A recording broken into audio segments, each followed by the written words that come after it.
Hello, gamers. It's time. The abyss calls for us, lads. We're gonna go whaling. But instead of whales, it's gonna be whatever the hell threat is.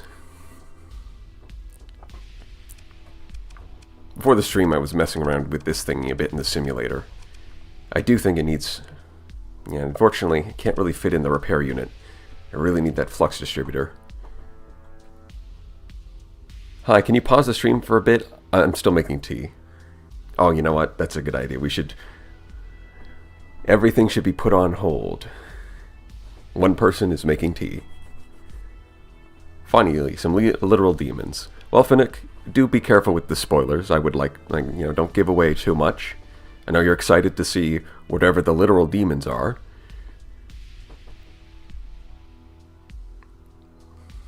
What is this ship? This ship is a new ship that's been added in the new patch. The good old Onslaught Mark I. It's a living piece of history.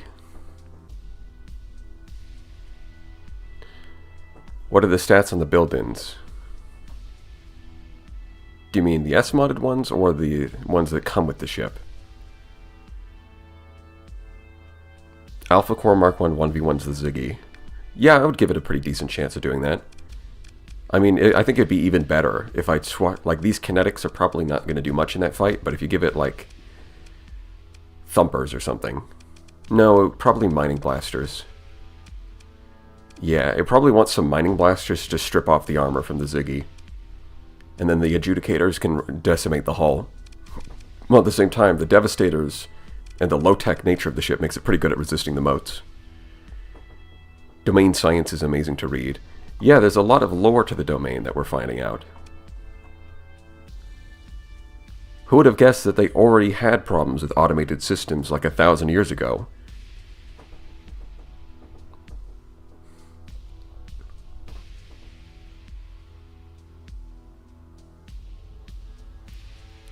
Vambrace modules eat the motes because they don't affect the rest of the ship. That's actually really good. So the Vambrace the side modules, the motes will hit that, and then the EMP will hit the module, which has no weapons, so it doesn't do anything. That's a very strong counter. Yeah, it does, based off of reading a lot of the descriptions on the items, it does sound like the threat is like 1,000-year-old nanoforge that kind of went rogue, and now it just builds endlessly. I did see one theory about it that was pretty cool. Someone was saying that, based off of the dialogue, when you encounter them, it said a bunch of weird things, and he basically looked at those words and was like, okay, here's what it's saying. And it sounds like what's happened is that the reason it's corrupted is because it doesn't think the universe is real. And it thinks that the only thing that's real is itself. It is solipsistic. It only believes that itself exists and nothing else exists. So in order to make you real, it tries to make you into more of itself. Because one of the words it uses, like reification, which is a very fancy word that means taking something abstract and making it real. And that is really cool.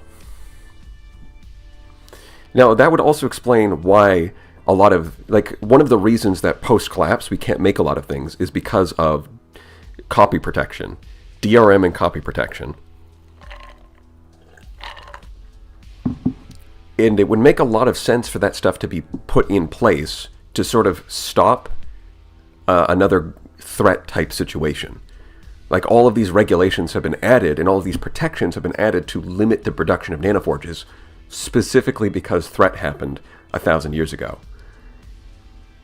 Now, of course, the consequence of that is that the collapse happens and we can't make anything. It's the protomolecule from the Expanse. It's a gray goo type thing. Although the details may be more or less interesting as we get to those.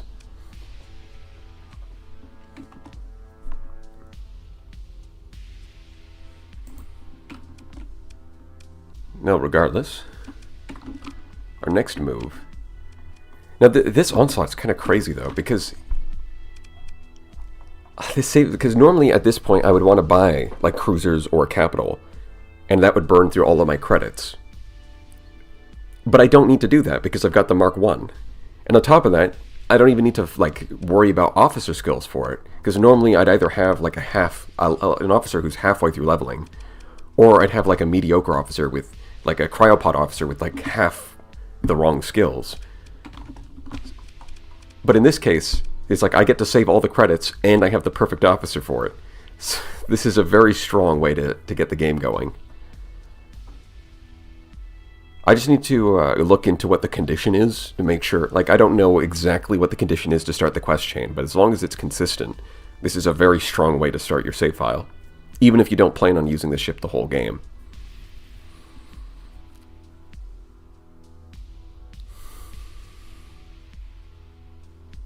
Is it a good time to focus on start a base? Yeah. Depending on... if we go to planets, so the one that seems really good is this Terran-eccentric world. I mean, the system itself kind of sucks, though. It does have sensor array, and it does have a nav buoy. I am going to have to kill that... You know what? I'm going to kill that Remnant Nexus, and it's going to be relatively easy thanks to the Radiant.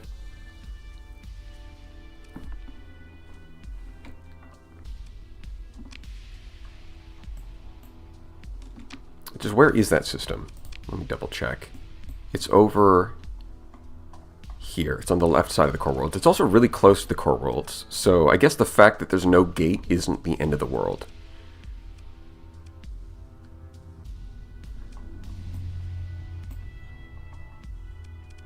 Oh no, that's okay. Hold on. It's showing my current system. It's not showing the one I'm clicking on. It's over here. Okay. I was a little confused there. I was like, wait, why is the system called Galatia? No, it's because it's the... For some reason I thought it was highlighting the system I was looking at, but no, it's highlighting the system I'm in. So, Mbambo. Hello, boys. What are we doing today? Well, Rasmus, we're going to be colonizing. And going into the Abyss at some point. I really am curious, because I know the abyssal lights were added when the Abyss was introduced. And there's a lot of like, what is it? There was a lot of like flavor text about how there's a lot of spacers rumors about the lights actually being dangerous. But the lights were completely harmless. Now that there's been a lot more stuff added to the Abyss, I suspect that the lights might be a little more dangerous. So I want to go investigate that. Even if it kills me, right? It's interesting enough that I might be willing to... Like, normally, if I was playing on Iron Mode, I would make sure I was fully kitted out and ready to go before investigating with any of that. But I kind of want to find out, so I'm willing to save scum just to get a quick look at it, even if it means dying.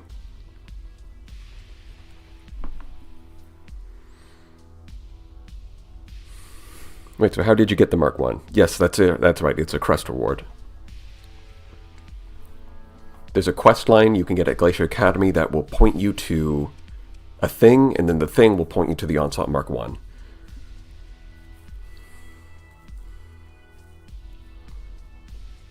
Ah yes, never go to the lights, no matter what kind of sea we're in, be that water sea or space sea. No, in water you go straight towards the light, right? That's where the lighthouse is. That means it's safe. I have never been on a boat. Actually, that's not true. I've been on a boat, but I've never seen a lighthouse. But I assume that they're safe. That's what that means, right? Surely it's safe to just drive straight towards it.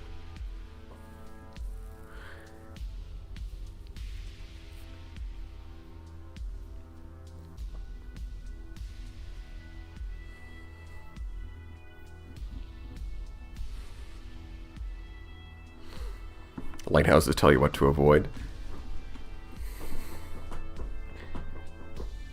No. In water, the light is usually bioluminescence and therefore a big animal. Isn't bioluminescence usually from small animals?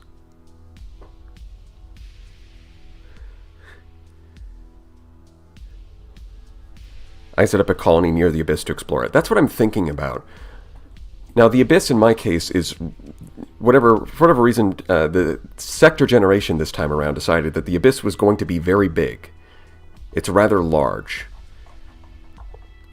So I'm going to try and explore some of these systems around the edge to see if any of them are worth colonizing. And if not, I'll just head over to Mbombo.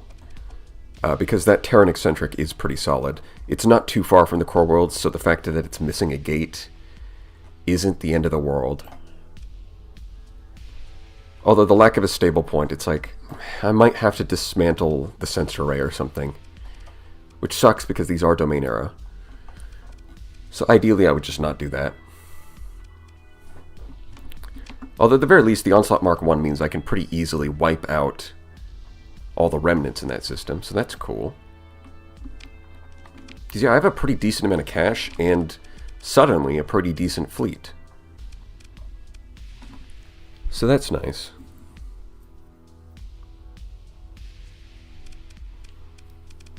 Probably going to... do I want one more Omen? I want to start pivoting into more of a high-tech fleet, though. If I can, I'd love to get an Astral. I want to see if they're good this patch. They got a lot of buffs. Carrier skills got buffed. A lot of fighters got buffed.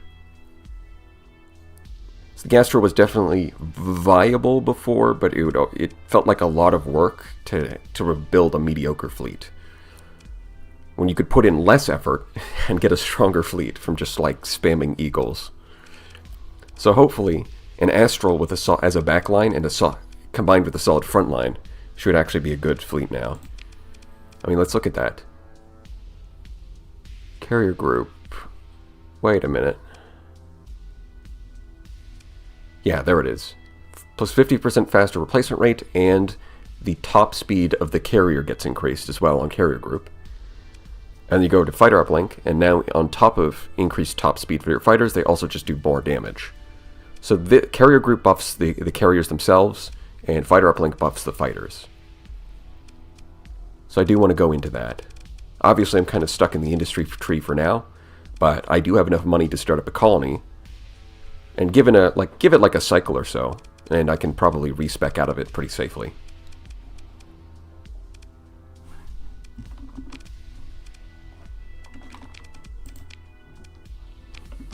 So, I guess it's going to be a little bit of a survey mission right now.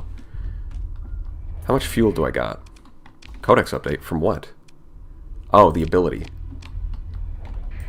Yeah, I just unlocked that. Oh, and they want to say hello. Hi, yeah, scan me. Omen class frigate. At least he's not bullying the Shepherd anymore. This update has been rated 1 out of 10 by the Ludic Church. Sounds about right. You know, the Ludic Church just doesn't fully appreciate horrors beyond mortal comprehension. They would prefer to leave things safe. You know, they like things safe. They don't like horrifying, incomprehensible beings. Whether by a natural or supernatural or mechanical nature. They hate all of those things.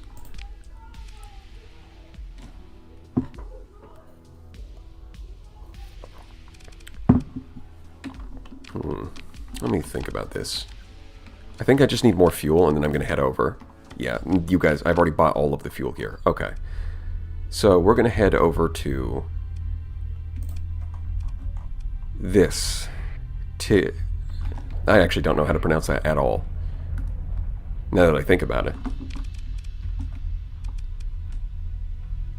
Am I this slow? 16? Yeah, I guess so. I do think I want a tug as well. Although it might be a bit early to grab it. I'm probably fine without it. But yes, that's going to be a bit of a problem is because of, what is it? Hyperfield optimization. We move fine when we're in hyperspace, but as soon as we go in-system, we're kind of slow. Ancient class battleship new? Well, when you put it that way, it sounds a little ironic, doesn't it? The new ancient class battleship. Yours for the low, low price of $14.99. Plus taxes. Oh yeah, and of course there's the main quest line, but we're going to ignore that for a little bit. Which used to be a huge pain, but just the fact that we've got... Well, I guess it depends. Maybe we can use some of the credits we earned to skip a lot of the quest line. We'll see. Oh, I passed over it.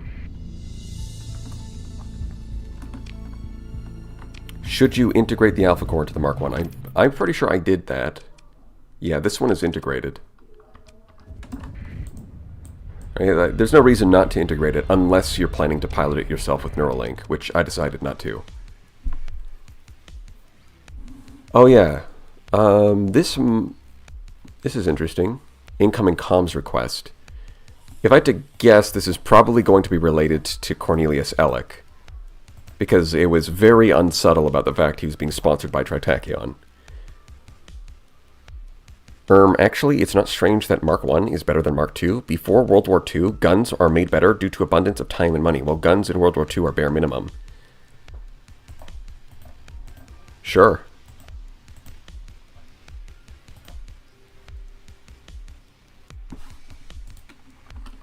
Wait, you can spin planets? Yes. Yes, Bricks. You can, if you got a right click and you can spin. Nifty, right?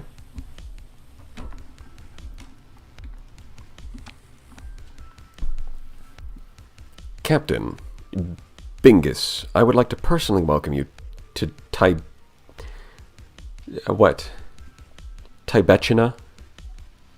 I actually don't know how to pronounce that. Their too quick smile comes across as nervous. Is this about a bribe? Just tell me how much. What is this about? Well, it's not a problem. Well, not really. It's just... We couldn't help but notice a certain unique hull in your fleet. It's unusual. Very unusual. Is it really what I think it is? You've tripped something in the welcome analysis algorithm, and I've got a directive I've never seen before. The Onslaught Mark 1 would do that, wouldn't it? Yes, I suppose it would. Tritakyon's Director of Special Acquisitions, Zunya Glamour-Rotanev. Glamour-Rotanev would like to invite you to a meeting on the capital at your earliest convenience. Sounds pretty important. Never mind. Transmitting the address now. Thank you. I should be sure to mention your name to the director. That won't be necessary at all. Thank you, Captain.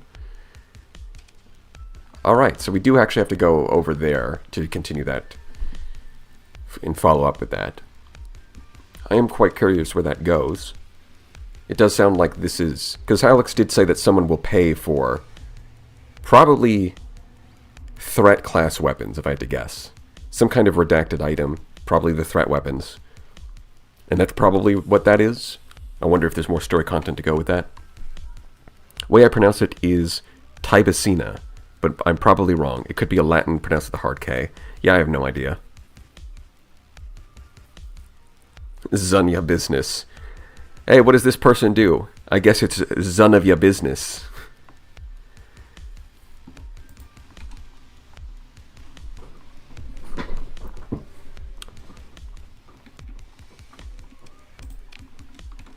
Anyways, I just want fuel.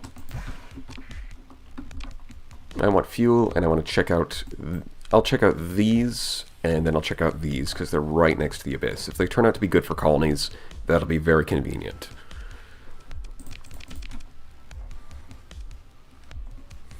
And I guess after I'm done with that, I'll probably do a quick save, and then I'll just dive into the Abyss. Get myself killed just to whatever horrors are in there, because that'll be really fun to watch. And then I'll come back and do follow-up with that quest line.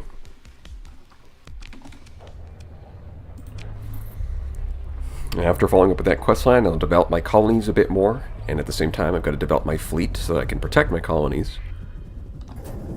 And we can prepare to kick the crap out of whatever inhuman monstrosities we find. The AI on my Mark 1 is insane. He tries to ram and kill stations. Yeah, the combats that I've had with it so far, that is basically what happens. It just rams into everything. It does not care. Structural integrity. Not my problem.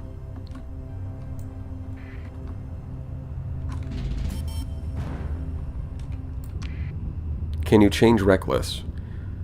Not on AI cores, you can't. You should both enter abyssal gravity wells and poke lights. They do different things. Alright, I'll do both of those.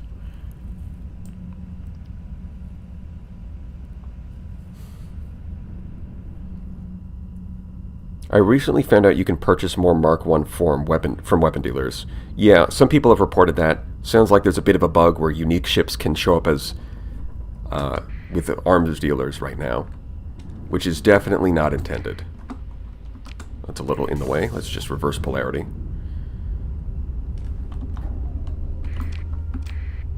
Yeah, let's keep going.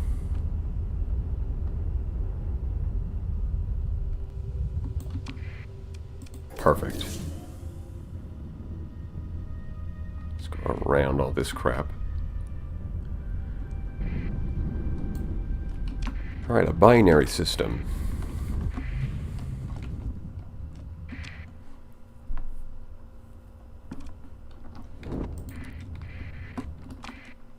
Domain era survey ship. Alright, that's good. We might be able to find the other mothership. Because not only is there a probe here, there's that, and if we go to important, there's a probe here, in the same, like right there. So the other mothership, we just killed the one on this side of the map. There might be one around here. And if I can get something like a catalytic core, it would be even... Now, ideally I would get something like a catalytic core.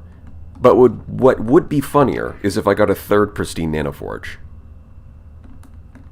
That would be funnier. I can't even be mad at that point.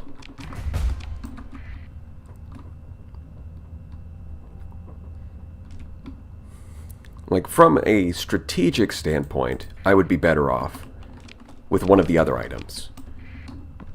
But if I had 3 pristine nanoforges, I think that's more, that's probably equals the entirety of the core worlds, if not outperforms them. So this is not great. Yeah. Is there even any stable points? Well, there's 3. Okay. 3 stable points is pretty good. Although no domain tech and no gates, so I would have to bring a gate over by myself. And that's a lot of transplutonics. Plus, I would have to cross the abyss. Which might be possible. I mean, it's probably going to be hard to cross... the fact that there's a black hole right here is actually really convenient. Because I can use that for slip surge. And then I can jump, like, all the way out here. You can get pretty far off of a slip surge, even in the abyss. And then if I get lucky enough to find another black hole wandering the abyss, I can use that. We'll see.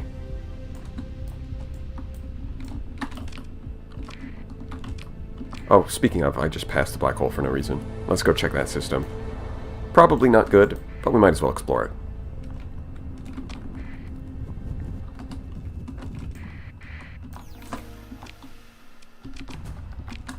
Yeah, that sucks.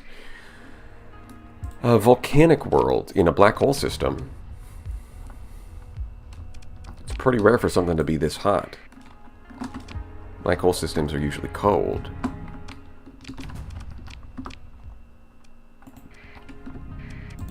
Looks like there's some triangles on my radar. Better go check them out.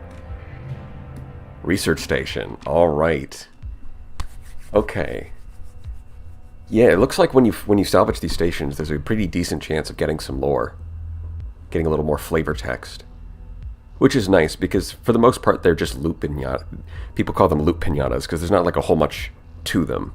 It's just, you click on them a few times and get some loot. So having a bit more of like a history behind them, where it does help them feel like a bit more fleshed out. And in fact, it could be that 90% of the events are just like flavor text, but then there's like 10% where some kind of event actually happens. Like maybe you need to send in some Marines, maybe like a fleet spawns out of nowhere that was hiding behind the station or inside the station.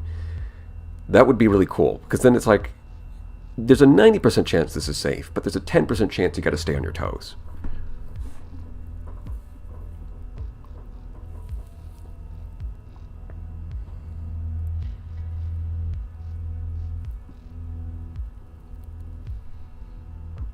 Wait, he already got Slip Surge? That's some grinding. Yeah.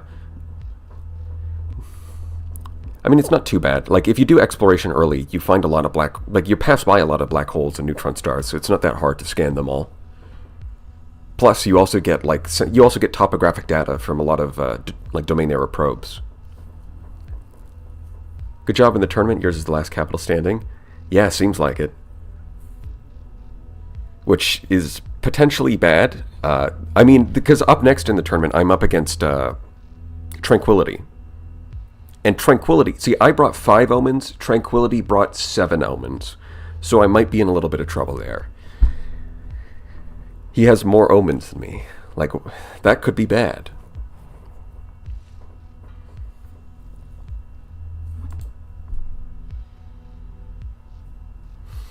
Although superficially intact, some of our teams soon find evidence of light weapons fire and the resulting carnage, thankfully long desiccated, decayed, and or frozen depending on the rundown time of life support in any particular sector.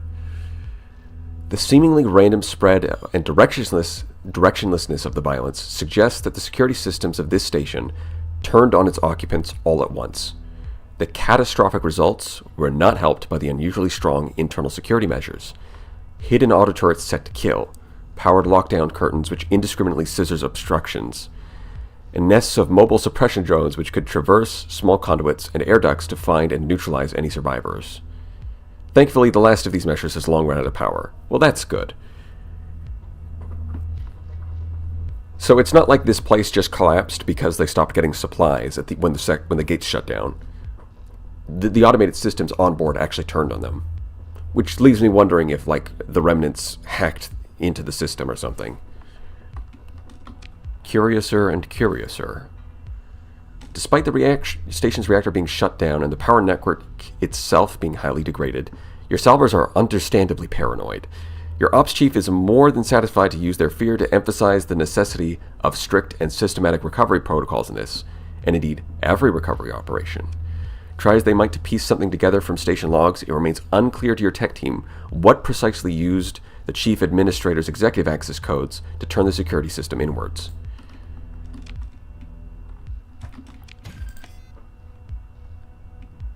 That actually makes perfect sense. Wait. Hold on. Combat drone replicator. I didn't even consider that, but the fact that it gave me a combat drone replicator perfectly matches the lore. The drones killed everybody on board, so of course you would get a combat drone replicator.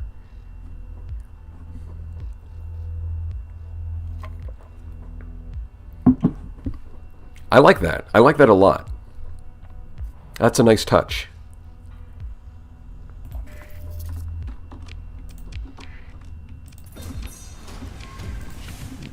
I completely did not expect that, but that is very cool.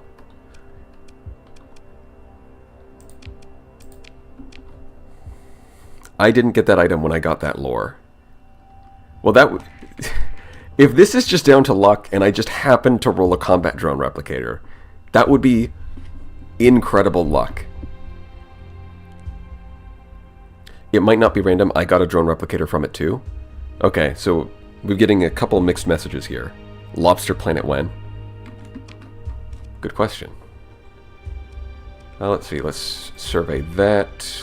We're going to circle the black hole just in case there's a research station there. And then we'll check out these planets.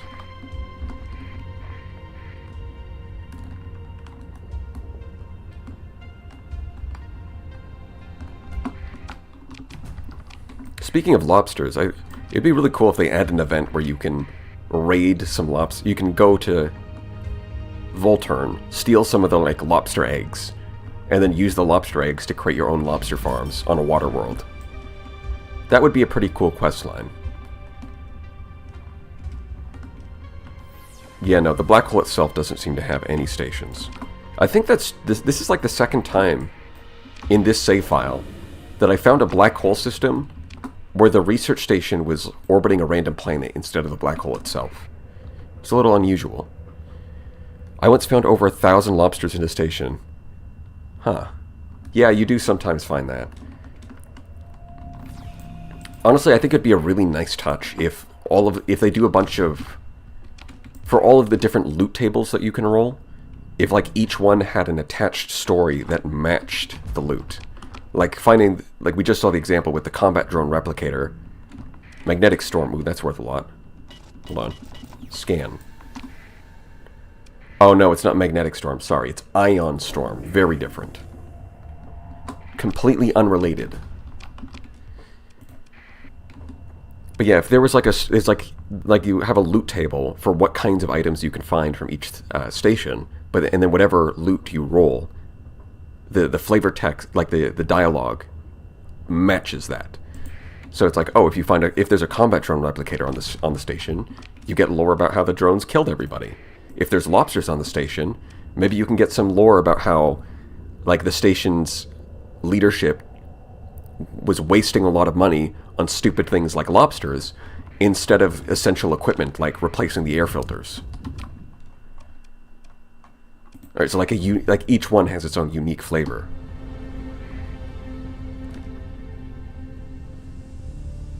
Mining stations will, for some reason, sometimes have enough ore or other item amount to make a moon. Yeah, mining stations do just sometimes give you 1,000,000 billion ore. They give you more than you are able to hold. And the lesson you're supposed to learn is stop grabbing ore because it's worthless.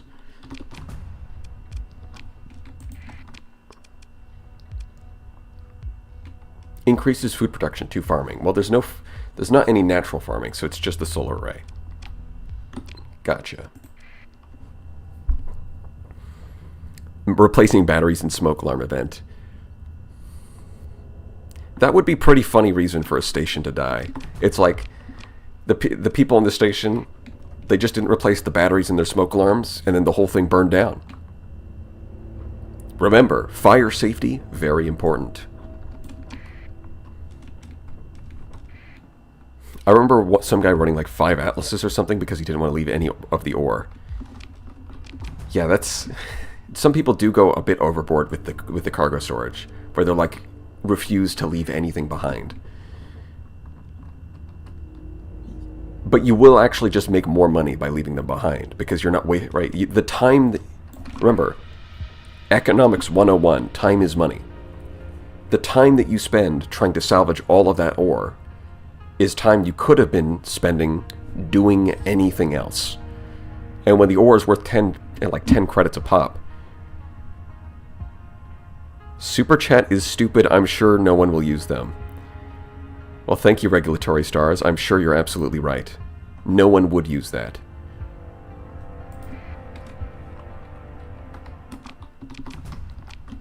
Not unless they were some kind of 4D chess move that they were playing, or they're trying to outsmart the system. That would be the only case where someone would use it. But yeah, you're right. In general, nobody would use it. S-modded expanded cargo holds double the bonus capacity, yeah. Not only that, but it also negates the maintenance penalty on civilian ships. If you get an Atlas, you pretty much always want to S-mod cargo holds. Like if you've got 2 Atlases and you S-mod cargo holds on both of them, you basically get a whole other Atlas for free, plus an extra 20%. It's a lot. It's like, why bring 3 Atlases when I could bring 2 and S-mod cargo holds on both of them? It's a pretty big difference. Yes, unfortunately, none of those were really worth my time. If I'm desperate enough, I'll check out... Yeah, I am kind of desperate for something good, so I'll go down here. If none of these close by ones are any good, I'll colonize over here.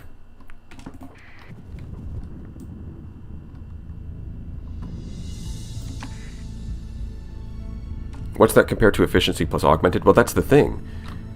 With your atlases, you don't need to S-mod augmented drive field. You can just get regular drive field. You can just do that. So what you do is you S-mod cargo holds and you S-mod efficiency overall. You get both of those. So now 2 atlases cost you less. They cost you like half as much as 3 atlases, but then bring more storage capacity.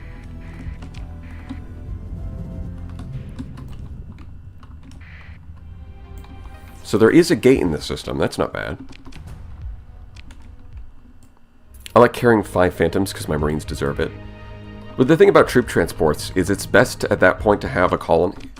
Like, it's best if you have a colony and then you bring them with you specifically when you want to go raiding, and then you just leave them behind at the colony when you're not raiding. I saw a ping right next to the Blue Giant, so that might be a Hypershun. We might have found both the Hypershuns already. If so, very funny. Oh my, it's Star Control Sunday. That's right. We're playing the hit game from 1992, Star Control. Oh no, it's just a tiny one. Okay. So we do have a gate. That's nice. Where is this? Is that in this system? Hold on. No, that's one system over. Yeah, it's just a drone. It's not actually... Okay. And if I had to guess, this is last seen asteroid field. Okay, that's this. This is the one. Now, we do only have 50 days on this, near a jump point. So I am going to jump over to the Red Dwarf, and then I'm going to come back and explore this Blue Giant. What did I say? I said we might find the mothership. And there it is. We found the second mothership. Beautiful. You love to see it.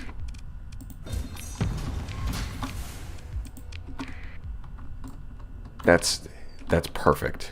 Alright, we go over here. It's right up there. We can go get ourselves another Alpha Core and a good colony item. Yeah, it's time for Nanoforge number 3. Alright, let's make the church happy and do their mission. There's a bunch of fairies floating around. I don't know why, but something about those feel like fairy-like, very pixie-like. Does normality exist? You are now a certified gamer, and with a name like that, I think it's entirely appropriate title. Defenses... I mean, we're at the... With the Onslaught Mark 1, I'm really not concerned about raising the difficulty of the mothership fight. This thing by itself is going to be absolutely insane for these battles. In fact, let's just send it in. Let's just send it. What's the worst that could happen? Go. Go Power Ranger.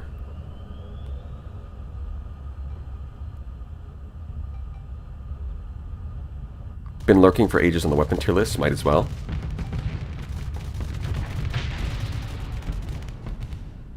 Well, I appreciate it. And of course, I'm going to have to redo all of the weapon tier lists now that the new patch is out. And then we're going to do like whole mod tier lists. We're going to do a whole lot of tier lists.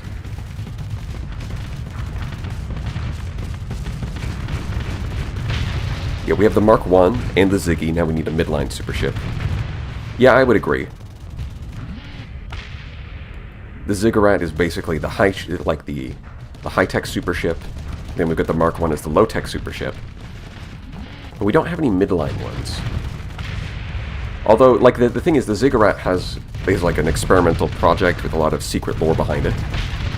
And then the old slot is, well, has a lot of history. So explaining why they exist is very easy. But for a midline ship, it would be a bit harder to explain why there's a super ship.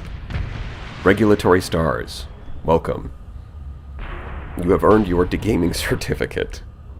You gain +5 gamer cred, which you can cash in at your nearest gaming store. That's a lie. You can't do that, actually. Gaming stores aren't real.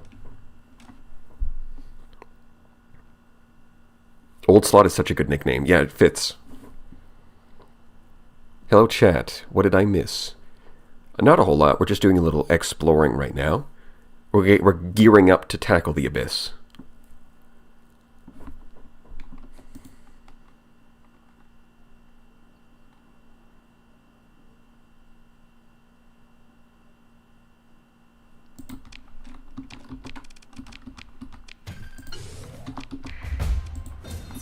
It's another story point. Very cool.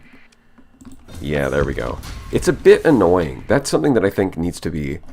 That definitely needs to be addressed, is when you fight one of those things, you can get debris from the battle, but also debris from the probe itself. And you have to click salvage twice. Like, that doesn't feel too good. It's kind of a minor thing, but some people don't even know you get debris fields after salvaging these. So they're missing out on plenty of resources.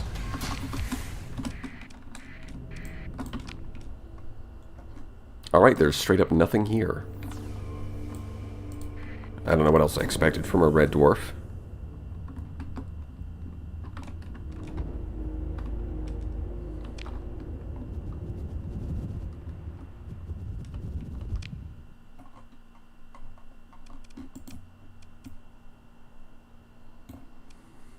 Yeah, so I did survey these ones. That's the next one.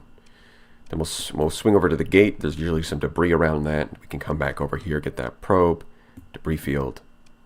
Oh, we did that one already. Okay. Yeah.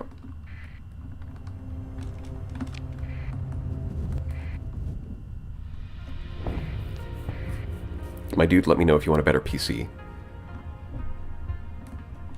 I think my PC I can just fix by getting a new power supply, and that'll be relatively cheap. We'll see.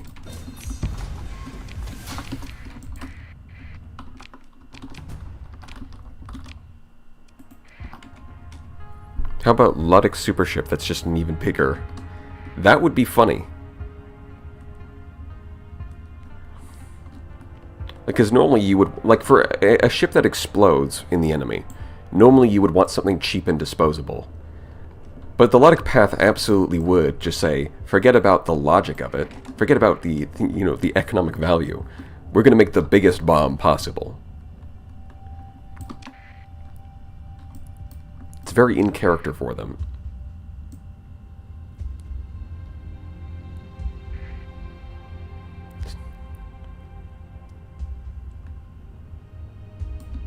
I'm sure, yeah, mods already have that kind of thing, though. The modders have already made, they've made every kind of fuel ship explode. And while that is very funny, you can probably guess why it's not in vanilla. It's because it's kind of insane. It's like easy fights become a huge pain because you have to blow up your ships to win, but difficult fights become easy because you blow up your ships to win.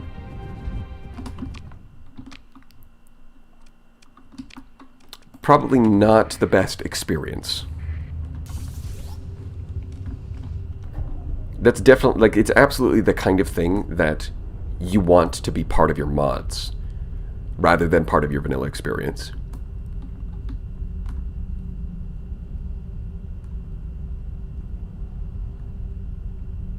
You could take out the Dragon Reborn with nothing but IED ships. You mean like that one RAR video where he did exactly that? It was pretty good. I mean, the best part of that video was RAR just like laughing maniacally as he thinks he's won, and then the Dragon Reborn splits into a bunch of smaller ships, and he's like, "Oh wait, oh shit, the battle's still going. Uh-oh."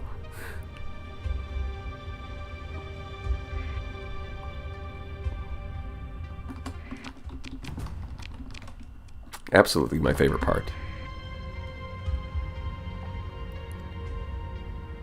Didn't my Asura blow up because of Luddic IEDs? Yeah, they did. They crashed Prometheus Mark IIs into the orbital stations.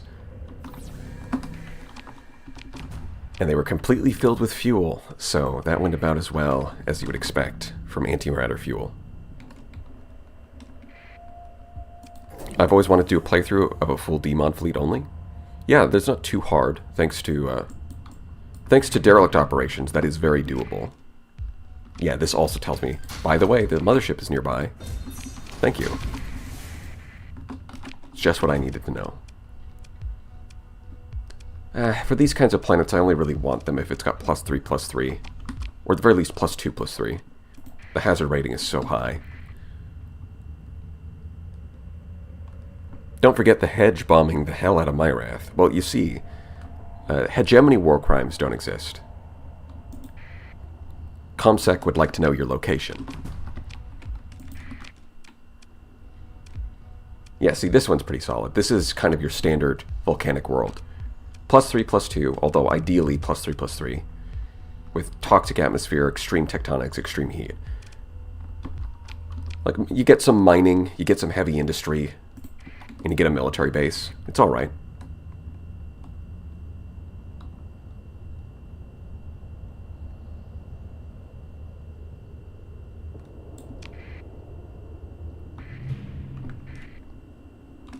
There she is. Let's see, I've surveyed... How many have I surveyed? Yeah, it's just this one that's left.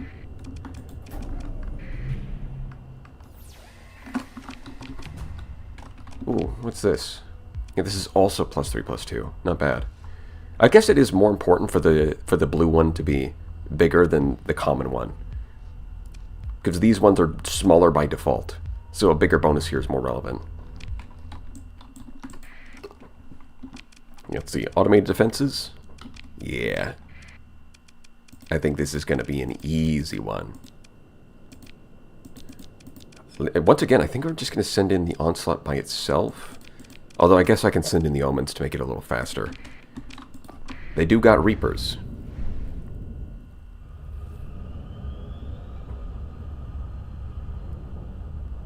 I have +3/+3 miners and +2 volatile core world in Arcadia. That's very impressive. Finally going to try this game for real this time. Had the free code, but went ahead and bought it. Finishing last tutor, wish me luck. Well, good luck, Ben. Don't be afraid to save scum on your first run. Because a lot of the time, the problem you're going to run into is you look at an enemy fleet and you're like, I don't know if I can beat this. And so there's nothing wrong with trying it out and just seeing what happens. Bruh, what are you doing?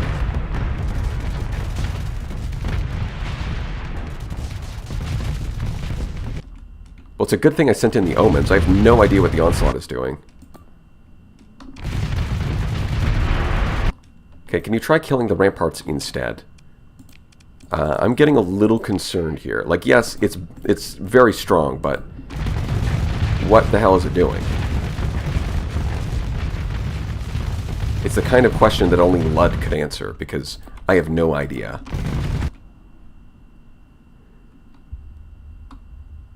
Advanced ramming maneuvers. Advanced is the opposite of the word I would use. Whatever the opposite of advanced is, that's what I'm seeing right now. This is primitive ramming maneuvers. Advanced ramming maneuvers would be like using the Odyssey shields to ram people. Yeah, it's a good thing I have other ships besides this one, because this is very questionable. It's barely keeping up thanks to the repairs, but I think it's gonna die. Like, go. No, keep going this way. You need to buy time to repair. No, keep going. Don't stop. Why are you turning around? What are you doing? I specifically told you to keep going. What are you doing? I guess it just literally doesn't care about my orders. It does not care. I told it to move, and it's not going to. Well, that's going to be annoying.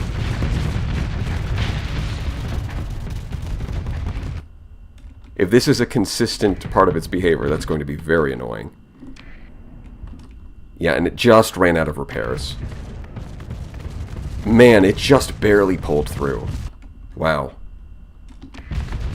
Oh, but it's going to die in this explosion. Oh, no, it killed it before it could ram. so it didn't die in the explosion. Yeah, the Onslaught only survived because I threw in some other ships.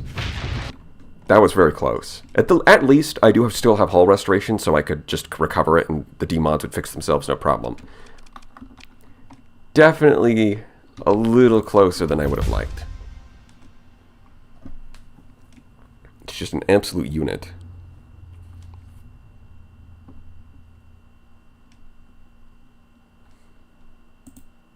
This thing needs a good escort ship and a fast one. Well, the Omens kind of did that job.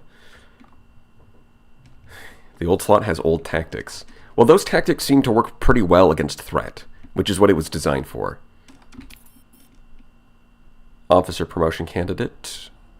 I don't think I need more ballistic mastery. Topographic data, cool. I was joking. I didn't think I would get another pristine nanoforge. Surely the RNG is just completely messing with me at this point. How did this happen? Who is responsible for this?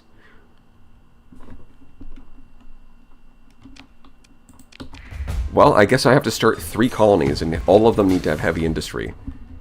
Good lord. In fact, I could colonize in this system and use all of these I could colonize all of these volcanic worlds and just set up heavy industry. Drop in the pristine nanoforges.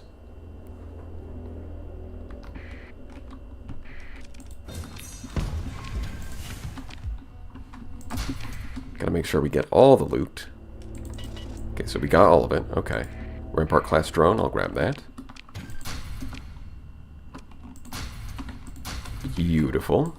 And another probe. Also, we leveled up. I think at this point crew training is a good grab, or coordinated maneuvers. Well, no, I don't have any officers in the... At this point, I should really move these guys over to the Omens. Shouldn't I? That's a pretty safe choice. Yeah.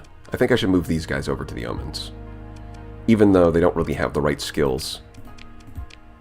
It's kind of better than nothing. Yeah, it's pretty soon for a lot of the hybrid ships like the Wayfarers and the Mules. I'm going to look to sell those fairly soon.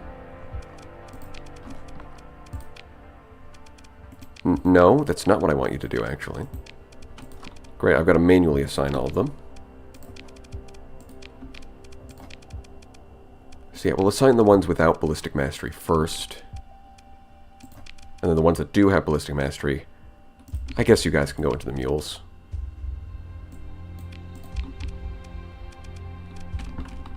If I do it like that, and I grab coordinated maneuvers, then we get a pretty juicy top speed bonus.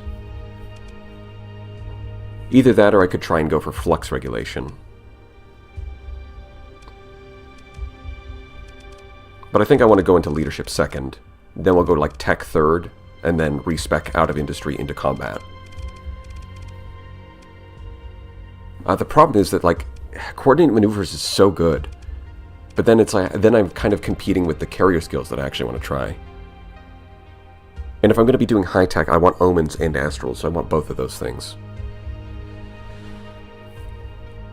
I might end up doing an Afflictor flagship just to compensate for that. Because if I do an Afflictor flagship, then I only need a couple of skills from combat. I don't actually need that much. And I can do like 8 in leadership, 5 here, and then like 2 in combat. And that would work out. Because even though the Afflictor got nerfed, it's still really good. Especially as a flagship. So while it feels a bit cheesy, I'm down to get cheesy. Yeah, we're going to get coordinated maneuvers. And then we're going to grab crew training. And then I would hopefully go back to the core worlds, grab some carriers, grab these skills. And there's some automated defenses. How are you doing? Mostly repaired. Thank you Field Repairs for sponsoring this onslaught. Just a big shout out to Field Repairs, giving me some immediate repair after combat, so I don't have to wait around. I like how the chat summary is just Streamer Luck 3 Nanoforges. Yes. Grendel's did really good in the tourney, though. Grendel's did really good in the chat versus the Tesseract's live stream. I don't remember any Grendels in the tournament. Go on, get him. Right? You're an alpha core. Are you really going to let these gamma cores show you up?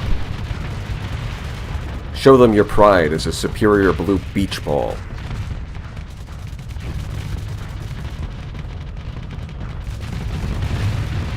You know, the funny thing is, oh god, the memes, because, you know, the strongest AI of history versus the strongest AI of today is the Onslaught versus the Ziggurat. Stand proud, you are strong.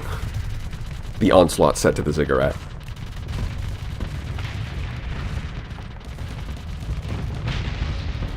Stand proud, TTS Xenofrica. You are strong.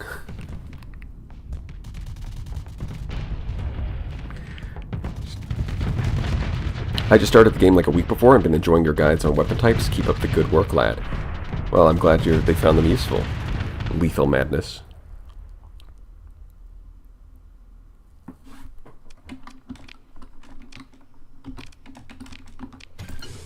Get all of this.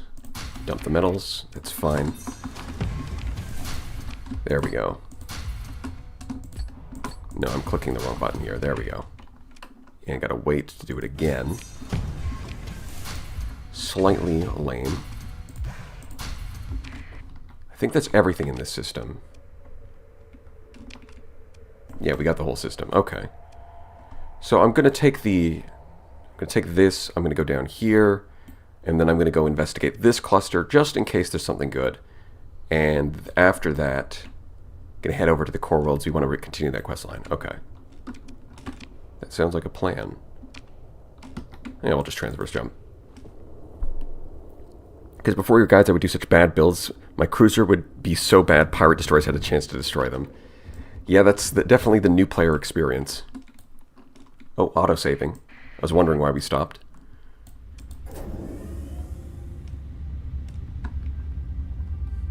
Yeah, can't wait for Nanoforge number 4. One thing that I think could help make the game more accessible and like easier to get into is if easy mode had less weapons. Because the weapon choice for your ships is really important. But when you're and like there's a lot of nuance to the different choices. But there's just so many different ones, and learning them all at the same time is kind of hard.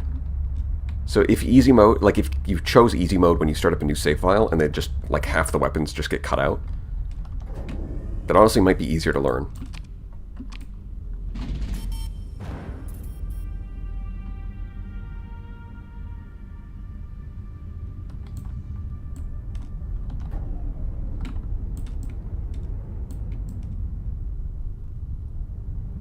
Make new players suffer would be funny.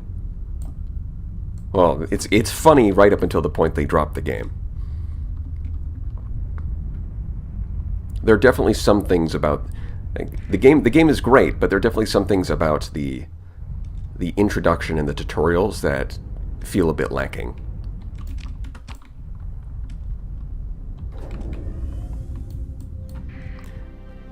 I mean, learning weapons is still trial by fire. Yeah, but it's like it's easier to remember what each one does if there's less of them. Like if you're looking at the weapon selection for the first time and you're trying to figure out whether you should be using harpoons or tropos or reapers or hammers, or what about breach missiles? Those are kind of weird. It's like, which one is the correct one?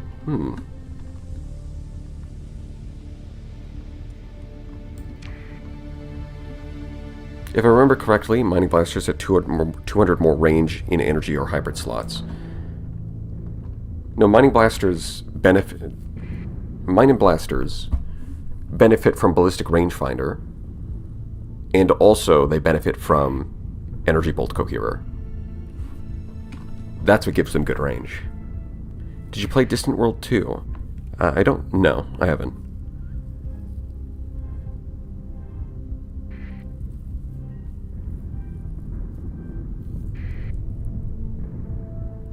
Finally catching one of these live. Well, hello, LKM dude.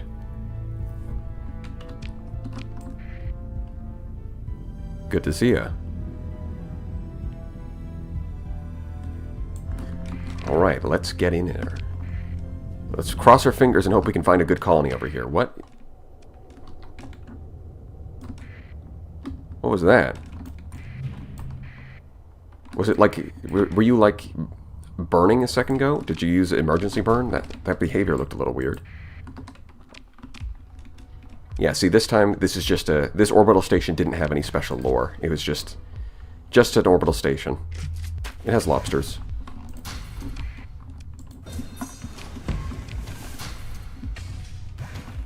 Aye, good old lobsters. They never let me down.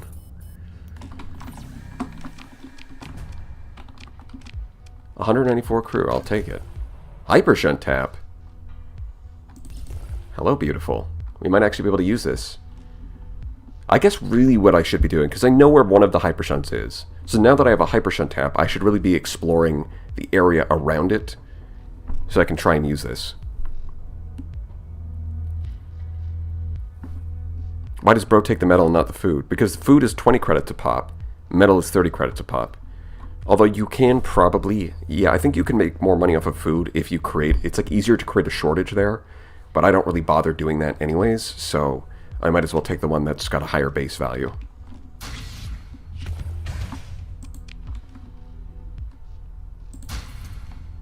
Yeah, I think I'll dump the organics first. Because metals you can at least use to build, like relays.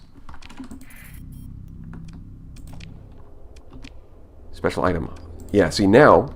Oh, right, yeah, this is good. This is good, because if we go over to this, requirements. Huh? It should be here now, right? Oh, there's ruins on a gas giant, of course. This makes sense. A perfectly reasonable thing to find. This is exactly where I would expect to find ruins. But... I'm pretty sure Hypershunt is supposed to... The tap is supposed to show up here.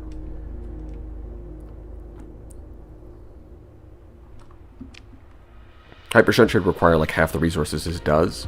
In terms of the benefit you get out of it, like, yeah.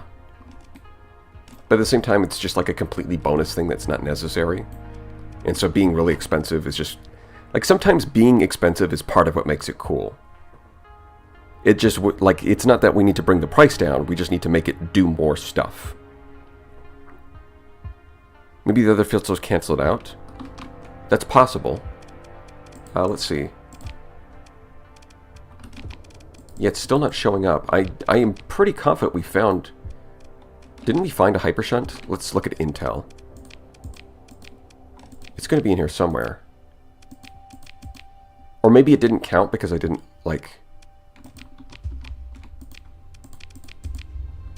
Oh, you know what? Even though I saw the hypershunt, maybe it doesn't count because I didn't, like, go up to it and click on it. That's possible.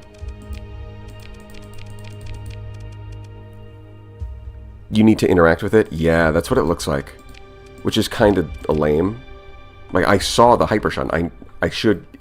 I assumed it would just get added automatically, right? Okay, hold on. Is it this one? Yes. See, it's right here. So I know where it is. It's in this trinary system. But it didn't get, like, the game is supposed to create an automatic intel item for it, but I guess it only does that if you interact with the hypershunt, which I didn't do. It's like, which is, like, I see it. I know it's there. I can go to the system map and see it right here. It should be an intel item now. And I guess that's probably why the filter's not working, is because, as far as the game is concerned, I actually haven't found any hypershunts at all. Even though I have. That's a bit odd.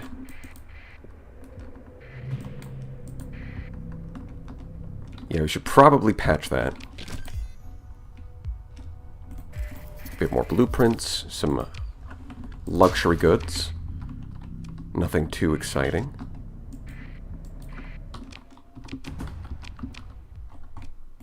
Is that all of the things? Yeah, that's all of them. couple scavengers buzzing around, but they can't really do much. Supply cache, mine. Yeah, I see you guys hovering around it. It's mine. Go ahead and try and stop me. That's what I thought. Yeah, sometimes scavengers can get mad at you if you take stuff.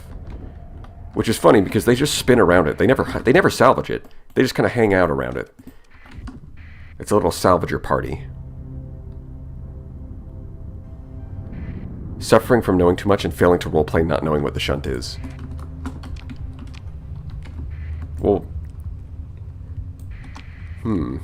Well, we could come up with a roleplay excuse for why I would know what it is. Maybe Pauline Bingus is actually an AI and knows all of this stuff. Pauline Bingus is just pretending to be human.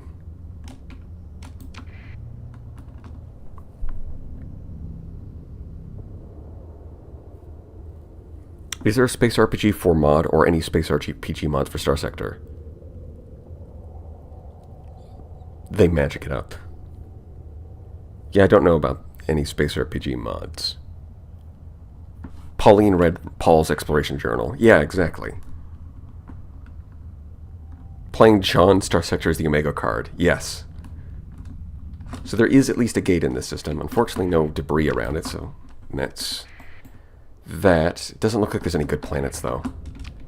So we did find some gates out here, at least. So when I finish the main quest line, yeah, they're like this one's right next to a blue giant. So I could, in the future, if I want to go into the abyss, I can just use this gate and then immediately use a slip surge to jump as far as possible.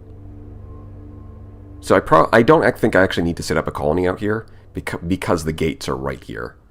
I think we'll be good. Speaking of, as soon as I'm done with this system, I'm going to quick save and I'm going to go die in the abyss. Doesn't that sound exciting?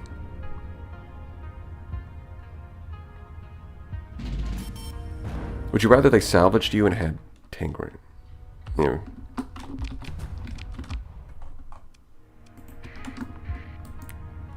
Or fly over to the black hole. Well, yeah, the black hole would go a bit further.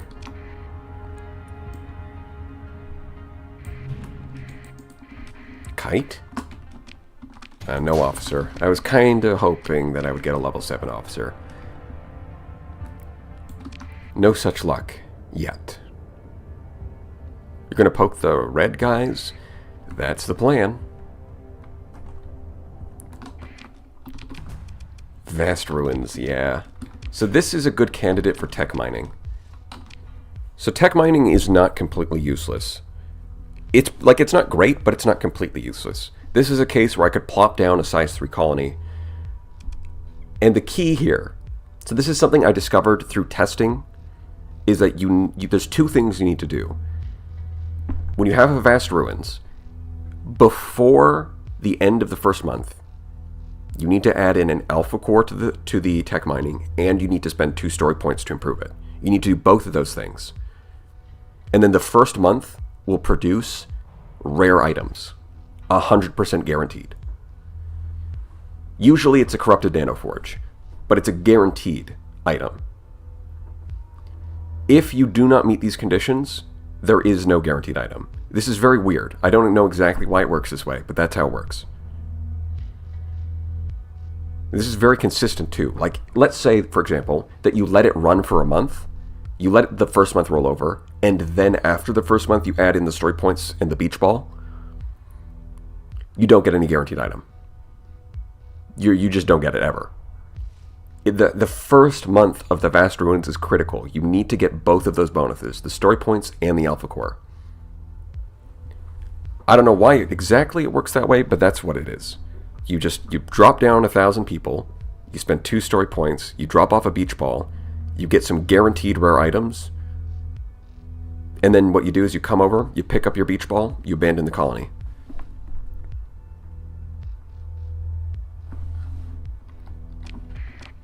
That's one of the uses for tech mining. The other use is if you have like a overcargo capacity. Hold on.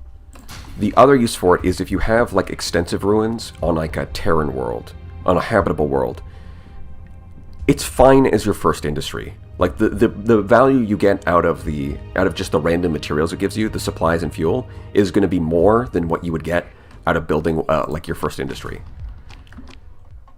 So you build it as your first one, but then but once it grows to a new size, you want to replace it with something else.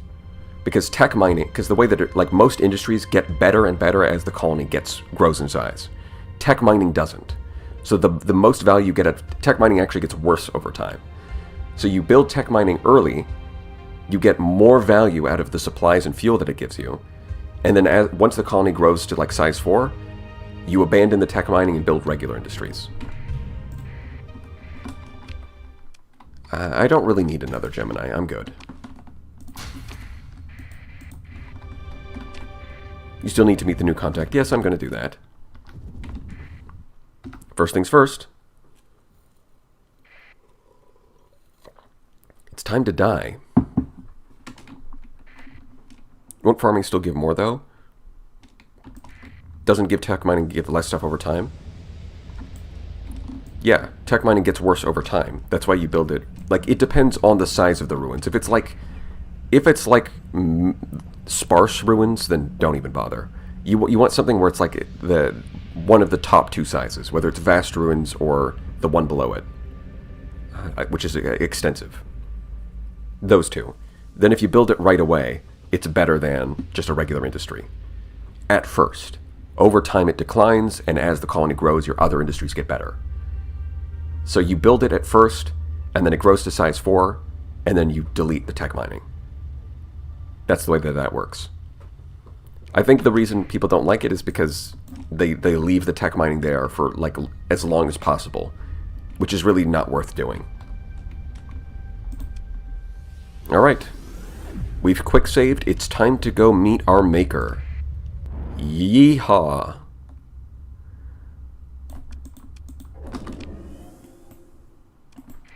Well, this is awkward. Let's keep a lookout for any threats.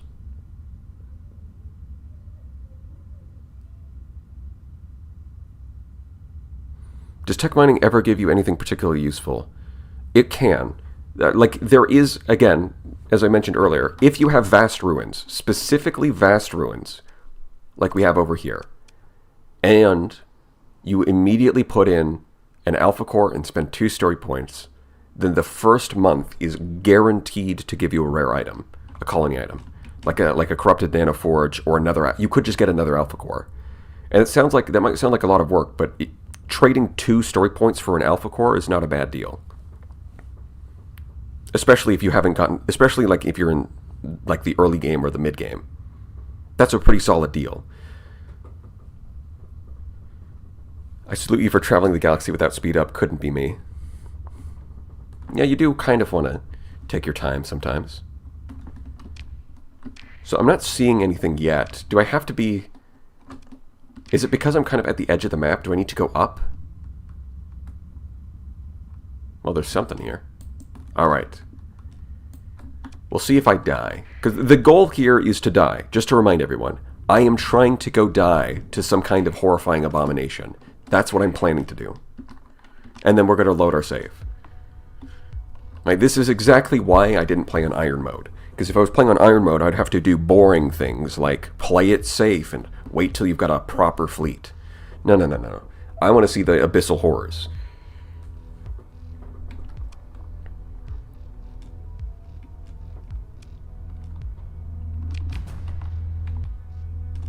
Okay, so nothing really that interesting here.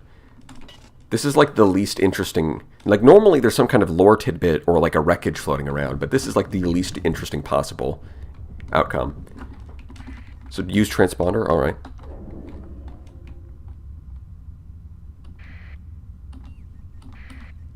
Hello? Horrors beyond my comprehension, where are you?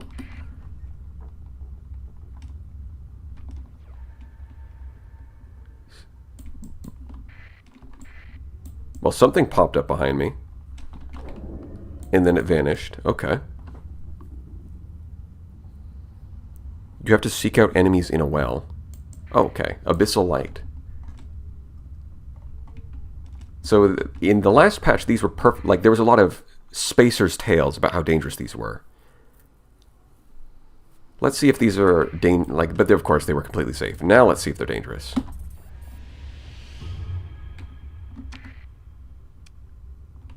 Alright, nothing for that one. So it looks like that was safe. Anglerfish vibes. You need pink light. Okay, so there's like a safe one. Man, you know what's crazy is I'm imagining like 5 years from now when people are picking up the game for the first time. All of this stuff, like for us, it's like each patch rolls out and there's a little bit of new content to explore. But I can only imagine like someone playing the game for the first time and finding out about like Threat before they find out Omega. And for them, Threat is going to be the older thing and Omega is going to be the newer thing. But for people who've been playing the game for years, it's the other way around because we've known about Omega for so long. That is going to be probably an amazing way to experience the game. It's almost a shame to get into it too early. But at the same time, like, who's going to stop me? The game is too good. It's way too late for that. Abyssal traveling time turns Starsector into the perfect second moniker content. Yeah. I mean, it's just a straight-up black void. You can encounter threats in nascent gravity wells. Well, so far we're not seeing anything.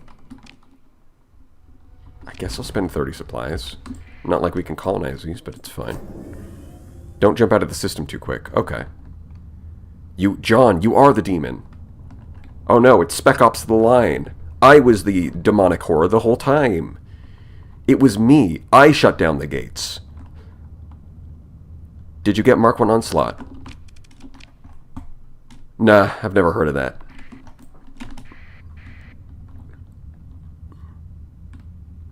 Do you feel like a hero? Big brain energy. Yes, I do. Now give me more civilians to shoot at.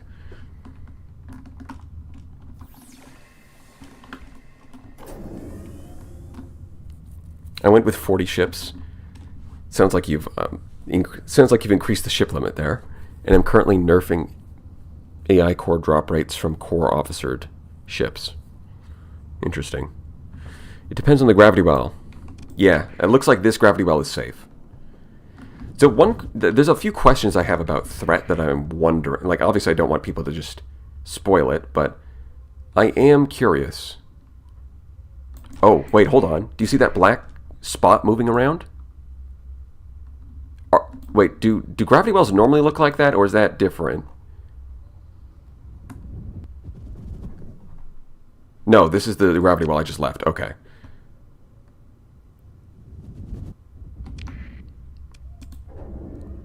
That's normal. Okay. Yeah, no, I'm just seeing things.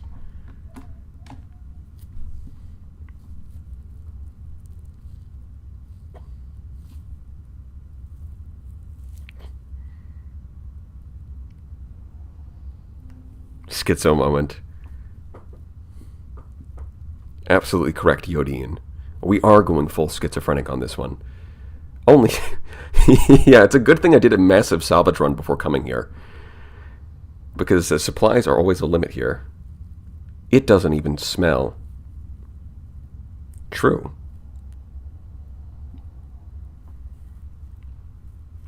If we tell you what's out there, you'll look where you could never look before. And while you are looking, you can and will be seen. We were discussing self-imposed challenge run where every ship requires an officer to fly. Ah, okay. Yeah, I kind of noticed that I was reading a message out of context. This one doesn't... So you guys are saying pink. This doesn't look pink at all. This looks normal. Am I going to get all the way to Limbo completely unscathed? If so, that would be really funny. I'm so used to BBE's voice at 1.5 on YouTube, it's strange hearing it at normal speed. Yeah, don't worry. I also listen to a lot of videos at 1.5 speed. I completely understand.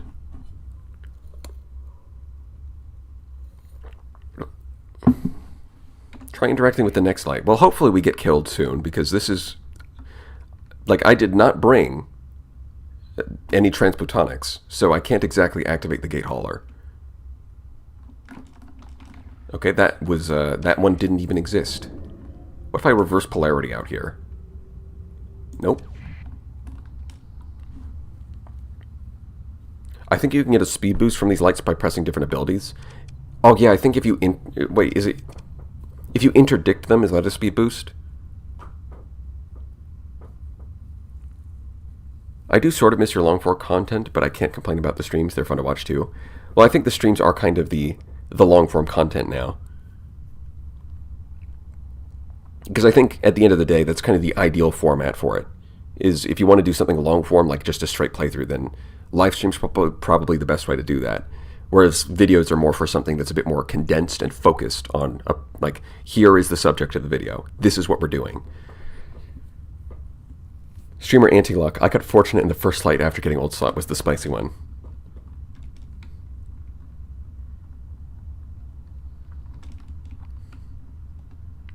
What happens if you run out of fuel here? You probably still get pulled to a gravity well. Although, you can find... Wait, there can be rogue black holes out here. So, if you get pulled into one of those, you would just be stuck out here. And I don't have...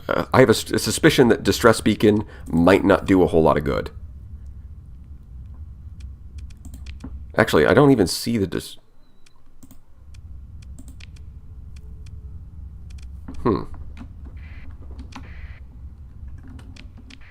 Yeah, I mean, I'm just going to reach the limbo without any demons killing me.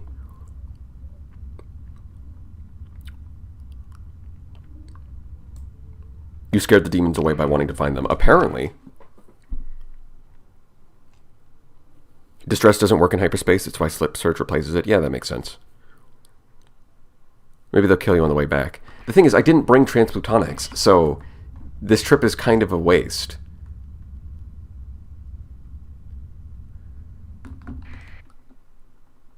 At this point, I might just reload and try to get killed again.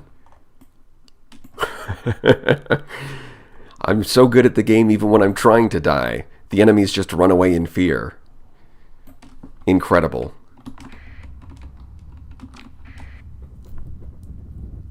Just grab wormhole and dip. But then the gate hauler, though. The gate hauler's just going to get left behind. That's the problem. Although, I guess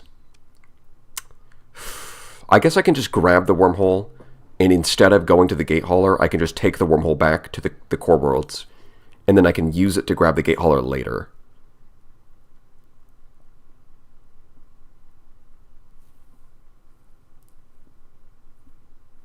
I think that's probably the way I'm going to do it. It is, or then again, I did drive out here with no issues, so maybe I can just drive out here again. Yeah, I guess I'll just grab the wormholes. Forget about it.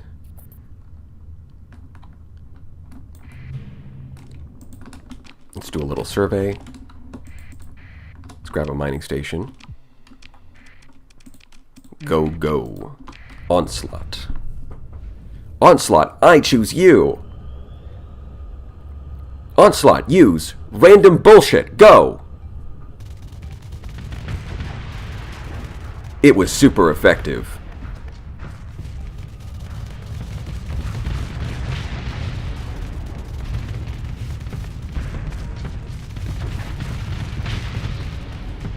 Phenomenal.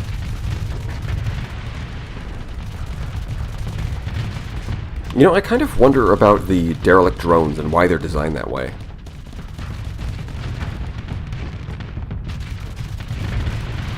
Because we've got, like, different tech levels of AI at this point. Like, there's always been the derelict drones and the remnants, but now there's also threat. So we've got, and there's Omega. So there's, like, 4 different tech levels of AI. And I wonder, and it leaves me wondering, why did the Domain design these drones the way that they are? I have a few questions. Hey, Mr. Domain, I have a few questions for you. Would you mind having a seat over there?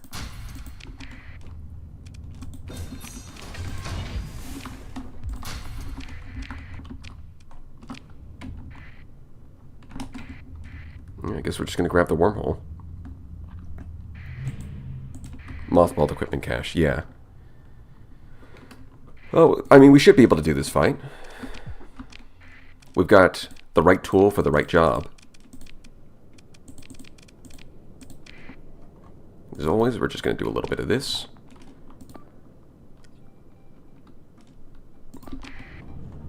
Just kind of cross our fingers and hope that we don't lose too many ships to the Guardian. Speaking of, it might be best to put in a void order, but it looks like they're being relatively smart about it regardless. Domain probes are non-FTL. Is that true? I mean, I know gate haulers are non-FTL. Seriously, this thing loves ramming maneuvers.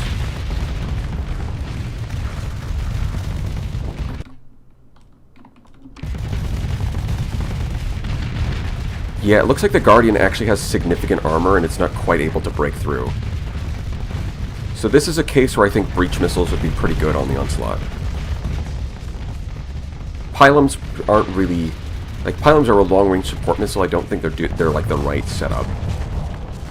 So I think once I get best of the best, I want to S-mod the Flux Distributor and switch and, like, upgrade these to breach missiles. Maybe get a repair unit, depending on how much ordnance points I got. The Arbalests are probably a good pick. They're relatively... Like, this thing has pretty limited ordnance points and limited flux. So Arbalests having good flux efficiency and being relatively cheap makes them a pretty solid choice. Although, you know, they have a bunch of weaknesses, of course, but it's like... It's kind of the best you can do.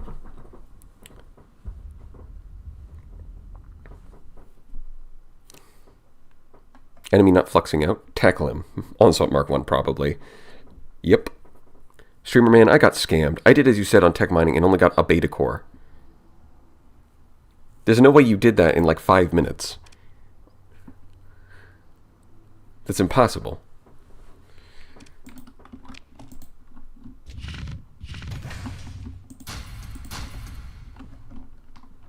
You got... Yeah, that's right. You got betaed. How's it feel, little man? You got betaed. It's a verb now.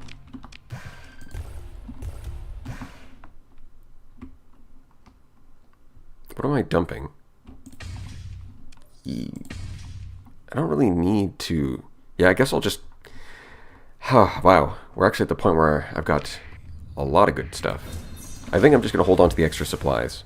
The Ramparts Codex entry goes into talking about how Derelict will cannibalize damage and destroy Ramparts to minimize cost.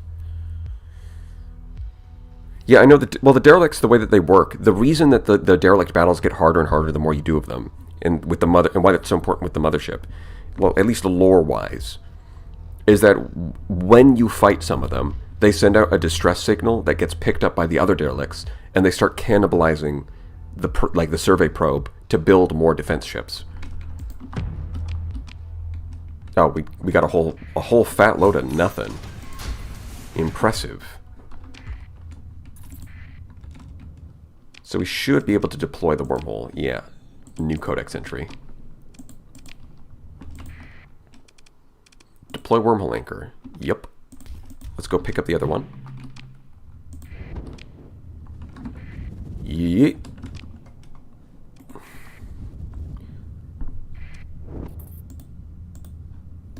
So that's what the distress signals are. Yeah, like if you read the flavor text after beating a combat against the derelict probes, it'll mention that they sent out a distress signal. And that gets picked up by the other probes that then start cannibalizing themselves to build more defensive ships. So there's like a lore reason for what is essentially a gameplay mechanic. Which, of course, is pretty good. I do like when the lore and the gameplay line up. Unfortunately... Yes. Yeah, unfortunately, cannot do it. So this thing is going to sit here for a while.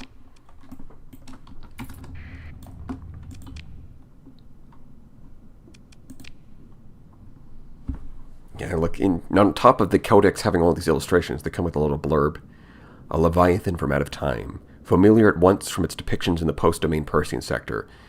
Now that's a nice detail I do like, is that apparently in the Persean sector, post-collapse, the sort of myth of the gate haulers They're like immortalized on in a lot of the art of the sector, which I think is really cool. It's too bad we don't really get to see any of that art. That would actually be a nice touch in the future, maybe. Like one of the bar illustrations. You go down to a bar on like one of the planets, and in the illustration there could be like a piece of art on the wall that depicts a gate hauler. Maybe there already is, and I've just never noticed, but that would be really cool. Alright, so shut it down. Confirm. Let's get out of here. And we can hit back over to Limbo. Now that I'm taking these wormhole anchors. Well, again, we're going to try to die, but then we're going to quick save. Yeah, so I am not going to poke at that. I can't tell if that's hostile or not, so we're just going to ignore it. I pretend I do not see it.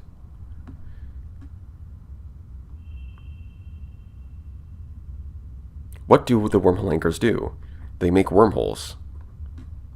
And as we all know... Oh, okay, that one is definitely pinkish. Alright. We're gonna go kill ourselves. We're gonna die. But, I mean... Okay, YouTube, I didn't mean like that, you know. In a video game, okay? In Minecraft. We're about to die. This is definitely a different color.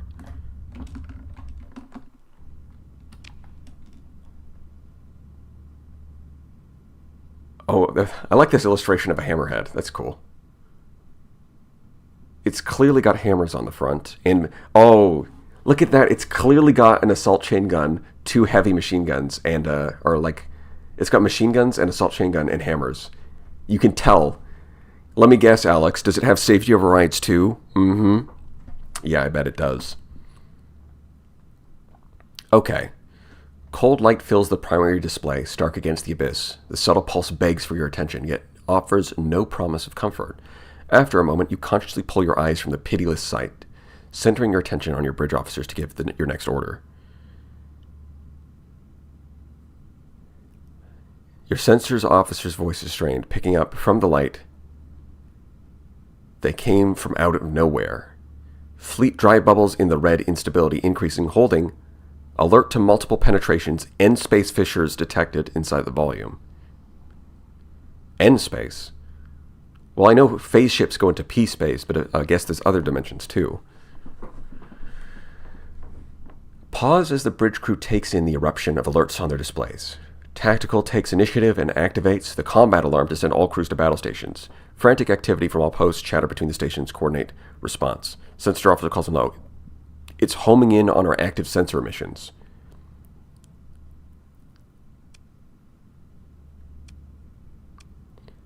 Ooh, okay. It's homing in on our active sensor emissions. Okay.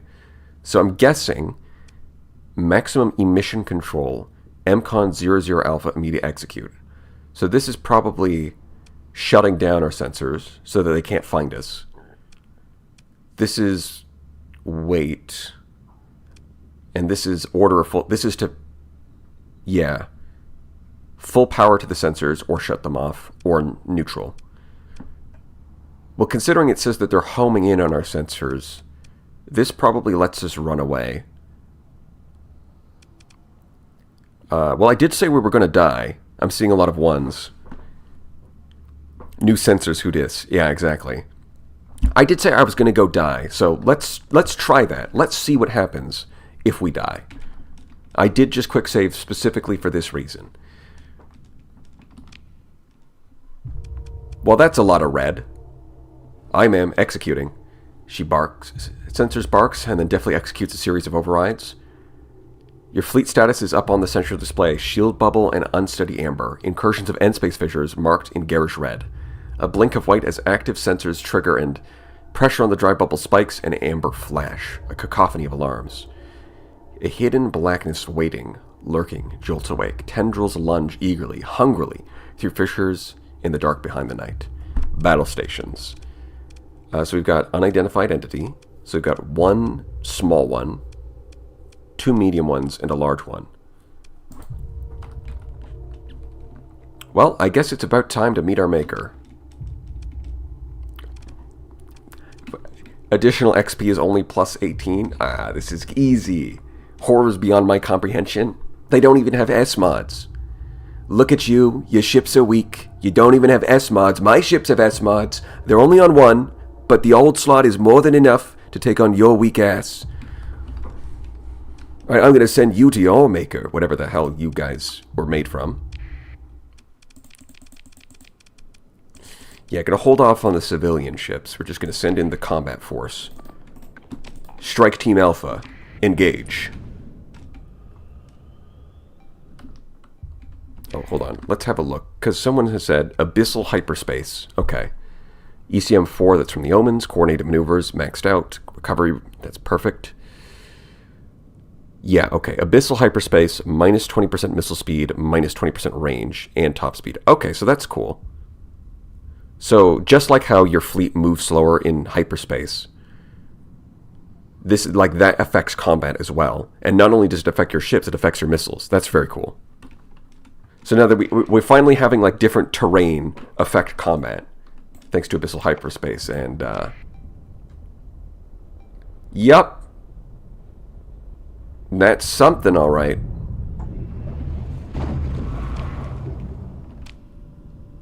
Well, it did. Okay, so the laser, I'm not sure if it was just a short burst or if it got blocked by its teammate. Oh, they jumped forward. That's interesting. They do seem to have shields. It's kind of hard to tell, but they have shields. They also seem to have what looks like a continuous... That's like a cryoflamer, but red. That's a big boy. Although it's taking quite a bit of hull damage already. I mean, this thing is massive. Look how big that is. Okay, what if I... Okay, hold on. What if I click on it F2? Nameless Shrouded Maw. When the end comes, as it must soon come, it will be as a yawning abyss, darker than fear and filled with teeth. It will come to swallow hope. It will come to swallow sin, it will. And the only escape is the path. The path! Yeah, I'm guessing a lot of these are going to have quotes from the Ludic Path, or the Ludic Church. Convulsive Lunge. Huh. The Projection. Wait, it's a projection? What is this, an astral projection? Is there some kind of like alternate dimension entity, and what we're seeing is just like a minor projection that it creates in our universe? Possibly. Top speed 77, pretty fast for its size. Flux capacity 40,000. Shield efficiency 0.63, so those shields are very strong. 4,000 dissipation is kind of insane. Shield upkeep is 0, obviously. 90 degrees, so if you can get behind it. That's not a bug, right? That's 1 armor. That's 1 armor. 100,000 hull, but 1 armor. So if you can get behind this thing with a... Guys, somebody get Grumpy Thumper, because his favorite weapon would demolish this thing. All you've got to do is get behind it. It's got no armor. You get no bitches. You have no armor. You are the opposite of high-tech, or the opposite of low-tech. All right, the low-tech chads are just going to laugh at this thing as it dies to thumpers. Like, all you need to do is, it's got a 90-degree shield arc, and it's a frontal shield, so all you need to do is get 2 ships. One of them runs behind it and just kills it with thumpers. That's awesome. Love that. What about this thing? This one's got an Omni Shield, 180 degrees. Okay, 15,000 hull. Destroyer class, so that's a lot of hull for a destroyer, but again, it's got no armor. So it, like that hull is actually a lot less scary than it sounds at first glance.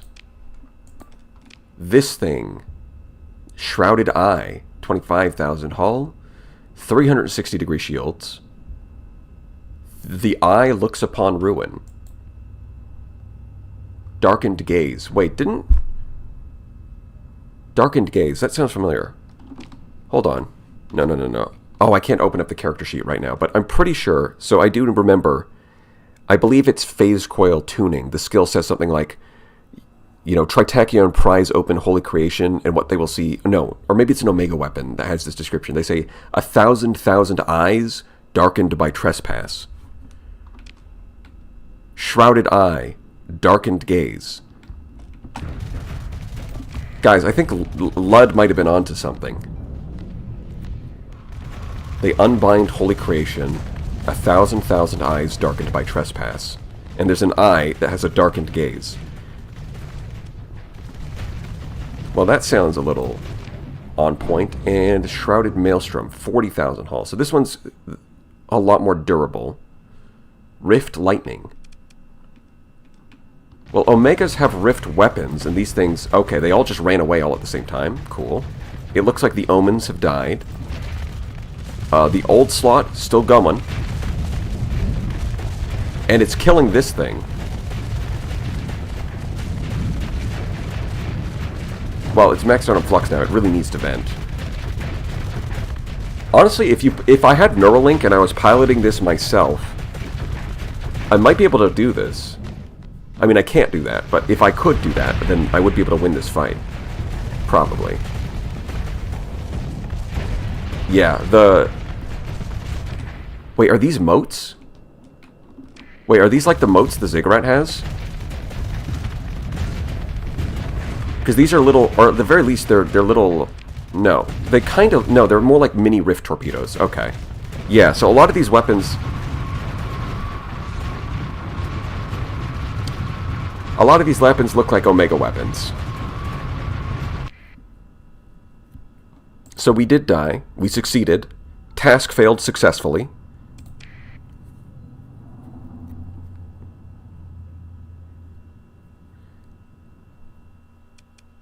Leave. And we reload. Alright. That was when powering up the sensors. What if I do a different option? Old slot got pegged, rip. What a rotten way to go. Get hit with the laser. Okay, this time we're going to wait. I don't know, this looks pretty similar. Alarms are reset, battle stations restraints engaged. Activity on the bridge gradually quiets as all officers, crew, and systems reach a state of steadiness. Fight or flight. The incursions crawl closer to the center of your display volume, expanding unwaveringly and intentionally. All your eyes on command interfaces. That looks kind of the same. Less of them? There's only one with the white light now. I'm pretty sure there was only one last time, too. There was one big one of these. There might have been more of these things. I think there was like... There might have been more. But again, this looks pretty similar. There's two less cruisers. Pretty sure there were two lights. Oh, maybe I was mistaken. Alright, well, let's have a look. Maybe, do we get killed to death this time? Will they kill me to death, or will I kill them to death? Let's find out.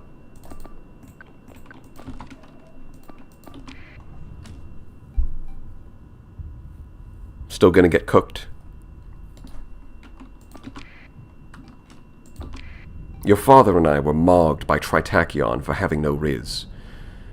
That was until he figured out the secrets of the Sigma Core. It was so based you wouldn't even believe it.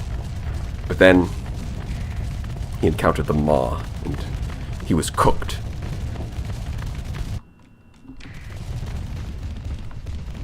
Okay, so these things...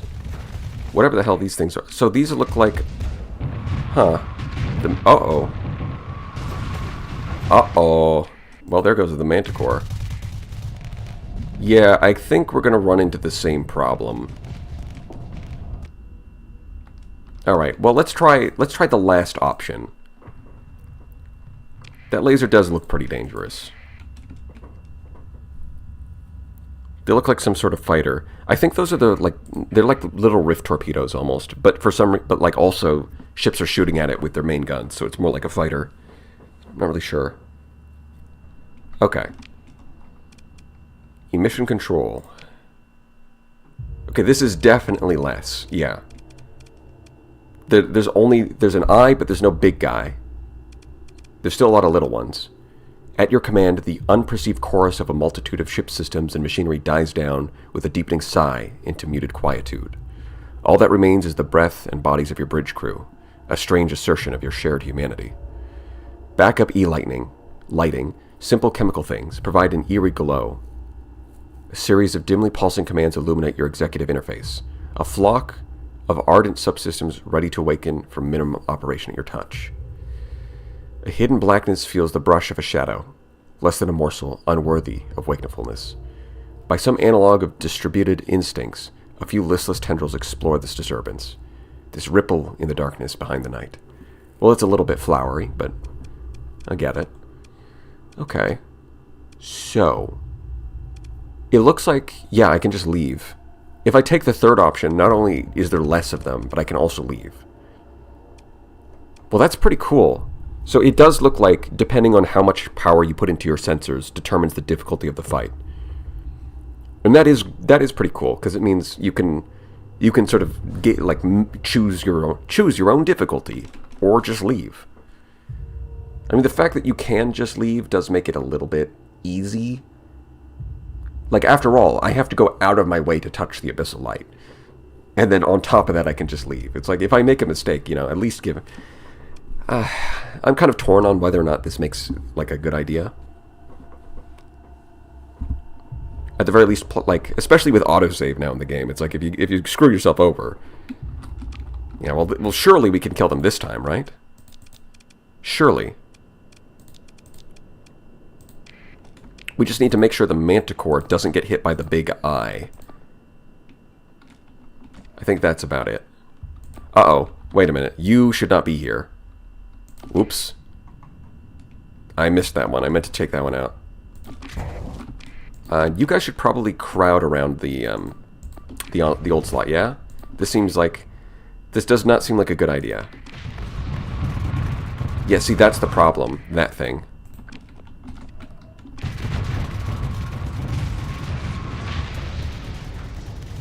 Yeah, just killed a couple things already.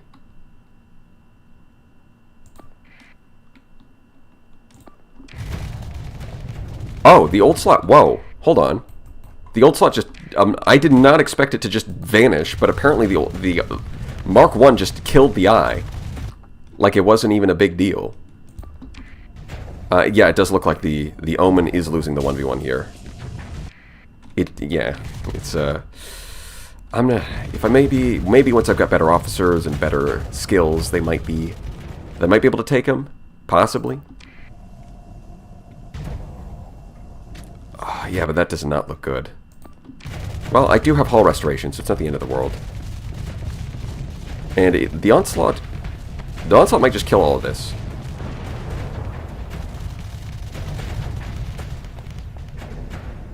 So I'm not seeing any damage numbers. Hold on. Settings. Showed flip.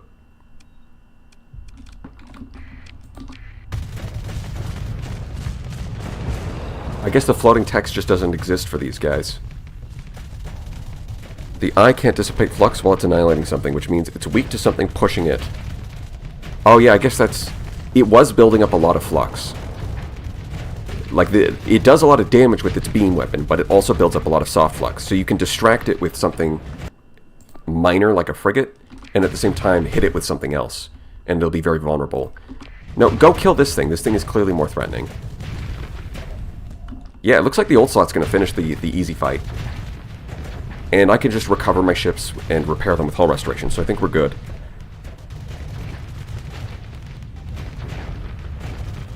Or have a Paragon take it on the chin. Possibly. Or even better, just take a monitor. If it's got its fortress shields on, then that beam is not going to do a whole lot. Old slot winning through sheer plot armor. Well, it's kind of got the perfect weapon for it, the Adjudicators. Like, these guys have no armor. They have zero. Well, not zero. They have 1 armor. Right? They completely rely on hull. And the Adjudicator does insane hull DPS. Hey, wait a minute. Wasn't there only like 3 of them left? I guess they were... No, they must have just been outside of sensor range, that's all. Wait, is the Onslaught a .98 edition or not? Yes, this thing is another .98 edition. The Onslaught Mark 1.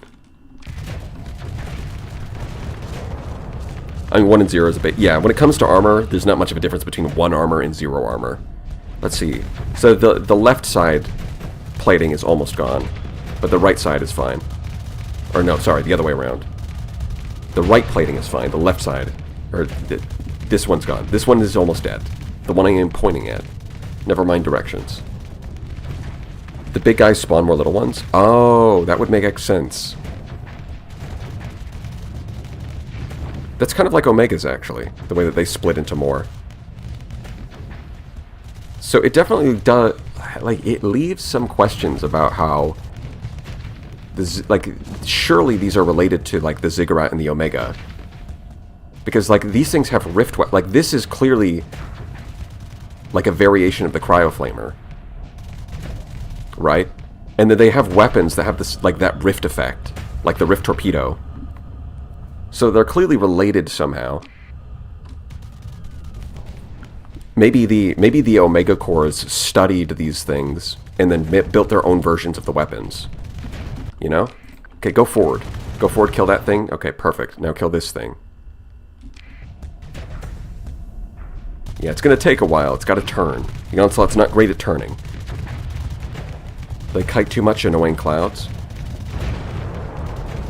Yeah, considering that these are like hyperspace demons, they're a little scared, aren't they? As they should be. The Onslaught Mark I is pretty scary. Not necessarily related, just using the same physics principles.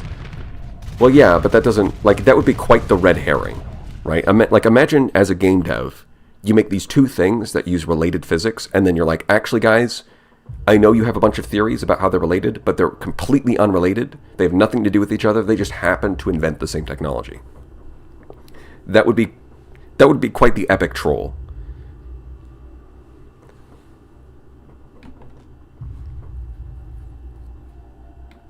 Alright, let's recover all of our ships that we lost. Only a couple of them got demods, thank you, Hull Restoration. And a lot of the repair costs are going to be mitigated by field repairs. So this is a good time to be in the industry tree. What the hell is this crap? Alright. Well. Shrouded substrate, you don't say. Let's have a look. So I got two of these. Anomalous exotic matter held in semi-stable stasis using makeshift containment units. It is recommended to employ hazardous material handling protocols class 6, 7, 9, and 13. Cursory investigation suggests applications in energy production. Applications in energy production. It also says right-click to analyze. This self-sustaining action produces massive energy differentials which are periodically discharged towards target. I'd have never have said a storm could be evil, but now... A storm? So are these like natural phenomenon? He didn't call it a ship or like a creature, he called it a storm.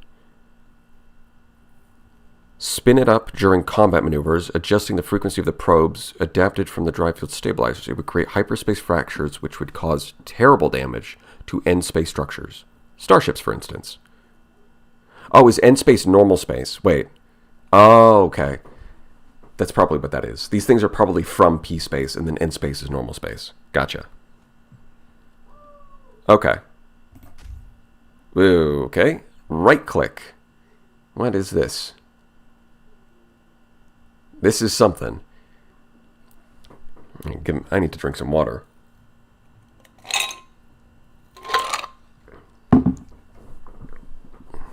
Damn, are these like demonic IEDs? They might be. You join your technology officer and engineering chief in a small briefing room overlooking the shop bay, dedicated to what has been euphemistically dubbed special salvage.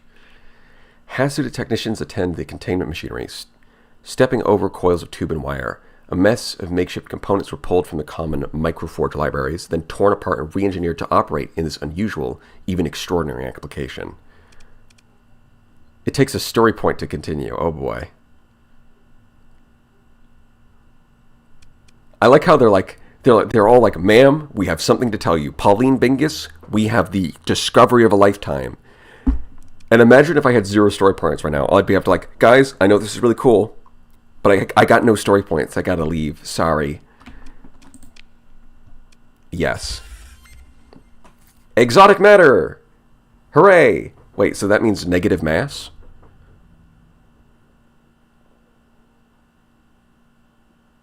Negative mass. Cool story, bro. Basically. Captain Bingus, we have something to show you. Sorry, guys. I'm just not interested today. I don't have any story points. What can I tell you? Engineering interrupts. Another way of saying we don't know what it is, and it doesn't act how physics says it should. Your technology officer begins again, enthusiasm tempered somewhat. Obviously, I was about to... Analysis is preliminary and proceeding. So, what is it? Your engineering chief makes a show of looking to tech expectantly. It appears they've had this argument already. In truth, I could not say exactly. And unfortunately, we're not equipped to perform a full scientific investigation. Clearly, it is part of, or product of the hostile force which we bested. But to know what it is, you'd need a full science team and laboratory facilities to even begin to approach the right questions, to say nothing of the answers. Like Tritachyon, like Glacier Academy.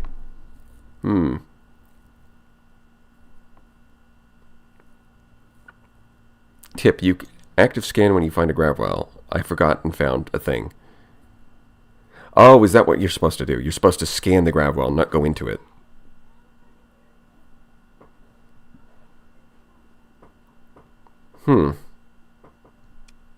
Tritachyon. Or Galatia. 1. Well, alright, regulatory stars. I'll do 1. Yes, exactly. Although...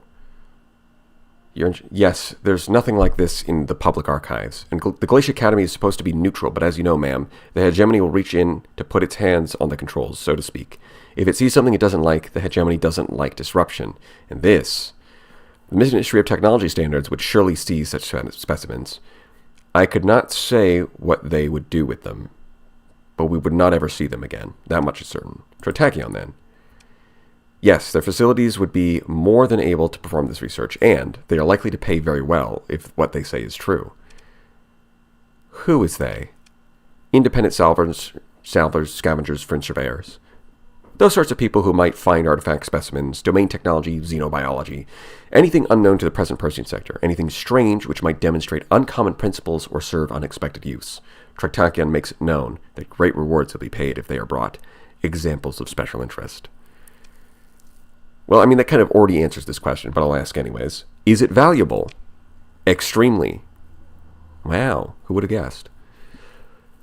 If the energy output ratio scales as projected, it's dangerous. It's almost too easy to build a weapon with this substrate. Imagine if the Pathers, yes, another Myrath, with any applied technology sufficiently powerful, it could...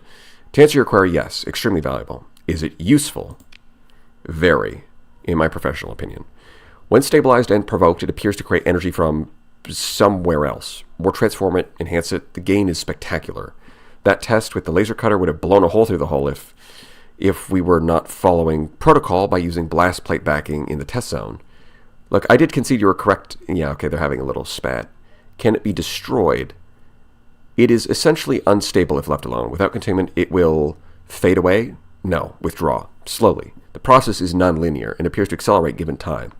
Although it's hard to measure exact terms of mass, volume, or output. It all just becomes less. Yeah, this thing seems to create energy. Matush.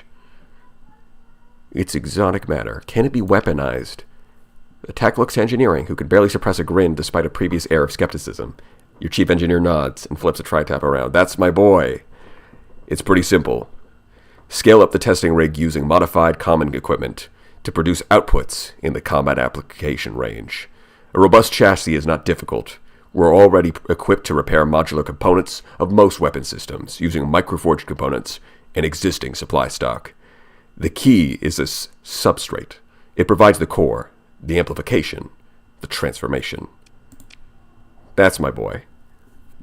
Tech speaks up. Using sensor data recorded during our encounter with the hostile entities, we believe it is possible to reliably reproduce certain effects which have been observed. The schematics scrolling before you are complex, but you will recognize the conduits and capacitors common to energy weapon mounts. Ah, it's their energy weapons. Of course they are. and something strange at the center of each design, some beating heart which does not belong within these human creations. You trust your officers not to ask if the projected power outputs are in error. You've already seen what these things are capable of. Show me what you can do. Select weapons to assemble. Oh boy. Well, that's just that's what we call the indomitable human spirit. Go kill demons in the void, and then you rip out their hearts and use them to make guns. The HFY the HFY Reddit would have a field day with this kind of story. So yes, we get these cores, and then we can use it to... I'm assuming these are the same weapons that they were using against us.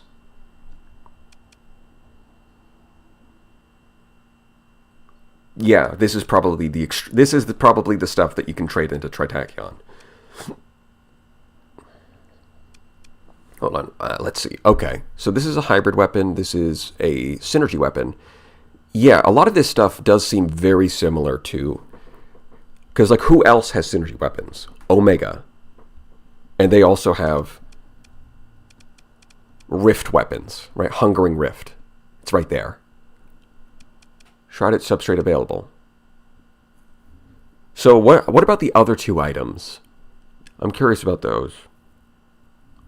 Okay, so suppression / point defense, 10 ordnance points, small energy, 500 range. Let's see, energy, it's not a beam weapon. Perfect accuracy, 1 second. It's got EMP. Fires at the nearest target close to the weapon. Okay, I'm not really sure what this does until I see it. It can hit... Can it?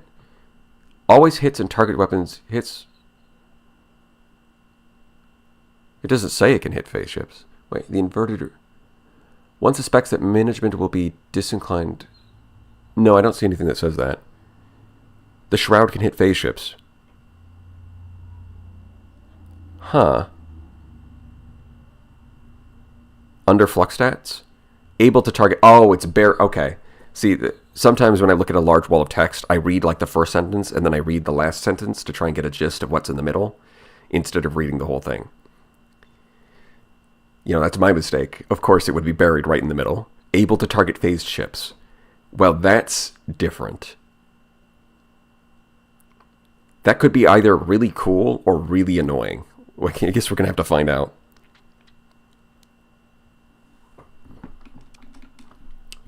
Yeah, unfortunately, I can't really get a good grasp of what this is going to look like without just seeing it in combat first. Like, I need to be able to see what it does, and then I can use the numbers. And then once I have that context, then the numbers will make more sense. Hungering Rift. Hit points 600. Oh yeah, that's right. Missiles now show you the hit points.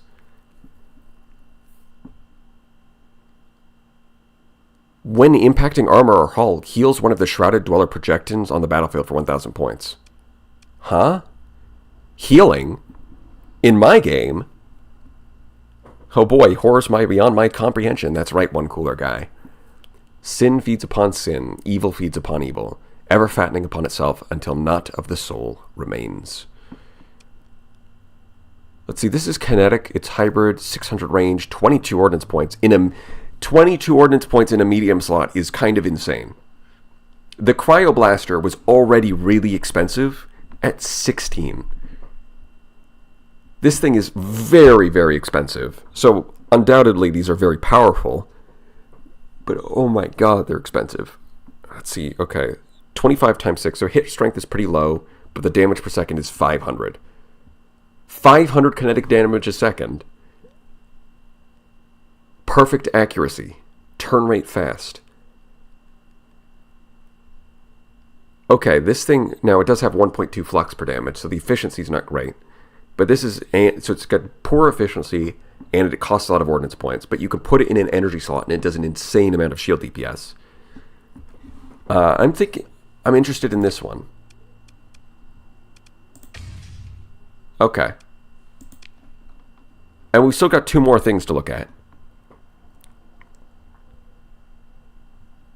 The kinetic weapon, well, perfect for the old slot, not exactly true. The old slot, one of the limiting factors is flux, and so the 1.2 efficiency is that's a deal breaker, honestly. It well, it not only let me expand on that. It's got limited flux and limited ordnance points, and this thing is terrible at both. It's both very expensive and has poor flux efficiency. So it's it's actually pretty bad for the old slot.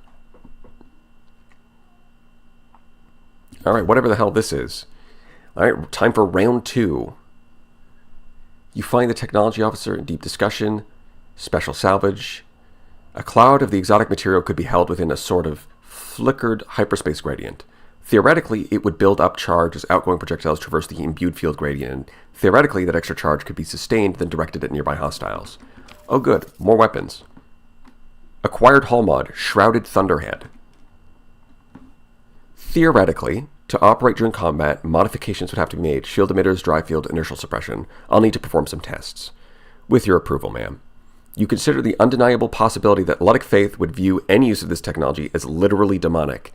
You could be declared a heretical outlaw and hunted by the Knights of Blood and Ludic Path alike. Submit a combined report. We'll proceed, theoretically. Okay. What is this hull mod, though? What is this hull mod? Shrouded Thunderhead. Nice, they'll feed ships to us voluntarily. Yeah, well, they do that already. Literally demonic. At this point, we might as well lean into it, We'll paint our ships red. We'll get a mask that's literally a demon. We'll show up to, like, the Ludic shirt. Like, at this point, we might as well just show up to their worlds and be like, "Hi, I'm Satan. Nice to meet ya." At that point, I've also got to, like, perfect my evil laugh, too. Yeah, the Ludic Church has been real quiet since Shrouded Thunderhead dropped. Fires rift bolts at locations recently hit by the ship's weapons. The amount of damage and the flux generated depend on the size of the ships. Oh, I saw this. Okay. I saw one of them using this, where there was, like, lightning bolts hitting the old slot. So the probability of a bolt being fired increases with the number of hits landing over the previous 5 seconds. Bolts are not triggered by weapons dealing soft flux damage, such as beams. Okay. So what I'm hearing... this would be... Oh, no. So rather than the old slot, I think this would be really good on the modern onslaught. Because you can put Storm Needlers on it. And this, the chance of a lightning bolt triggers per hit. The chance of a lightning bolt triggers per hit. So something like the Storm Needler, which fires at an insane speed, would trigger this a lot. And then on top of that, it does something that low-tech is missing. Right? Low-tech has kinetic damage and high explosive damage, which is really good, but it's missing EMP damage. And this thing does EMP damage. Potentially really good. Although it does also generate flux, so, that might be a little questionable. But other than that, it seems perfect for the modern onslaught. So there's another one. Okay, so we've already learned this one, I guess. Yeah, so this teaches you a hull mod. And, yeah, okay. And what about this thing? You find your technology officer in another deep discussion. This a lens, a working item, of course, does not operate in normal space as such. Tech is deep in lecture mode over an arcane holodiagram. You can tell they've been talking for some minutes from engineers' impatient eye roll. It could be a place deep within the hull in a specially stabilized cradle. For safety. Yeah. Safety. Spin it up during combat maneuvers, adjusting the frequency of the probes, adapted from dry field stabilizers. It would create hyperspace fractures, which would cause terrible damage to end space structures. Starships, for instance. Now, for obvious reasons, the theoretical range is infinite. A weapon with infinite range, you say? There is actually a third one you haven't gotten yet. I'm pretty sure I have 3 here. Or are you saying that there's a third hull mod?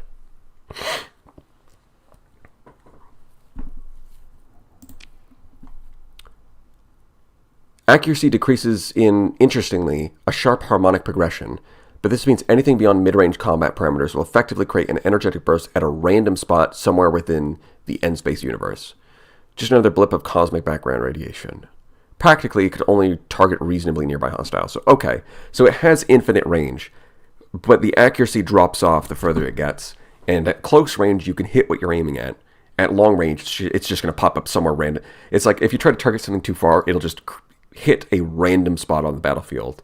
And if you're really lucky, if you are John Starsector himself, you might hit something, but probably not.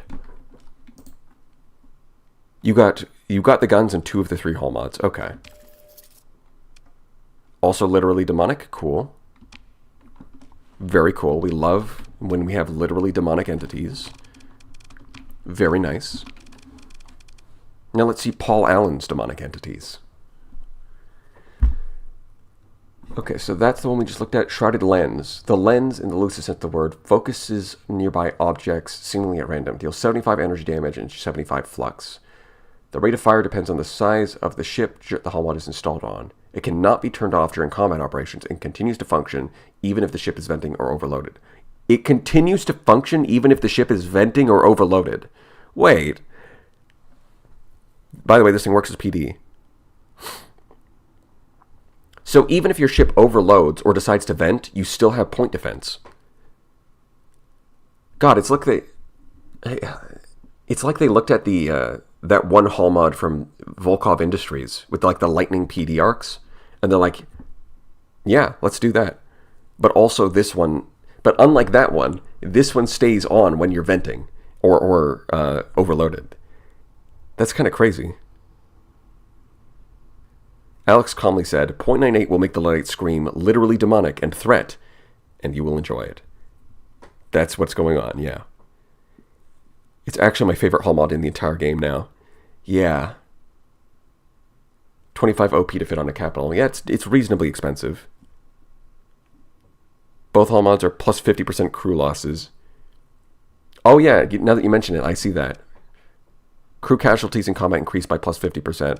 So, that kind of subtly nudges you towards high tech, because low tech if you're hull tanking, that's going to be a problem. But if you're on a high tech ship or relying on shields, it's not going to be a problem. Interesting. There's a lot of potential here. Although to be fair, yeah, crew is expendable. That's fair, Yodine. You can, as long as you've got enough money, you can just replace them, no problem. Oh yeah, also automated ships as well. These would be quite, like if you take the automated ship skill and get yourself an Alpha Core Radiant. Easy. It's clearly magic. You can tell by the wires. Yeah, sounds about right. I don't see any problems with that logic.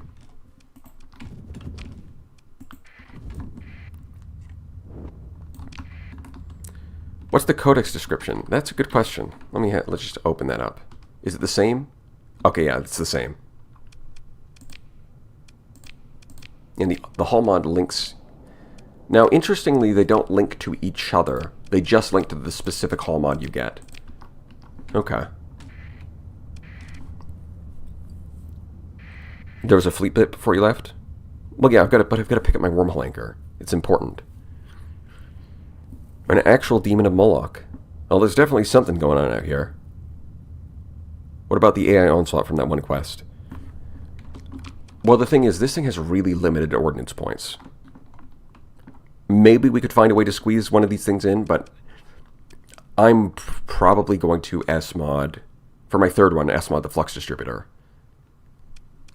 Change these over to breach missiles, and then, yeah. That's probably what we're looking at.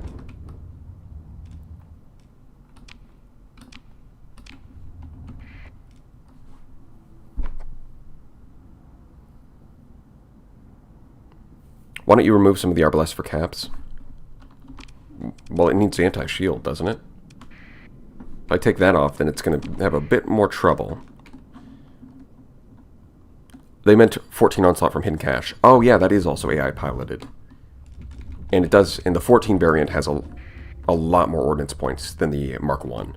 So that might be workable. What?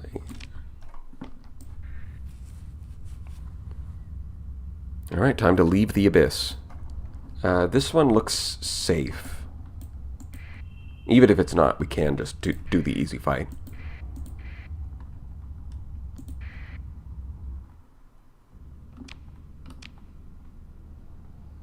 Use a sensor burst to increase sensor range. Use interdiction pulse to increase burn level. Yeah, this is a normal one.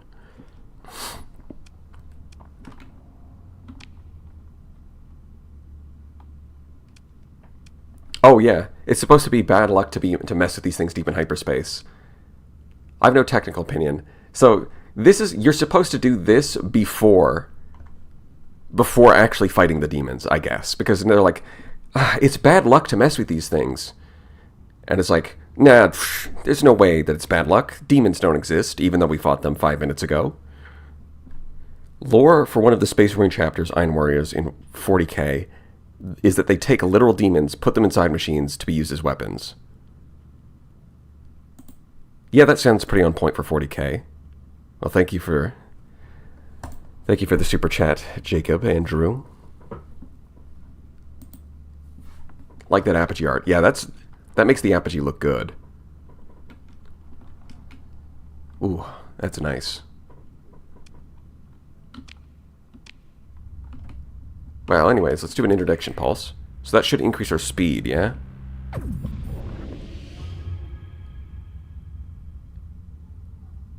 Ooh, we can get up to 10 for a whopping. Very nice. That is very nice apogee art. Yes, it is Warrior 4356. I see that you're in a long line of... That's a pretty long and prestigious line if you're the 4,356th. Demons don't exist. Yeah, sure. It was just exotic energy, my brother-in-law. Basically, yeah, we get like 10 light years of double speed. Hooray. Incredible. For the low, low price of wasting your time firing off an interdiction pulse, that didn't really seem worth it. Your route on the edge of the world map caused you to miss it. Yeah, that was probably... I think because I was on the edge of the map, I might have got less events.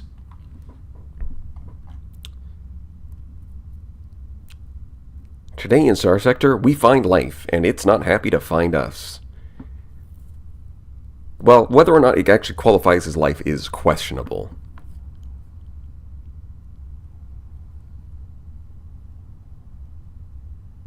Should we have the new neutrino detector on? Maybe. No, it's pointing at stuff.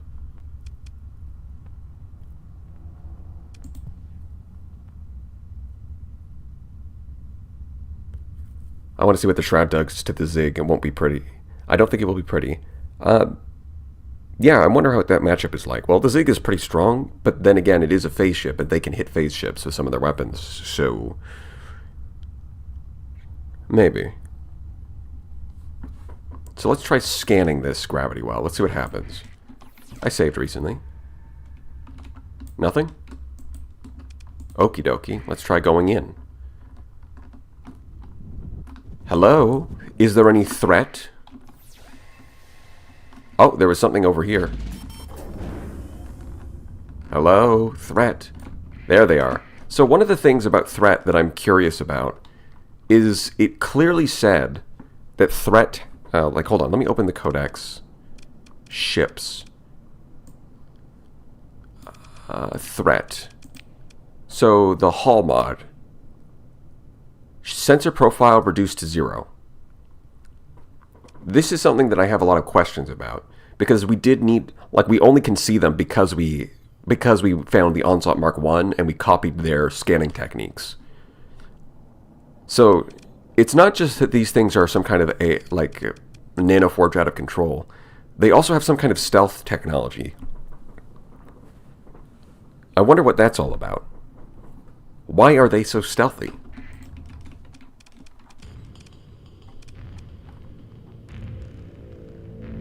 Huh.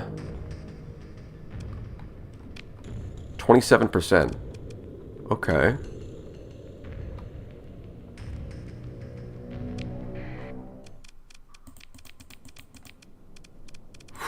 Alright. Well, I did say I came into the abyss so that I could die. I think we did it once, we can do it again. What has the enemy got in store? Because it looks like we've fought some of these threat ships before, but we haven't fought the big one. And these guys are just sitting there. That's ominous. Okay, yep. So these are the ones we've seen before. They're doing a bunch of random bullshit. Go! The important thing is the big one. And I still don't see it. Go grab... Well, that actually doesn't matter. We don't need that. In fact, we don't... It's kind of awkward fighting these things with capture points.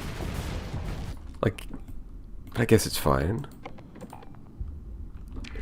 Is it just me, or is there more?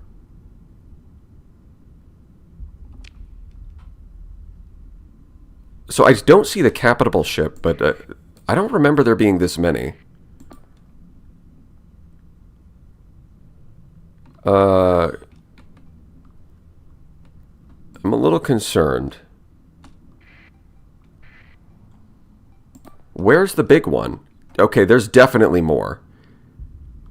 There is definitely more.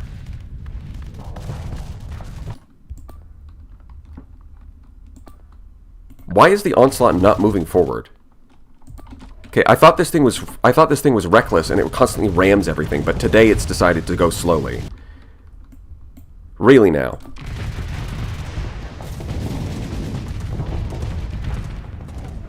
Today the onslaught decides to be slow instead of just ramming the enemy. Yeah, there's no question about it. There's definitely more than I was promised. That's not good. Is that the new one? Which one's the new one? Increases the ship top speed. Okay, what about this thing? Identification error. Target matches no known ships. Uh-oh. Locked entries. Even though it's right in front of me. Is that... No, where's the big one? Notice the red cubes. What red cubes?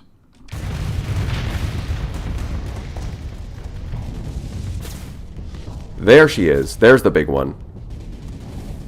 It's just sitting at the edge of the map.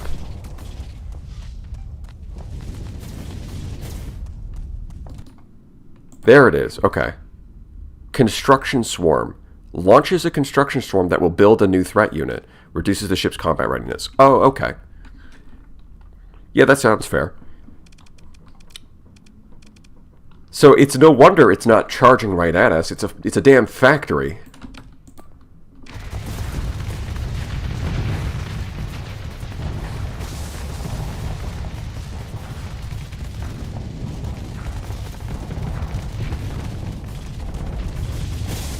It looks like we pissed off the paperclip machine.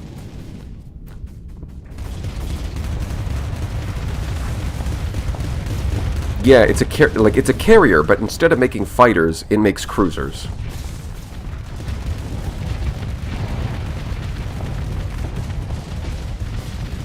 We're gonna need more onslaughts. When they die, they make swarms which restore the fabricator's CR if they reach it. Oh.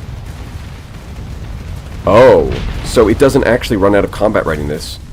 Oh, that's what that is. Okay. Gotcha. So those... Okay, that actually makes a lot of sense. So what it does is it builds a bunch of ships at the cost of combat readiness. And then when the ships die, they spawn a swarm. It breaks apart into nanomachines that go back and restore the combat readiness so they can be built again. If you want to actually take them out, you got to kill the ships and then kill these swarms before they get back. Oh. This is like this is a boss fight.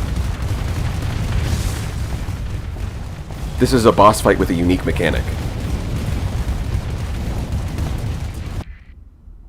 Well, you know what time it is.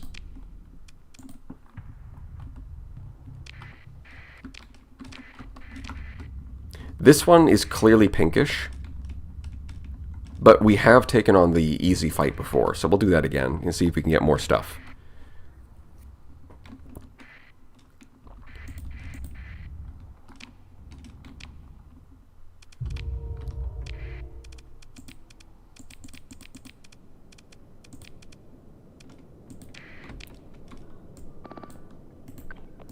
So I think we want the Onslaught to go in first, because we don't want all of these guys to just die to the beam immediately.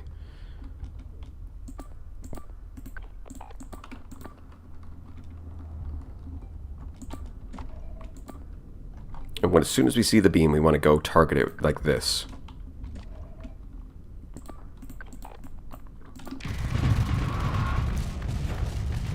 So it does look like, yeah, the shield has to open up in the front to shoot the beam. And then this thing is able to kill it instantly.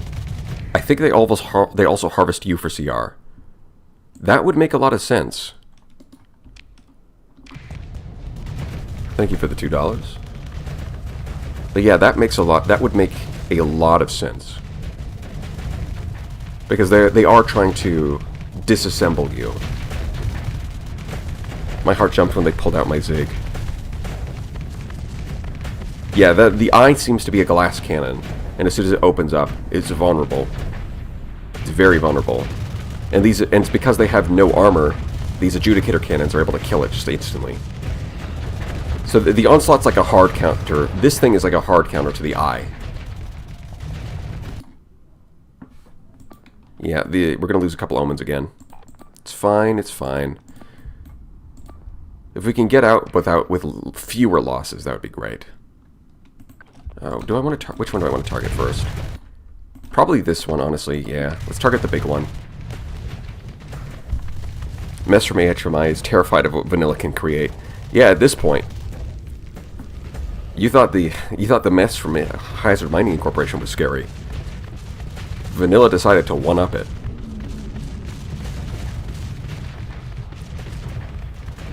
Pairing this with a random assortment of things, and the Abyss has more stuff than the core worlds. I cannot wait for the Rat mod to incorporate this stuff into the abyssal dungeons that they have. Once they start incorporating the vanilla demons into the abyssal dungeons, it's gonna go. That mod is gonna go crazy. So yeah, it looks like the Omens do a much better job of surviving if you have them escort the Manticore instead of letting them wander. If they wander on their own, they get themselves killed. But working together, they don't die. Now, they're not killing the enemy either, but they are distracting them at least.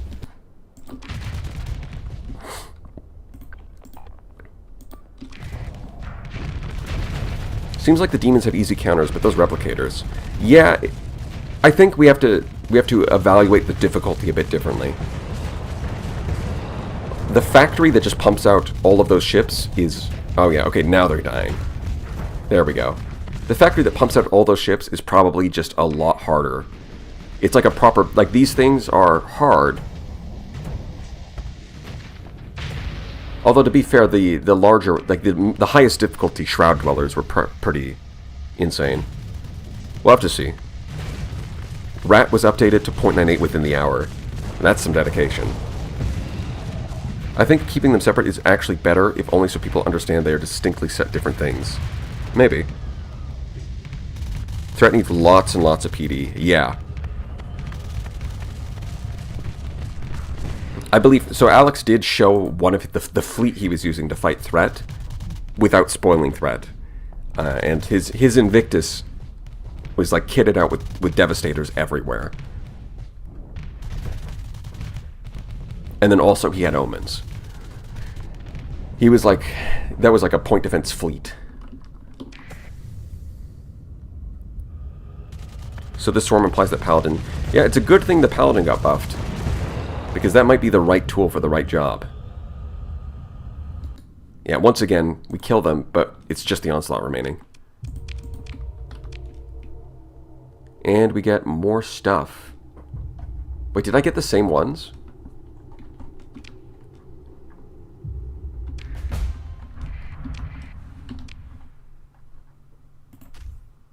No, this seems to be new. Okay.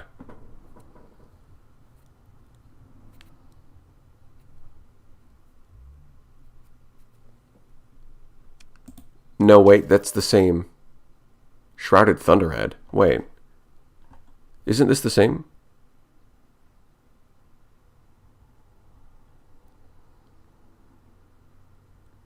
Bro didn't save? What?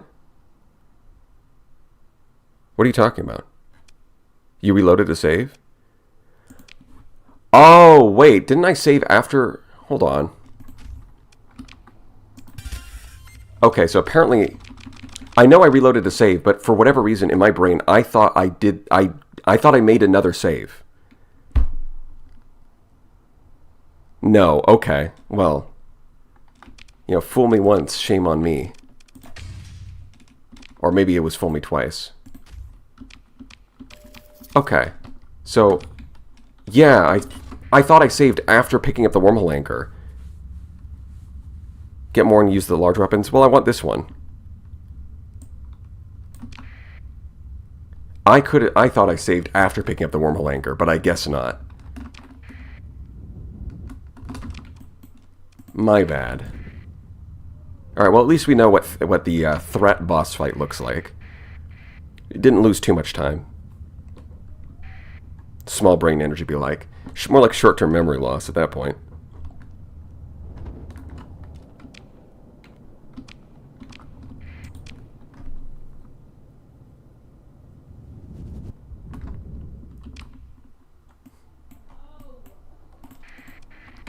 Alright, let's get out of here.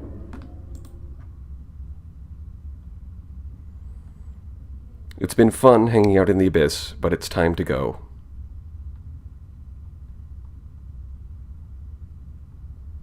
Back to the core worlds.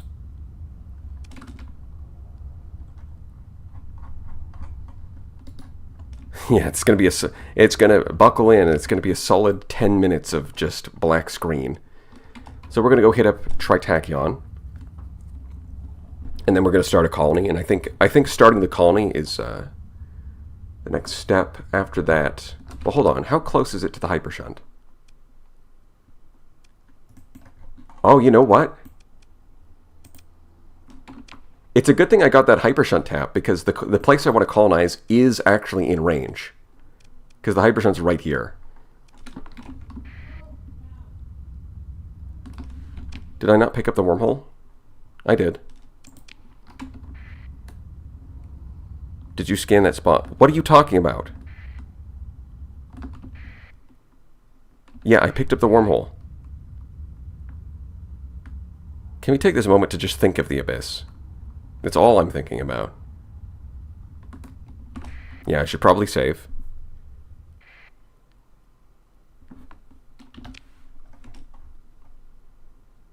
Yeah, we look good, we look good. So this is clearly another fight. It's clearly pink. Now we can get more items. Okay, this time instead of repeating the fight we had before, now we're actually getting some items. So you guys escort that, you guys escort that. Get you to back up a bit. Yeah, I'm not chasing down every single sensor thing. Then it would take a million years to get out of the abyss. What if you did only Onslaught? Maybe. My partial colorblindness is going to make this fun. I legitimately cannot tell the difference between the light colors. Well, I guess you're getting the full Spacer experience, Hex. That seems to be the way it is. Yeah, that's doing some damage. We just got to get the Onslaught onto it.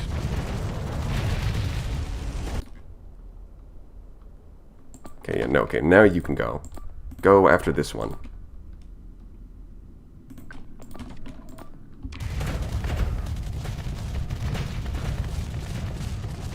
Yeah, you gotta kill that thing, because that's the only one that does serious damage. Kill it with flak. I would love to say kill it with fire, but in this case it's more like kill it with flak. No, you are turning the wrong way. You are turning the wrong way. Turn to the right, not the left. Why are you turning the wrong way? What was that all about? See, look at that. It opened up and now you can't shoot at it because you turned the wrong way for no reason. That's on you, buddy. Alright, don't come crying home to me when you turned the wrong way. You chose to do that. It's too bad you can't name your alpha cores. I'd love to give it a name so I can complain. So I can flame at him. Like, serial number 47. What were you thinking? You dumb idiot. You've lost your Vam... Alright, that's it. I'm taking away your Vambrace module privileges. No, I'm not calling it Alpha Chan. Although that is kind of insane.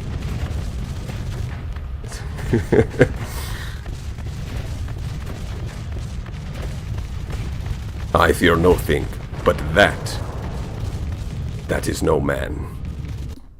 Yes, kill it, please. Kill the big one. So look at that, the Manticore and the Omens are still alive. And it even hit. It even hit it with a Reaper. Now if we can hit it with a... Nope, that's gonna miss. Come on. It dodged the Pylums. Unfortunate. Yeah, the Onslaught's gonna win. It's just gonna take a little while. These guys, for once, we've got the right strategy.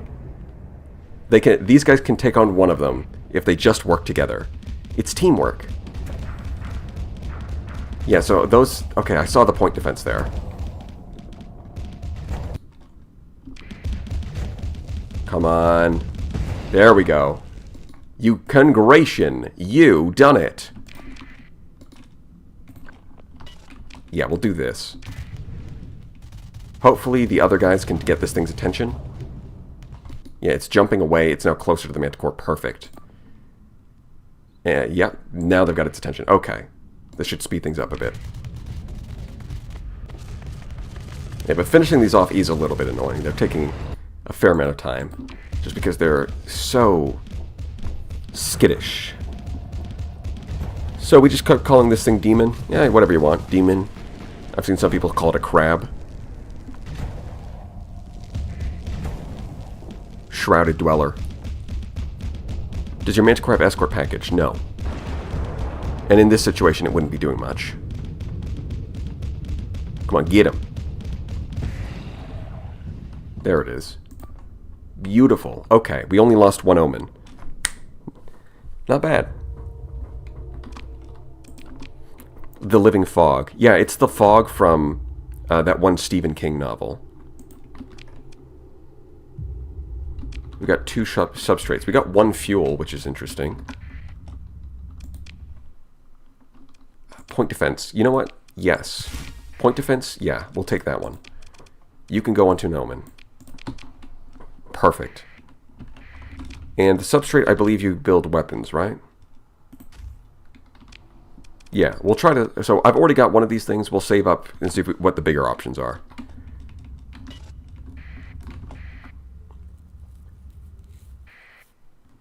Do you get salvage from your own blown-up ships? This is the first time that's applicable. Maybe. That might be why I got one fuel. But, I mean, I also recovered the ship, so that'd be a bit weird. The fog from the mist. The mist was shrouded in a deep fog, and that fog was so foggy it was shrouded in its own mist. And upon that mist was another fog. Upon that mist was a cloud, and that cloud was nestled in a groove, and that groove was made of fog, and the fog had its own shroud, and that shroud was composed of mist. It's like a metaphor for how deep this game is.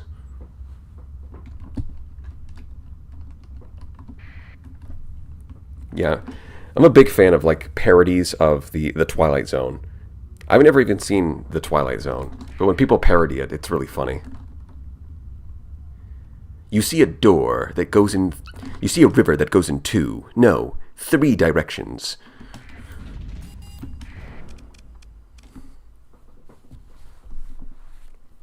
Flak for threat, long-range ballistics for shroud. Yeah, since they do have shields, so kinetics would be good, and the lack of armor means that they're still good for hull damage. Storm Needlers would actually go crazy now that I think about it. That's 1,000 DPS against the hull and 2,000 DPS against the shields. From one weapon. That's pretty good. Yeah, you know what? We're not going to go there. We're actually not going to risk finding threat. Storm... Yeah, we could do like a S-modded magazines with Storm Needlers and Thumpers on an Onslaught. And that would be like the perfect weapon. So that's a normal light. Although, the speed boost you get from an interdiction, I'm not even sure that's worth it. It's kind of lame. Oh, we're about to reach normal space. See, look at this. Look at this. It's not even that the abyss is particularly large. There's just no stars over here. Look at this. We're back in normal space. We've left the abyss. And there's no stars over here. What is that? That is some of the weirdest degeneration I've seen for a sector.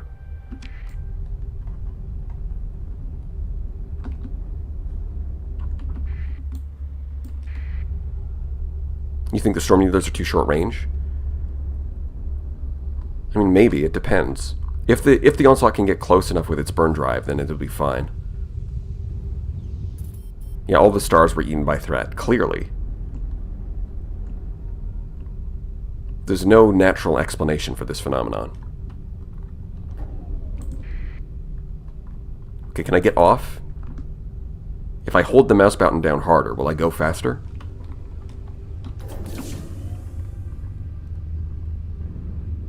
Just came in. You can go beyond the borders of the sector now? Yeah, that was actually in the last patch. This new patch adds a whole lot more. You better believe it. Okay. We want to go see Tritachyon and see what they've got to say about all this. Slingshot, go! Go, go, gadget, whoosh. How do we get? We got all the way there. Nice. Absolute perfection.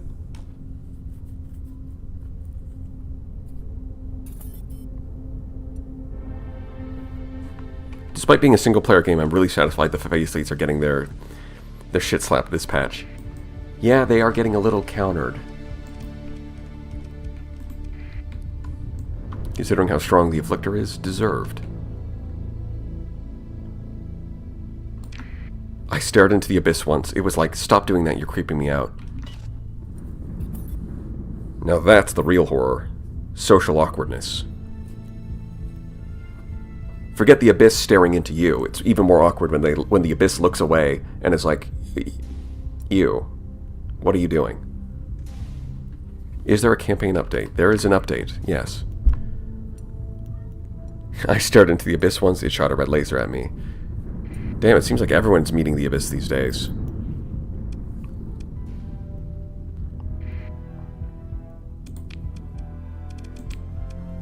Derelict ship, not super interesting. Bounties, I mean, we could clear this pretty easily and get 100k, but I'm not going to do that right now.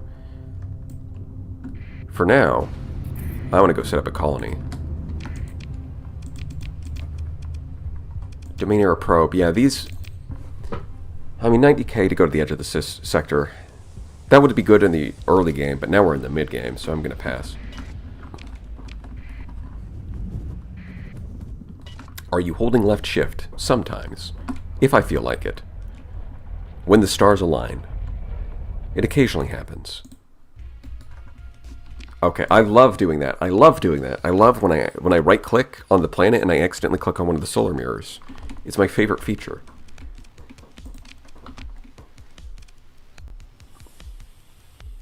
Oh, right, we're supposed to be blackmailing you or something, aren't we? Are we on the right planet? Yes, we are on the right planet. This one. I think it's Zunya Glamour Rotnev. Alright. The Tritachyon Corporation welcomes you. Their smile is uncannily bright. Yes, I'd like to hear her proposal. Alright, now we're in the zone. Have you tried the Anubis yet? I've not in this playthrough. When Yempha made the mod that lets you access it before the patch came out, I did play it a little bit, not a whole lot. It is very weird. I'm not actually sure what the best way to deal with it is. You know, it deals 1 billion fragmentation damage. Talon fighters. Yeah, Talons might actually be good against the Shrouded Dwellers. You're going to lose a lot of crew, but it will do the job. I tried talking with the Abyss, and I just couldn't talk with it. Well, maybe it's because you don't have a name.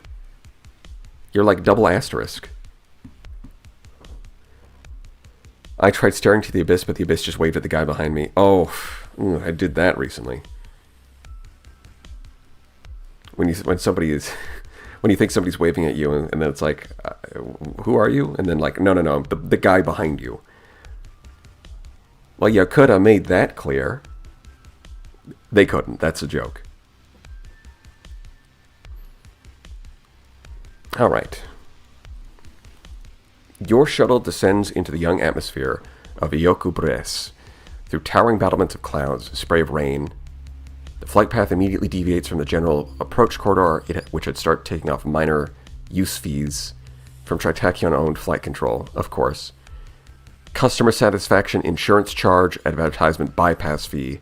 If the notifications self-delete, their fees automatically refunded. Good. You think I'm spending like 5 millicredits on this crap? No thanks.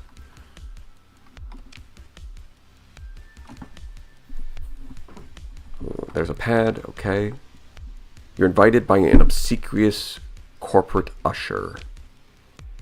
It was designed by an artificial intelligence, the cheerful secretary. Oh.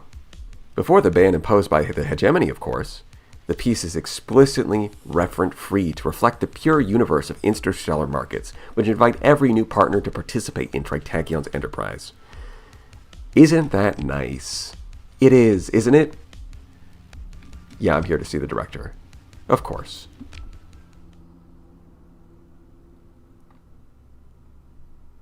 A seat appears. I'm going to sit. Captain Pauline Bingus, I offer vast wealth in exchange for your unique facility in navigating exceptional scenarios. She blinks once, her gaze is fixed on you, but you can't help but feel it's slightly vague. Apparently attentive, but not present in spirit. The look of a cyborg augmentation. Her tech must absolutely be top of the line, of course. Top of the line, but it's still a little uncanny. Bro, the sculptures must have 6 fingers. Yeah, considering the level of piloting that they have, yeah, they probably haven't improved much over current day. This is like the 4th time I saw diamond matrix glasses in the dialogue. Really, I have not noticed that phrase at all. Maybe I'm not reading enough. Shout out to the Pepsi-nomicon. Alright. I'll hear you out. What's the proposal? Fitting your talents, I think. Allow me to iterate your accomplishments briefly so that you know where we stand. My favorite subject, please proceed. She gives you a curt look, but no comment. On second thought, I feel no need to justify myself. Sure, whatever you... yeah, okay. I can't decide if this woman is old or new. I think the answer is yes. Whatever your other, lesser accomplishments, there is one in particular which is why you are here. The ship in your fleet, which is known to history as the Onslaught Mark I, which is of interest to me. I shall make my proposal shortly. First, allow me to elaborate on the shape of our partnership. You know my title. I take a portion of surplus capital from the company and invest it in what we like to call black sky initiatives. There are unimaginable possibilities out there. She raises an arm, hands extended, fingers like raised into the far dark corners of the cavernous office. You sense the lights dim slightly, a dramatic effect triggered by your cybernetic implants, no doubt. Oh, so she's putting on a bit of a show for us. She's not just going to tell us the deal. She's going to put on a whole bit of theatrics, psychically controlling the lights. It's like, ooh, I've got the force. I'm going to use it to turn the light switch down. Okay. I take very long shots. There are things, such things out there, Captain. Technology and phenomena from the human domain, hidden away and from. They locked such wonders and treasures up in red tape, concocted by fearful, jealous little minds. They suffocated these opportunities, blinded themselves to unimaginable possibilities. The returns from exploitation would be astronomical, or perhaps they may prove to be a value well beyond that of mere stars.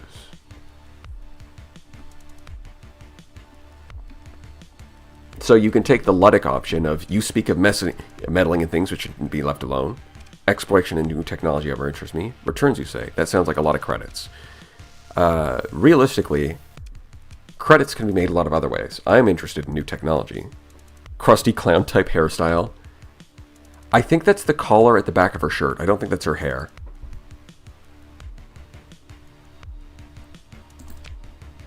Then I think we shall work together. You know the Persian Orion Abyss. You know of the threat. A typically non-descriptive name passed to us from some primitive government committee, I'm sure. You found Academician Cornelius's Alex Enigma, the Onslaught Mark I, among other things. This is what I want. You want to buy the Onslaught Mark I from me? She laughs with a buzz of like a malfunctioning agrav plate. Oh no, that'd be far too provocative too. The hegemony, maybe.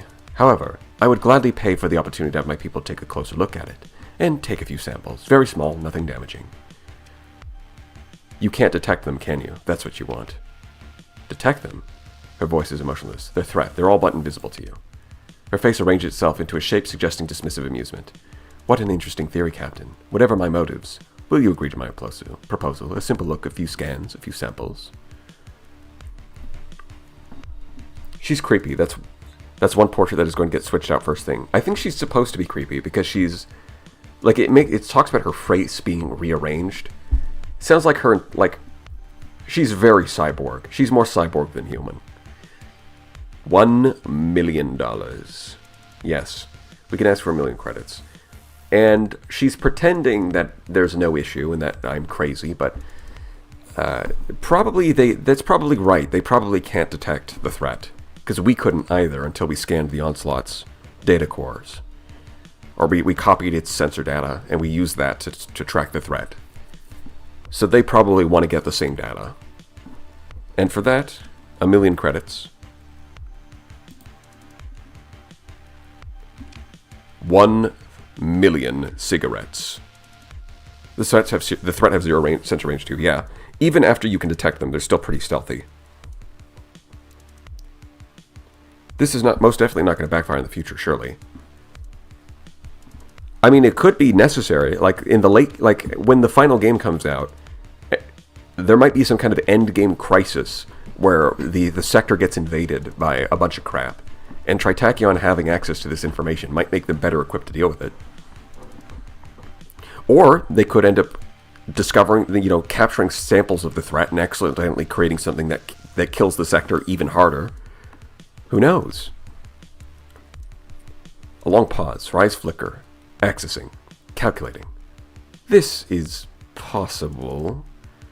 She speaks with an emotion suddenly present. Quiet displeasure, presumably at your maneuvering. You ask for much, Captain. Tritakyon's Director of Special Acquisitions can afford a mere 1 million credits. I accept. Done. Her voice as empty as the abyss. Almost instantly, your tripod pings with several alerts, credit transfer, but also the notification from your tactical officer concerning an approaching Tritachyon portside tender, swarming with engineering drones, and your comms forwarding certain docking requests directly to the Onslaught Mark I. Take a moment to ensure your affairs are in order, Captain. You'd think she enjoys overwhelming your officers with the speed of her response. Make the arrangements. Director Glamour Rotanev takes a moment to turn and appear to look out over her spectacular view of the Zenato Geodivision.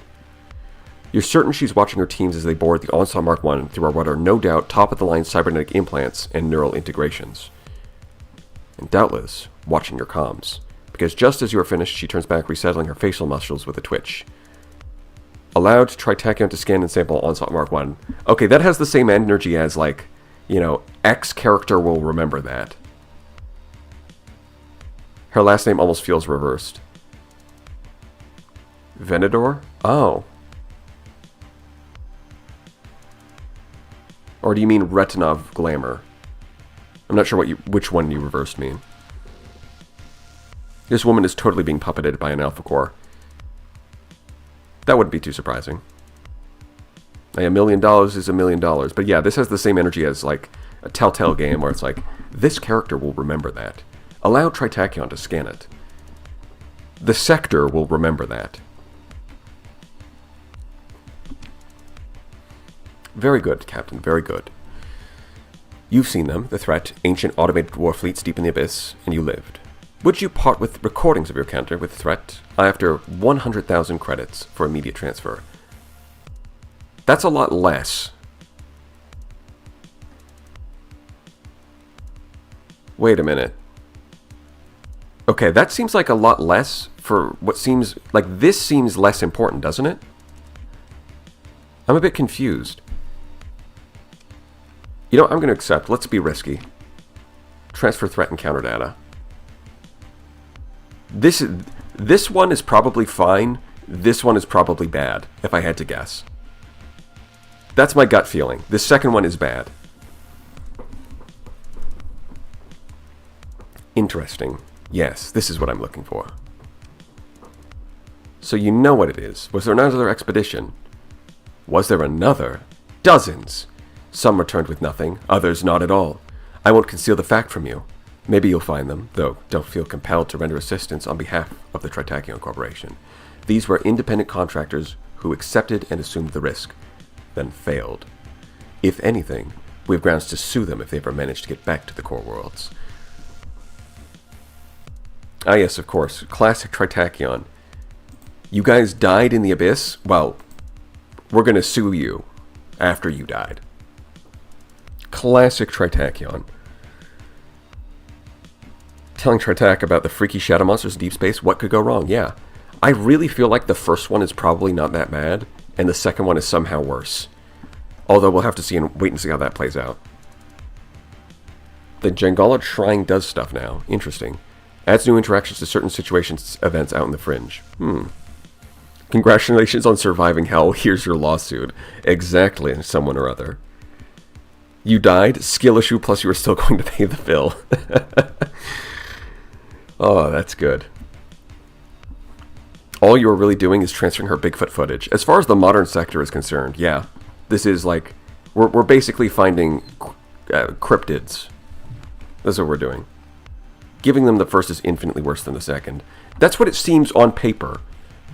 I just feel like they're going to subvert that expectation somehow. The fact that this one's $1 million credits and it comes first, and then they offer you an extra 100 for something that's seemingly less important. It feels like there's going to be like a twist. That's my intuition. Although I could just be completely wrong.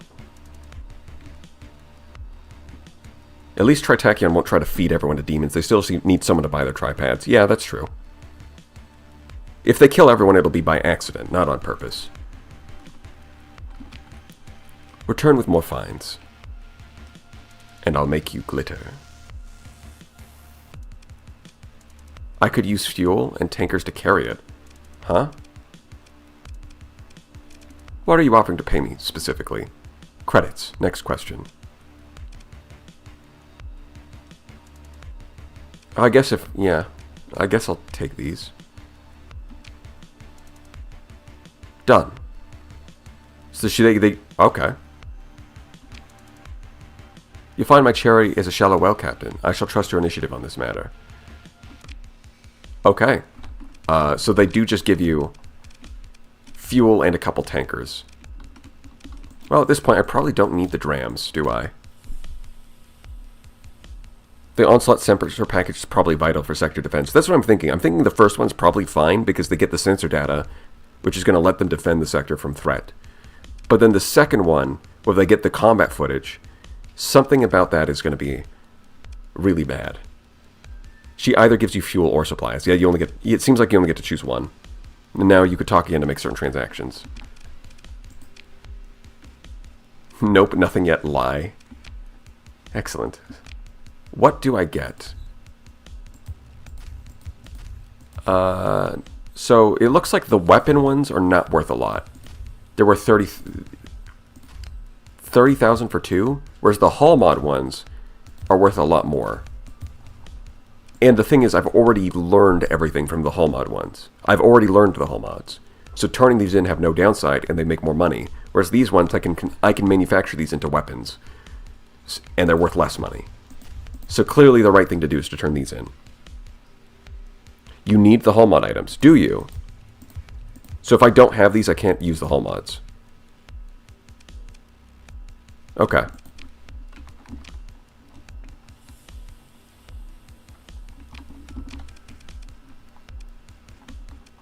costs 1 to install it. Interesting. Knowing Tritech, they can probably make a horrible thing off the footage alone. I'm more thinking that, like, not the footage, but oh yeah, they might try to. It might be that if you give them the combat footage, they try to make their own version of what they're seeing. They try to replicate the technology based off of the video footage. That might be how it goes wrong. Is if you give them the sensor data, right? They can detect the threat, but they don't know what it looks like because they haven't seen it before, and so that's safe. But if you give them the combat footage, they see the threat, they know what it looks like now, and they try to make their own version of it, and that goes horribly wrong. It's probably something like that. Just give one weapon, she will tell you what the threat is. I mean, we can do that later. I'd like to keep some of the equipment for now. Make more of my own stuff.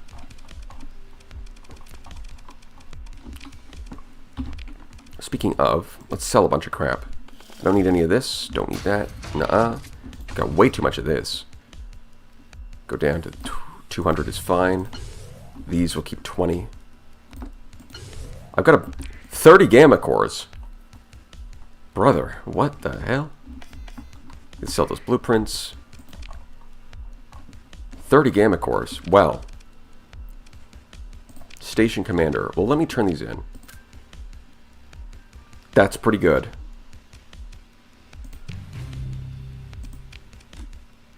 Hey, that's pretty nifty, yeah? Gamma Gaming. We're up at 3 million credits. So apparently this patch, it's a lot easier to make money. Not because of all these special quests and stuff. Like, I got a ton of gamma cores because I've been killing all these things thanks to the Onslaught, which is very easy to get.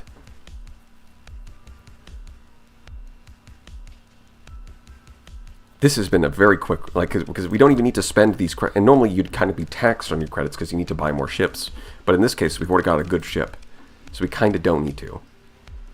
You know, I might actually want a Tritech commission just so I can buy certain... Yeah, I'm going to scrap these. I don't need them anymore. We've got fightins. Fighting for my life. That's... Get it? It's a... Yeah, it's a pretty good joke. I could S-mod these, but I want to... I'll save my story points. Unstable injector, sure. Actually, heavy armor if I can. Yeah, we'll get that. Oh, we can get both pretty easily. Okay, perfect. We'll do this. Yeah, I think what I'm going to do is I'm going to go over to... Well, I want to talk to Ryan. Do a bit of the quest line. The Anubis is awesome, by the way. Very good against threat and abyssals. Well, that'll be good to know. I always felt it was unnecessarily hard to make credits with bounties. I think once you hit the mid-game and you can start getting like 150... Like, there's a sweet spot in like 150 to 250,000 credits where they're not too hard and they give you a pretty decent payout. It's the early game bounties that kind of suck. And the late game bounties end up scaling. Like, if you keep doing the bounties and grinding them for a really long time, the difficulty will scale up a lot more than the price. So when you get up to like 300,000 credits, they turn into quite the meat grinder, and you need a lot of it. Like that point, you're like spending a lot of time to get that 300,000. But also by that point, you should have a colony anyways.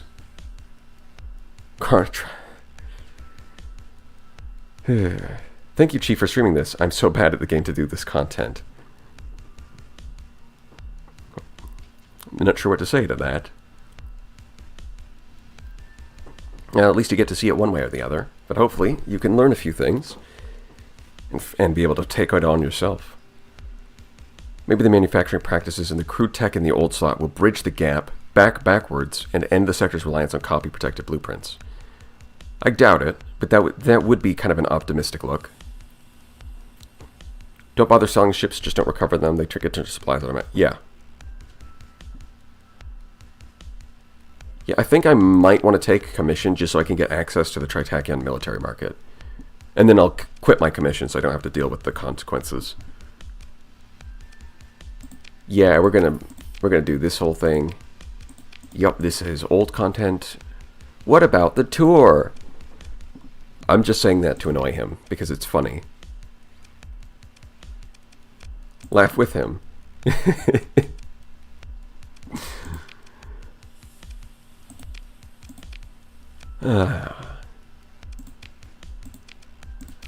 Yeah. Alright. And this thing looks pretty cool. We're probably going to see that pop up in the codex. Yep. There it is. I was going to say, like, it's kind of hard to see, but it's going to pop up in the codex anyway, so you can get a better look at it. That's Tritachyon, baby.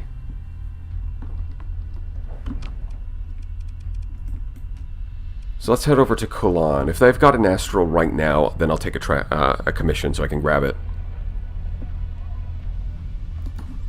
Talk to Ryan after. He's got some stuff on Zonia you might want to hear. Oh, really? Let's have a look then. Mining station. You know what time it is.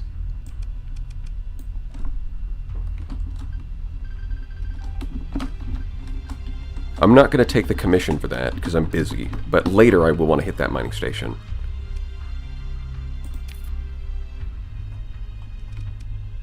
And we can tag that as important.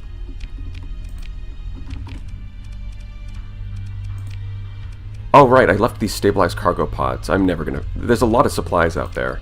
It's like... That's like 500. But they're going to destabilize before I get there. I don't really need them anyways. Simulator upgrade, cool. Alright, let's go talk to him again.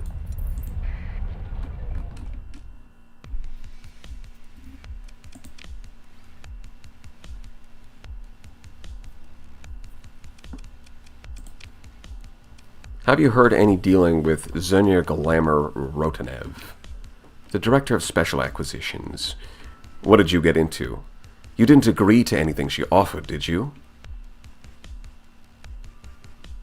I, couldn't say. I was interested in your impression of her. He glares at you for a moment, then sighs, exasperated. What she believes is that if she makes a show of how much she doesn't care about anything, anyone, it'll look like she's the most ruthless and focused executive in the company. Just see how much she's willing to destroy to succeed. There must be something to it, right? It's a waste of capital, human resources, too. Well, yeah, of course. He's more upset about the loss of capital, and the human resources is kind of secondary. That's classic Ryan. Do you know how expensive it is to train good techs, competent management? Of course loyalty can be bought, but then her performance gets attached to the company brand and makes buying it more expensive for the rest of us. So now I'm paying higher labor premiums to boost her career.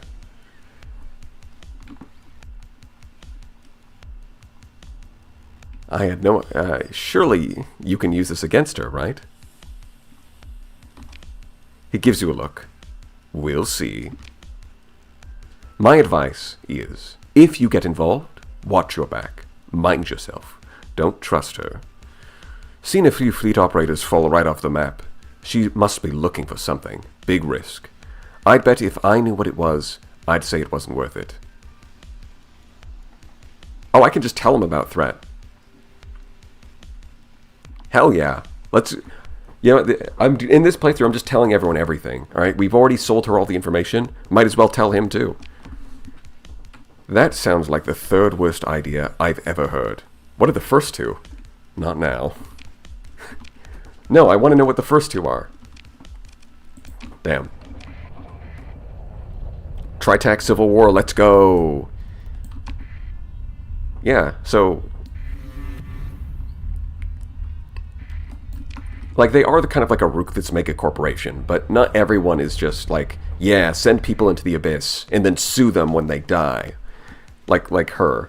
See, he's more reasonable. He's like, well, if people know that we're sending people to their deaths, then labor costs are going to be more expensive, and that's just bad for business, okay? Getting people killed, bad for business. You got to keep them alive. That way you get loyalty. And that way, if they're loyal to you, you don't got to pay as much. Simple as. You know, give them a good experience.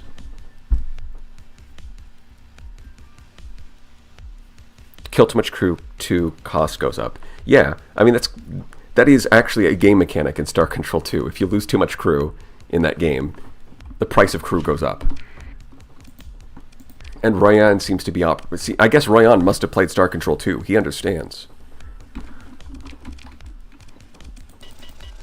Alright. I can't actually see what's on the market just yet, can I? Yeah, we're only at 8. Ugh. We've got to get up to favorable. Is that doable? If I trade in enough... Okay, what's favorable? Is favorable 10 or was it 15? I think it's 10. Hold on. If I turn in one of these, that's 1 point. That's 2 points. 10 is favorable, right? I got a 10 into 15 immediately. That's very helpful. Thank you. I wonder, how good do you think the unnerved sparks are now with the threat swarms? Probably good. I don't really need these beta cores in the long term. So even if it's wrong... Yeah, there we go. 10 is favorable. Okay. So now we can take a look at this. No astrals, unfortunately. I would love to use them, but yeah, they're not here. Maybe at another site. Your astral is in another castle. Speaking of, no officers. We should be picking up officers, because I do need different ones for the omens. Gotta get the right skills. I think his first worst idea was working with Baird. Probably.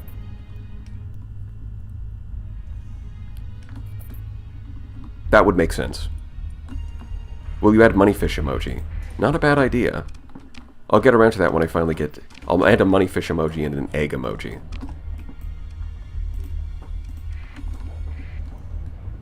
Yeah, I've definitely unlocked a lot more, like, emote slots. So I should probably put them to use, yeah? That sounds like a good idea. And also, yeah, no, that's a good idea, Fwifo. I think Fwifo would be a perfect emote, honestly. Actually, Star Control 2, all of the aliens are just have so much personality in that game that any one of them could be... You could make all of them into emotes. Although, whether or not I'd actually be... I mean, you could make like the little cartoon emotes, like where they're like you might have like a Spathy panicking. You could have a Thredash being angry. You know, that sort of thing. You could have a Pakunk. Well, I'm not really sure. They're just doing whatever a Pakunk does. We're striving for the path of spiritual enlightenment. Something like that.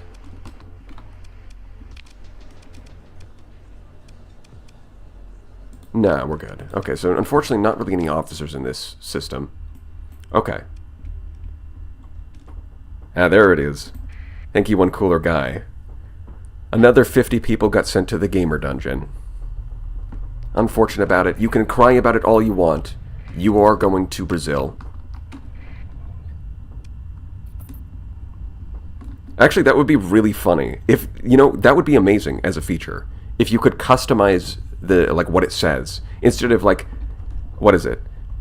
Gifted 50 memberships. If instead you could, like, customize that text. So instead it says, one cooler guy sent 50 people to Brazil. That would be pretty cool. 50 souls lost to the dungeons. You're going to the gamer dungeon. All of you guys are getting... I'm already on Brazil. Nice. All of you guys, you know what's happening to you? You're going to be piloting Talons, baby. All 50 of you. You're getting shoved straight into a Talon cockpit. I hope you've already written your wills, because you are not going to last long against threat.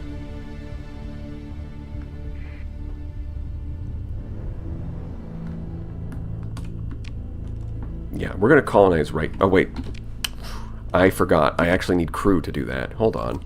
Let me just go hit up Galatia Academy.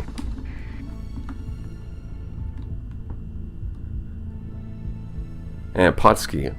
You are all... Potsky willingly went into the dungeon. A very odd choice. Fine, I'll do it myself. I didn't get selected in the random lottery to go to the Hunger Games, so I'll just volunteer as tribute. It's as simple as that. I'll write Katniss Everdeen, if that even is your real name.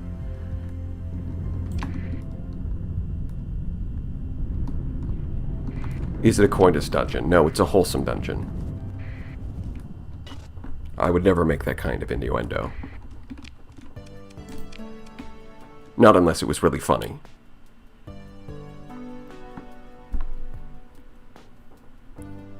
Forget the dungeon. Give me a Prometheus, and my ramming maneuvers will be yours. Alright, chill out, Pather. Pather Fennec. Wholesome dungeon, that's right. Just a wholesome dungeon activity. Heh. Coitus dungeon. See, the joke is sex. It's the funniest shit I've ever heard.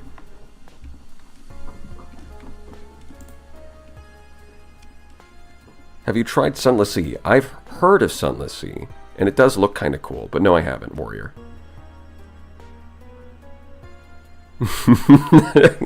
Not the coitus dungeon with ramming maneuvers. I think those two things were meant to be separate, okay? Let's not jump to any conclusions here.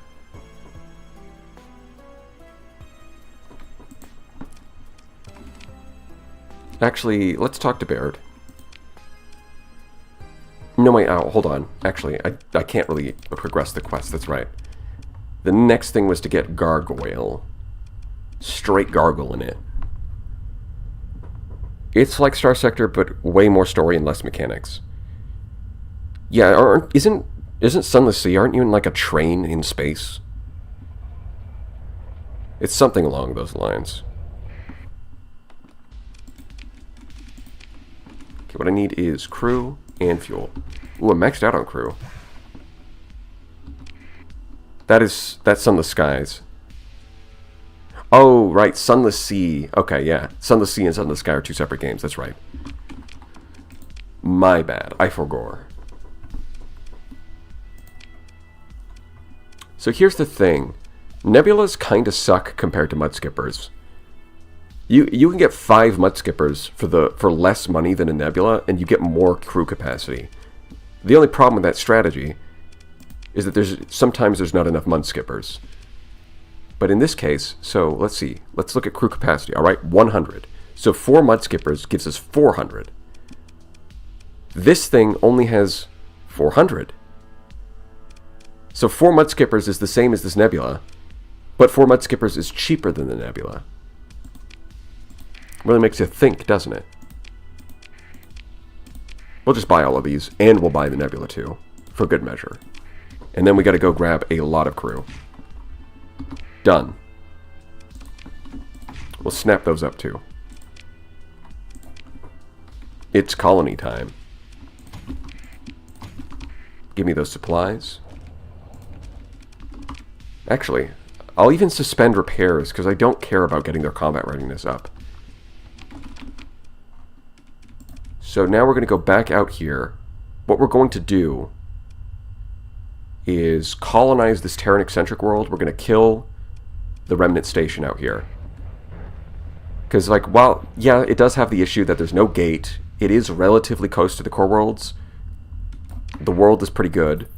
The planet itself is pretty good, and it's in range of a hypershunt. I like to fly my colonists to their 300% colony in style. Yeah, you get one of the luxury crew transports. You're getting sent to a volcanic world, but don't worry, the trip there will be very comfortable. We've got premium first-class seats just for you. Now go to hell. No, I don't mean like as a euphemism. I mean the planet was named Hell by its founder, John Starsector. You might have heard of him. He called the planet Hell. It's just a little in-joke. It doesn't speak to the quality of the experience. We can assure you the air conditioning is phenomenal on Hell Station.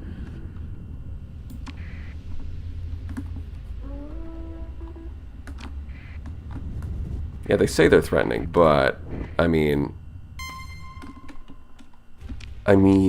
are they? Are they really? Do you really think you stand a chance? Come back in 100 years after you've done enough training.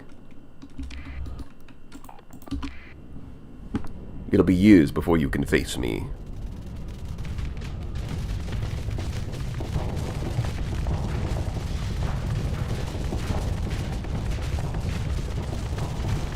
Go Onslaught.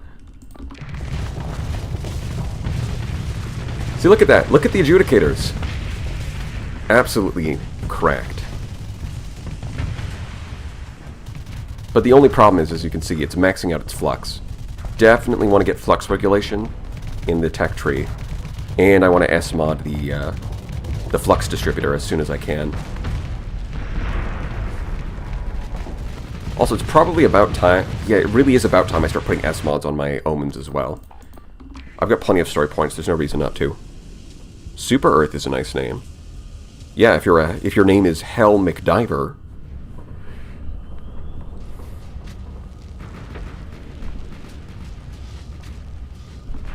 Mild climate with extreme heat, perfect for a military base. How... I don't think that combination is possible. John Helldiver mentioned. Yes, John Helldiver, friend of John Starsector. Yeah, there are... You know, you might not tell from their last names, but they're actually relatives.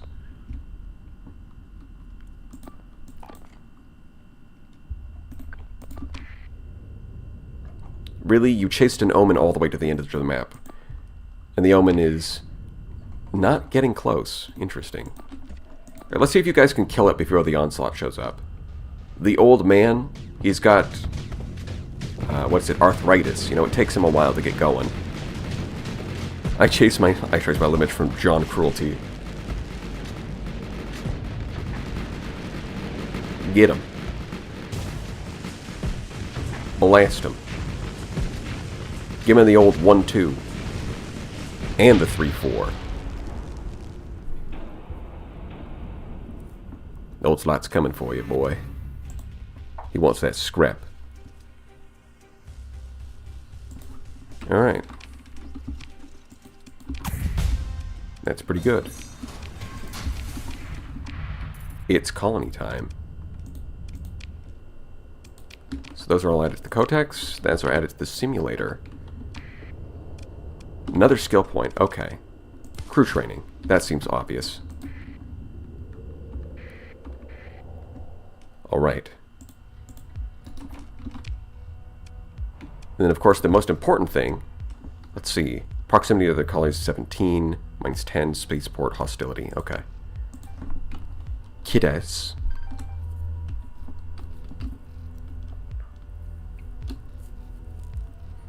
I mean, a triple neutron star sounds epic, and a funny trap.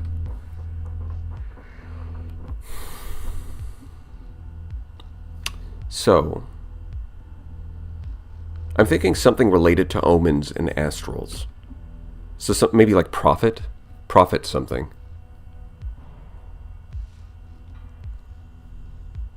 The Temple of Prophecy.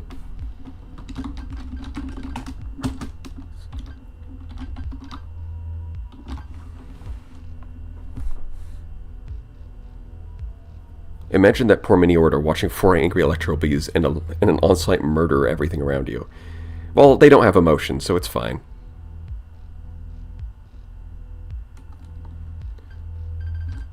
I mean, calling it Prophet of Regret, like Halo style, does sound kinda cool, but it's a planet, not a person.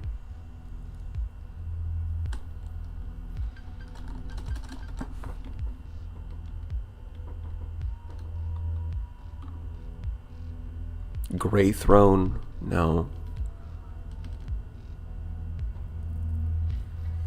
Just call it Brazil and call it a day. Spherical Bastard.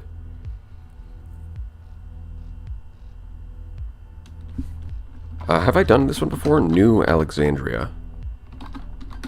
Have I done this one before? I don't think so. Brazil 2 even.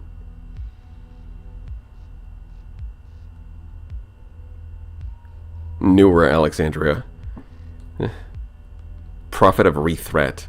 Pauline's Folly. No, we're just going to call it New Alexandria. The Bingus. Oh my god! That's perfect! The Bingus Project. I swear, every time RNG gives the perfect faction name. First, it was Chaticus Unit. Now, the Bingus Project. Oh my god.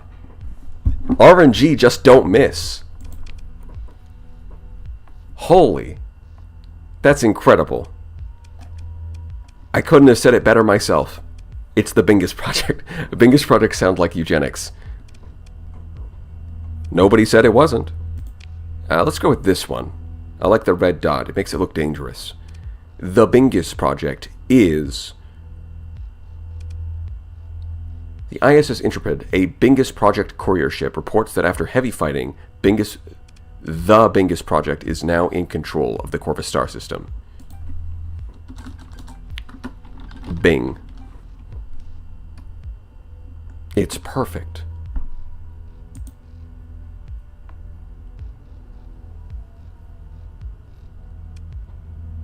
It's almost as good as Bing Chitting.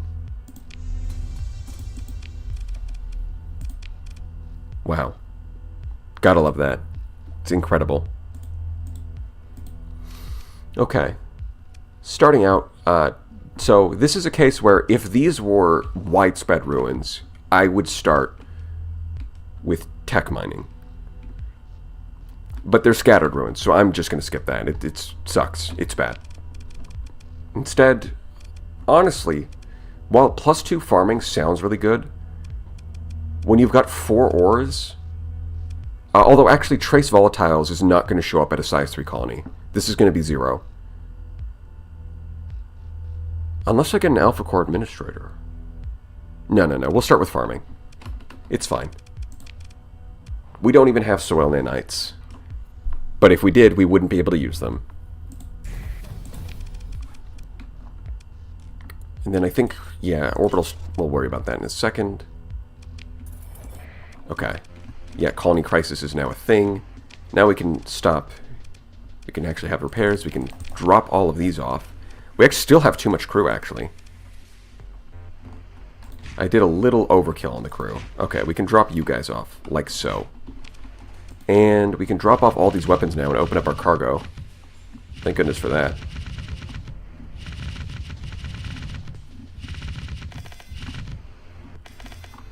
There we go. I'll hold on to all the special stuff. It's mine.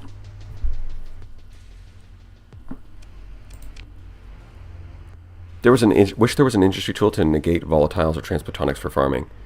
Yeah, there's definitely mods that let you do that, but in vanilla, it's just part of your decision making. I once saw a Terran insectoid planet that had both +2 farming and an orbital solar array. Sadly, it had something that prevented soil nanites. Well, Malcolm, I have never seen that before. That's got to be extremely rare. +4, just naturally +4 farming. And if it could use soil nanites, you'd get up to +6. Just wonder, what's the difference between Terran and Terran eccentric? Well, Terran eccentric is weirder. To be honest, I don't... it just seems to be a sci-fi thing where... I've seen this in other games too, where Terran eccentric is like a separate type from regular Terran. But I mean, if you look at it, it's clearly a bit different from a Terran world. The colors are a bit different.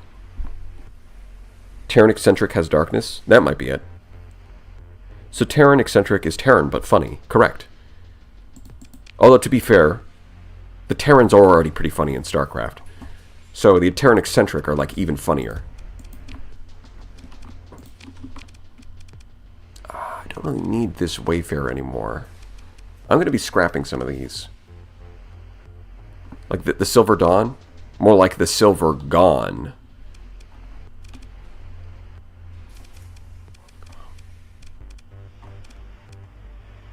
I need a flagship. I don't have one.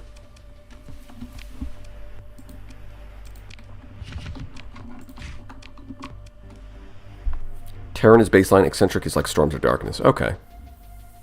Rip no spool usage. Wait. No, I think the spool is fine.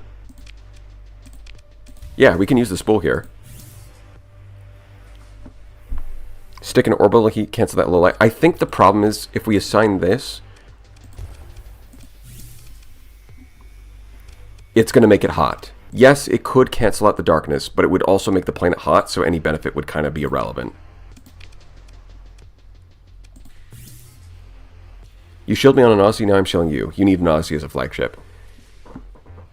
Oh, right, that's right. I said I was going to do Afflictor, didn't I? As much as I would love to do the Odyssey, I need to invest a lot more into the red tree to do that. Whereas the Afflictor, I can invest in just like field modulation, combat endurance, and then I'm good. And so that leaves me with more points to get the frigate skills and the carrier skills. I want to see the Astral have its day. Just found a Pegasus like 15 minutes into a new game. Well, that could be lucky if you can figure out, if you can find some weapons to outfit it, and also it doesn't drain all your bank account.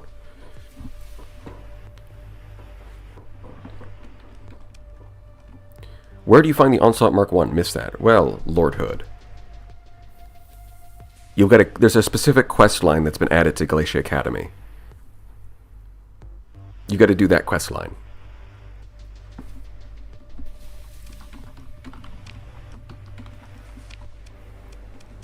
Yeah, there's not a whole lot going on here. Okay, so the first thing we need to do is we need to remove the remnants.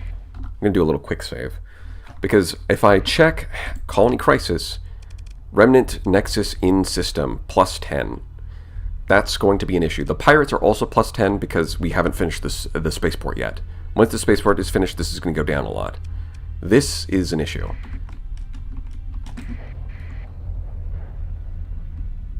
So we're going to ignore those guys for the moment. We're going to try and just rush towards the... Yeah, you guys aren't strong enough to fight me. Yeah, it's completely isolated. Actually, let's see if the Onslaught can do it by itself. This is my favorite thing to do in combat right now, is just, can the Onslaught Mark 1 solo it? Can Goku... It's like, it's strong, but can Goku solo it?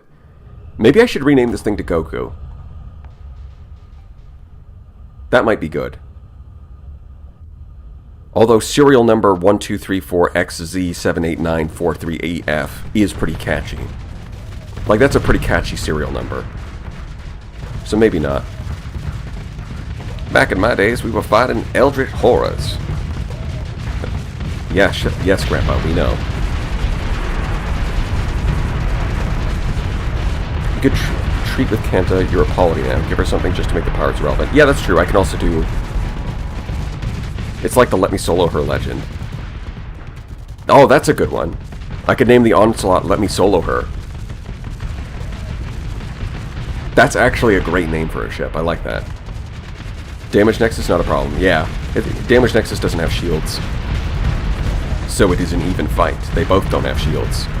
Now, the Onslaught is burying its face into this damn cylinder. It's not even like... There's not even the pretense of maintaining distance. It is straight up burying its face in the thing. Like, Grandpa doesn't have PTSD. He has nostalgia.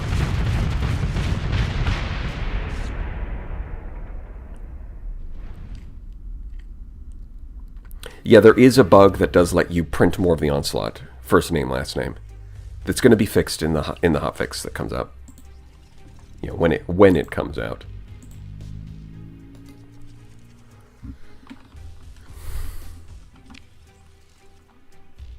Hey, look, Alpha Core, very cool.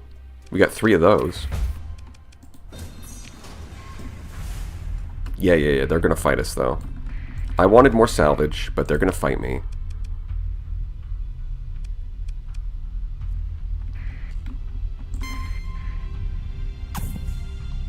Honestly, if I make a deal with the pirates, doesn't that mean I'll have 0 hostile activity?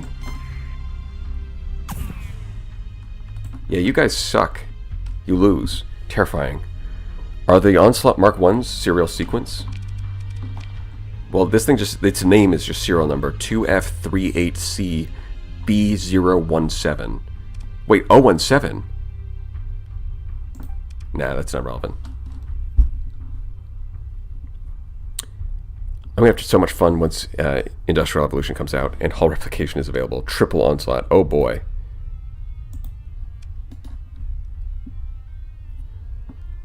Hey, by any chance you had Inside When Does Game got it release version? No, I don't have inside information. Also, even if I did, I don't think Alex knows. Oh, didn't that bug... Didn't realize that was a bug. Yeah, no, that's a bug. You're not supposed to be able to...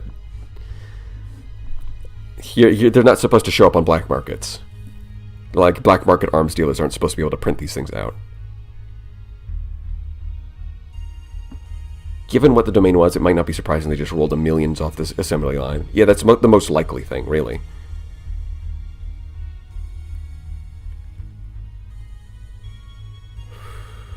Imagine if the old serial number was a secret that unlocks hegemony records on a planet elsewhere. Yeah, that would be really unfortunate because I'm about to change it.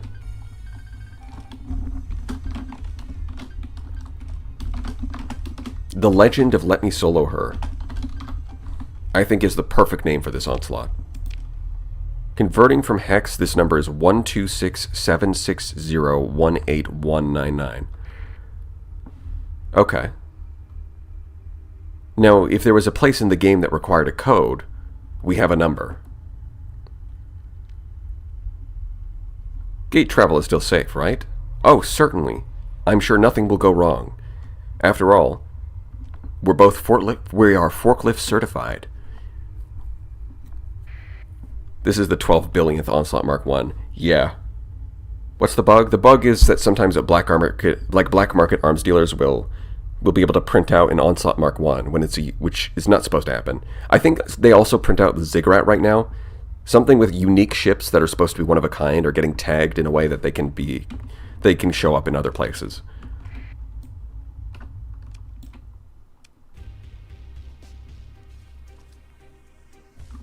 Yeah, they don't even have AI cores. That's kind of lame.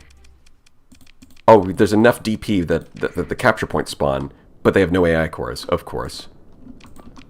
Of course. How about you capture this one? We'll do this. Actually, the capture points don't even matter. Just go kill the enemy. Just kill them as fast as possible. And the fact that it's an infinite burn drive that also lets it steer, kind of crazy. It's just a straight upgrade over the regular burn drive. Well, I mean, not strictly speaking, because the regular burn drive is faster. But being faster really doesn't make up for A, infinite duration, and B, it can turn. Kind of a big deal, yeah?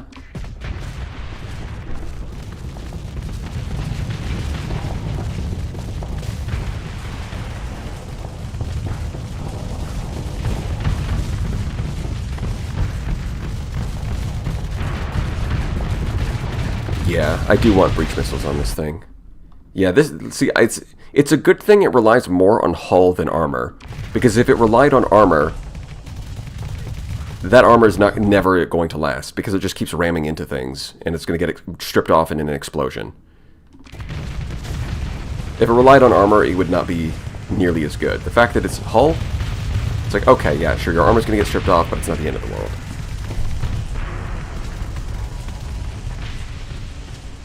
The old slot just wants to ram very badly. It seems like it. Did I lose an omen? I did. Well, I do have hull restoration, so that's a non-issue. Let's do it like this.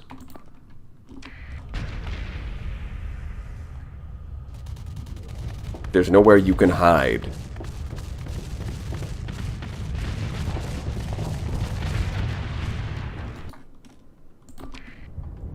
Well, that doesn't seem to be going too well, does it? Alright, just activate your ability. Now there's too much soft flux. No, there it goes. It's probably on just a long cooldown because of the lack of systems expertise. Yeah, I've really got to get new officers for these omens with the right skill sets.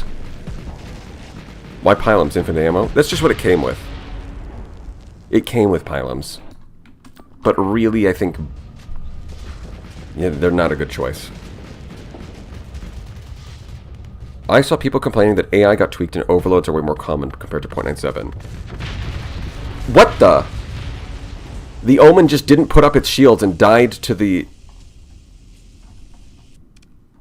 I don't even blame the Onslaught for that one. That was your fault.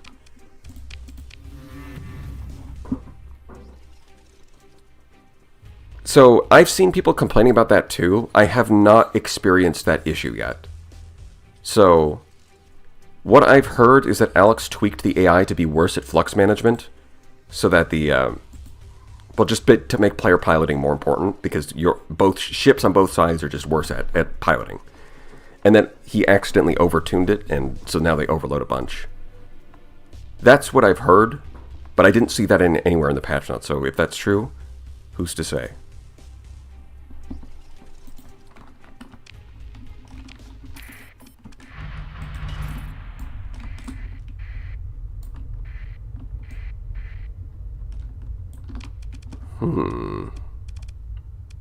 Yeah, thanks to field repairs, they're already decently repaired. Which means we can do this all over again. Try not to die this time. As a wise man once said, "Remember, son, dying is gay." Yes, father. Yeah, I can flicker shield with perfect accuracy, it is true. Yeah, that's the way it's always been. Actually not quite perfect. It was pretty good. It was at like the level of a skilled player.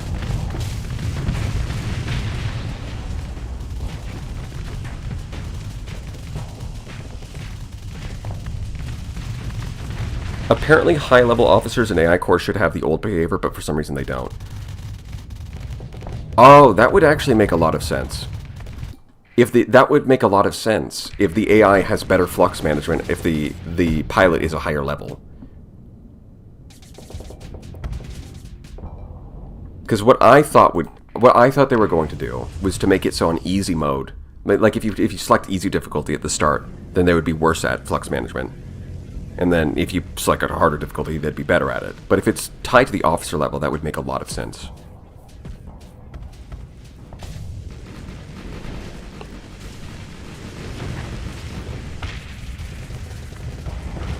No. You guys need to get out of the way. Alright, we've seen how this goes. You guys need to move. Alright.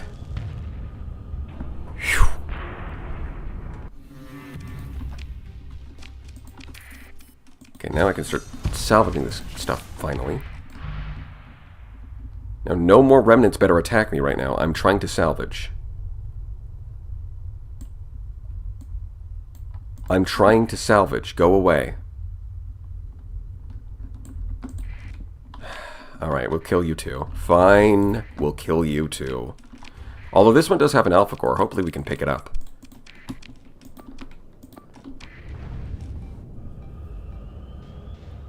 Me personally like the AI being somewhat competent at the game. Yeah, me too, but I can understand, especially for newer players. Piloting is really difficult when you first start out.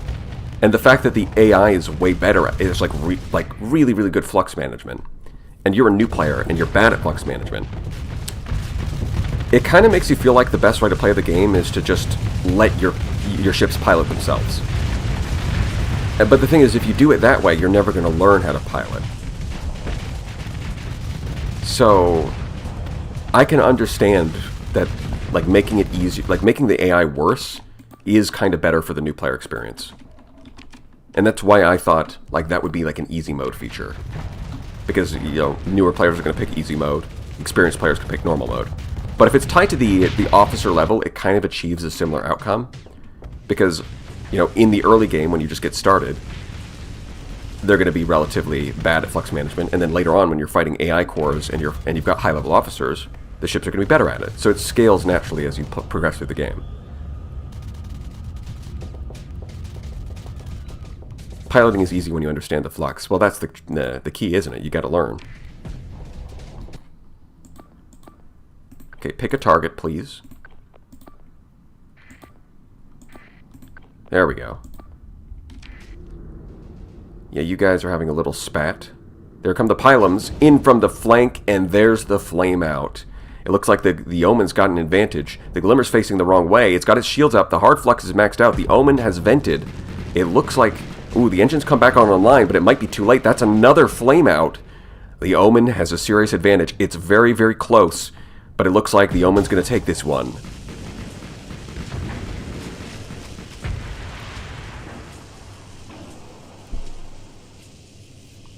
I think the station AI... No, I think the station AI should be good. Because it's the station, specifically. Ooh, I did get the Alpha Core. Nice. Just finished watching the tournament. Wow. Oh, good timing. We get more of that. Piloting is easy. Just start playing the game 10 years ago. God, noobs are so dumb. Exactly, Aaron. You are right on point. If you're having trouble with the game, you should have started playing 10 years ago. What are you, an idiot? A fool? I mean, look at you. You didn't even think of that, did you? That's so embarrassing for you. Yes, the blue basketballs are excellent.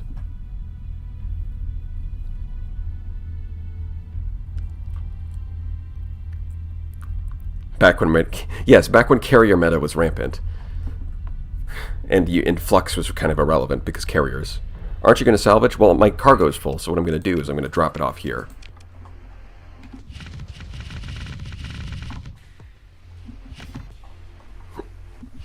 Mostly because of this damn metal. But we also have a million billion supplies.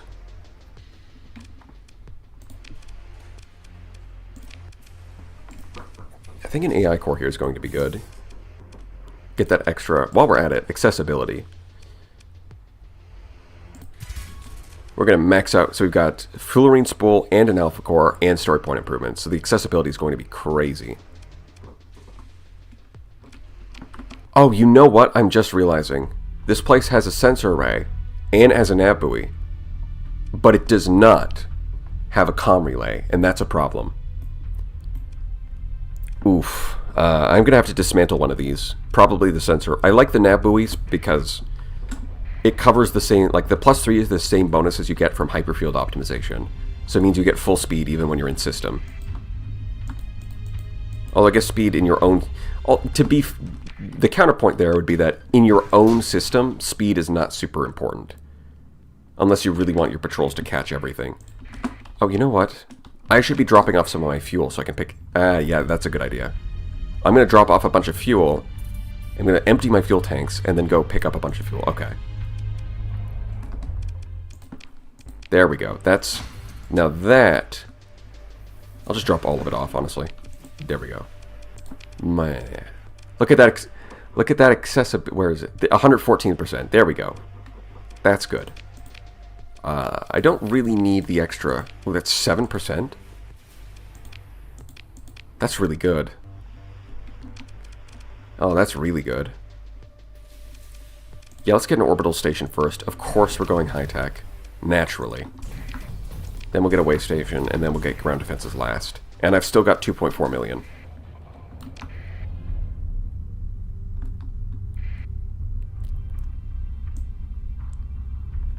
You can't make another point if there's already 2. Yeah, exactly. No, I don't need another fighting.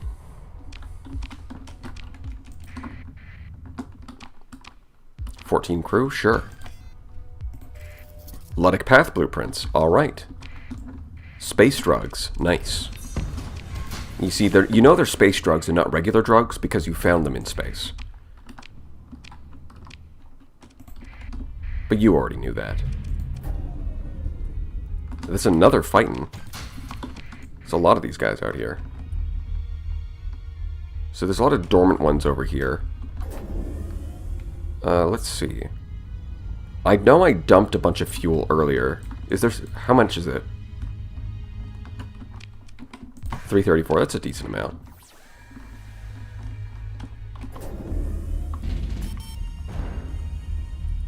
Aren't all drugs technically in space? Well, I mean, we've got to draw the line somewhere. If you're physically touching a planet, like we are right now, then you got to say that's not in space anymore, even though the planet itself is in space.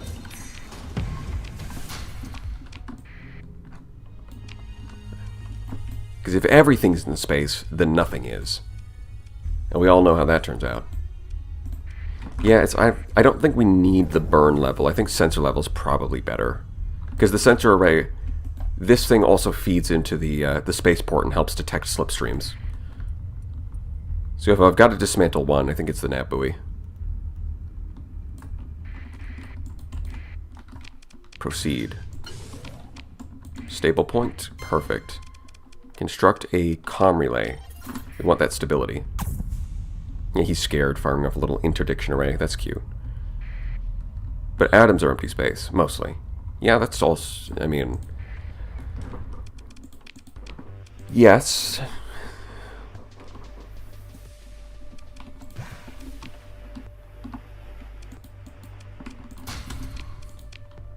Well, I've got a bunch of crap to sell. That's cool. I love selling crap. Okay, what's my next step? I've got my colony set up. It's going to start making me cash. It's also a place to store stuff. Alright, I want to go actually click on this so that I can get it into the Intel tab. What if you find the LP blueprints on a warning beacon system? How do you explain it? They were trying to set up a forward base to fight the demonic AI. I don't know, seems pretty straightforward to me. Tried the astral buffs. I want to. I have not found one yet. That is the plan. I want to use the astral. I want to throw in some tridents, and I want to see what happens.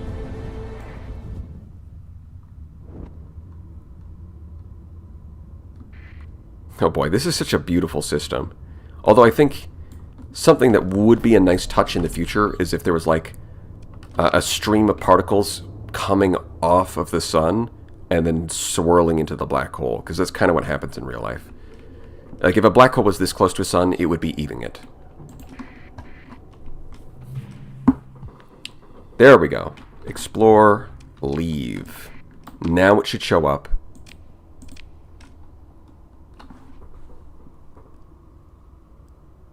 Putting the human civilization well toward Kardashev Type 2 status. Nice.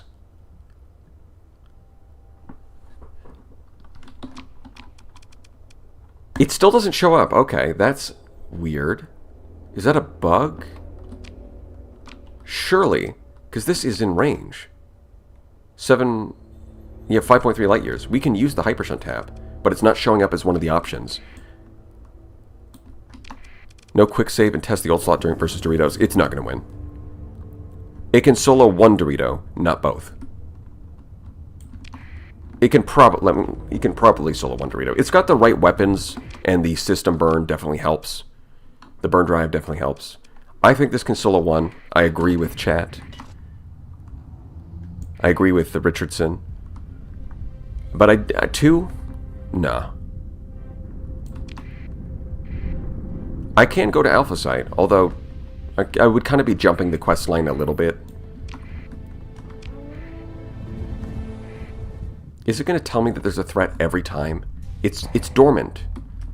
They're just sleeping. No, it's 1-4 for major events. Okay. Yeah, so now it's just the pirates. Pirate base, yeah. So if I go talk to Kanta, I could spend a story point. The idea of her cashing in a favor is bad, but at the same time, if they do add something where she actually tries to cash in a favor, that would be kind of awesome. I would be happy with that. Would you consider naming the Onslaught to BBC? No. Let me solo her. That is the Onslaught. 1,000 lobsters. 1,500 Volturnian lobsters. That's already in game, BB. Give her the lamp. She doesn't take the lamp, does she? Usually I just pay her 1,000,000 credits. Just hand over the lamp. Yeah, I mean, at the very least, handing them the lamp will kill their economy. It's already in. She demands you tactically bombard a world. Oh, I've never seen that before. She takes the lamp? Oh. Awesome. Perfect item. Requires coronal hypershunt within 10 years. You know what? Maybe the reason it's not showing up. Maybe the reason is because you actually need to activate the hypershunt tab and then it'll show up. That's possible. But that would be weird because you usually start your colony before you do that, and so this information should be relevant. I think it's a bug. The hypershunt tap should be showing up as a requirement. 100%.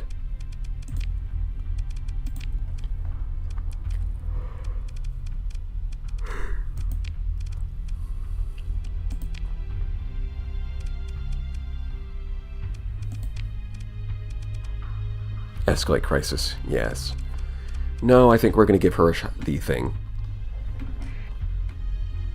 Yeah, because it does the lamp creates a massive demand for volatiles, so yes, that would be profitable. And I am harvesting volatiles on this planet, so the math checks out. In my opinion, give her the lamp? Yeah. I think if she takes the lamp, that's a really good choice. It's going to make... I will make more money because now she needs my volatiles.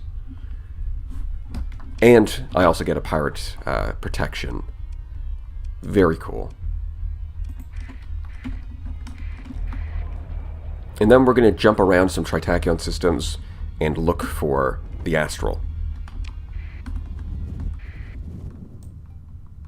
Have you tapped the hypershunt? If not, why showing it?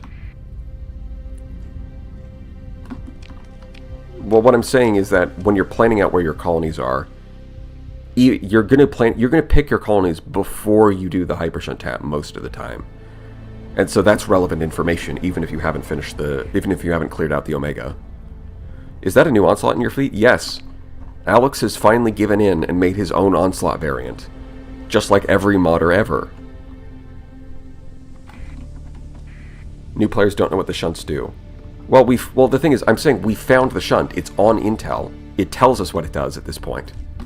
And we also have the hypershunt tap itself, which also tells it what it does.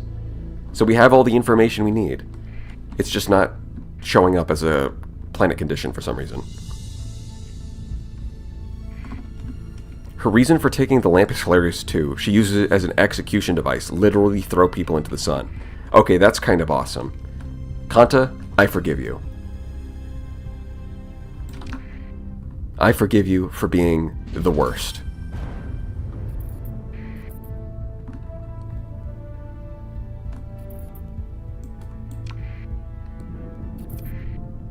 See, survey ship.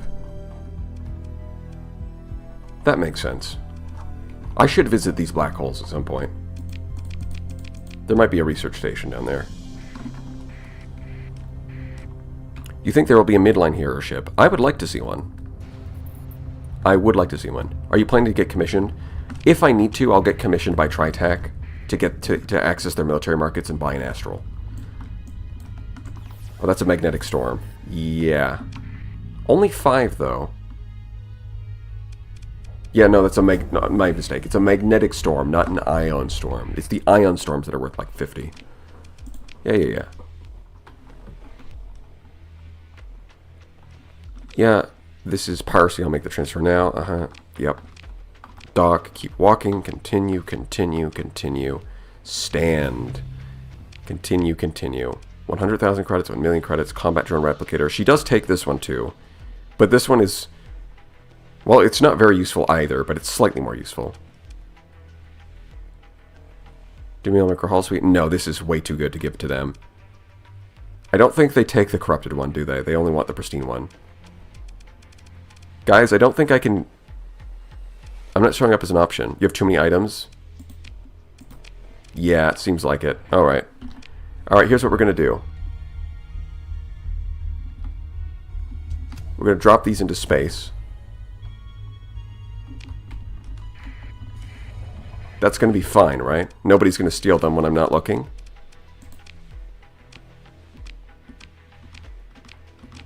Yeah, it looks like there's a limit. There's a limit to the number here. I have never seen that before. Interesting. Lamp. What? What would the mighty Lord do with? We accept. Vacuum and fire shall greet those prisoners I wish to dispose.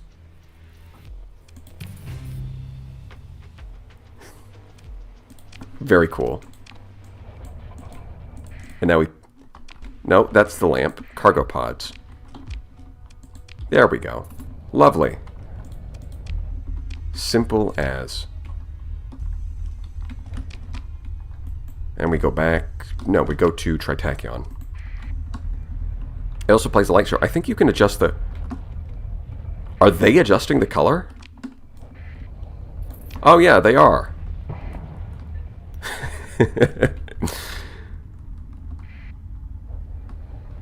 That's... So not only are they burning people alive in there, they're putting on a disco ball too. I didn't know the pirates were chill like that. Kill whoever you want.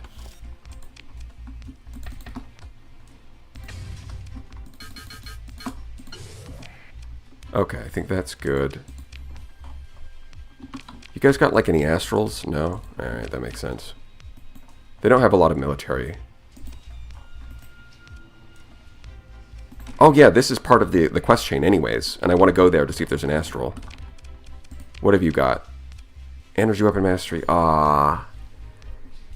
No. No, unfortunately that's wrong. Wrong! Unless I get a Paragon, but am I going to do that?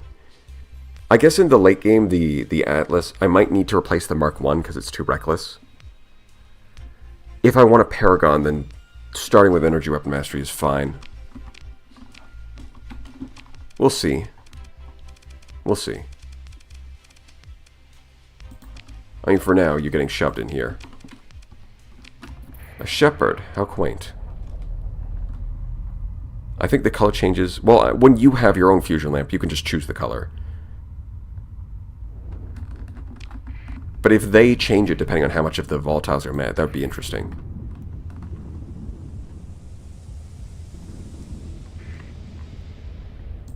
Paragon equals immediate unsub. Well, I don't know if you know this, but I've used the Paragon before. And I'll fucking do it again. Don't test me.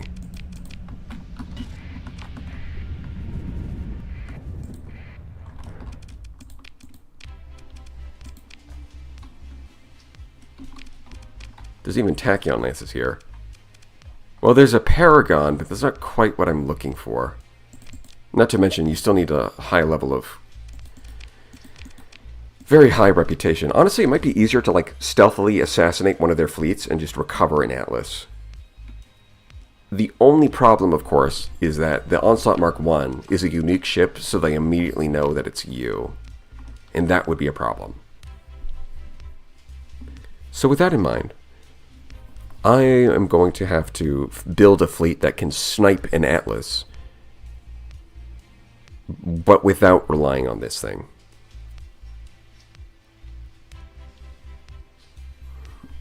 Man, that's annoying. You know, it would have been nice if I just found one as salvage. What are you going to do? Go with carriers? Yeah, I'm going to go with carriers. That's the point. I'm talking about getting an astral. I want an astral. Is it possible to make a CQB Paragon build? I mean, kinda. That's the default Paragon is like auto pulse lasers or plasmas of the so. Yeah. I can tolerate Paragon if you go shield shunt. I believe there was a tournament, a Starsector tournament a long time ago where someone put in a shield shunted Paragon for the memes. How much do I own? You own one. Yeah, I guess I'll just buy those. Breach missiles. I already own those, but I'll buy more.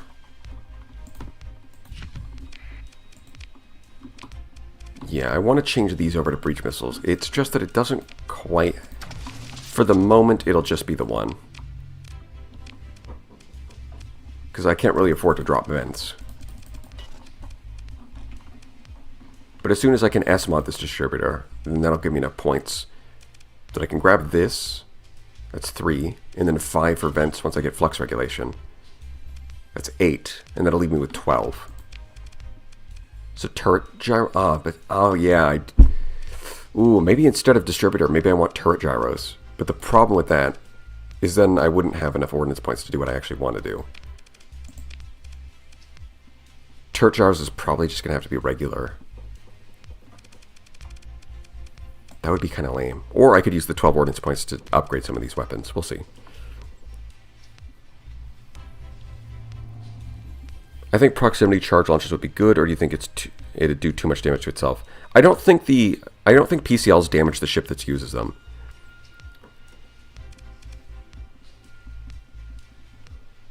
But think of all the flak damage on smaller ships. Yeah, that's what I'm thinking about. I really want to S-mod turret gyro so I can demolish frigates even harder. It's kind of a rough choice. If anything, maybe I should drop heavy armor.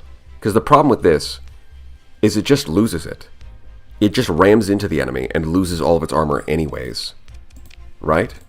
So, with that in mind, the main thing that heavy armor is doing is increasing the minimum armor when it's stripped off.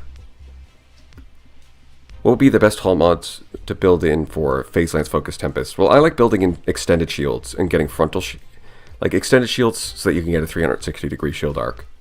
That's pretty good. Advanced optics would be pretty mandatory, but I don't know if you would build it in. Depends on how many ordnance points you need.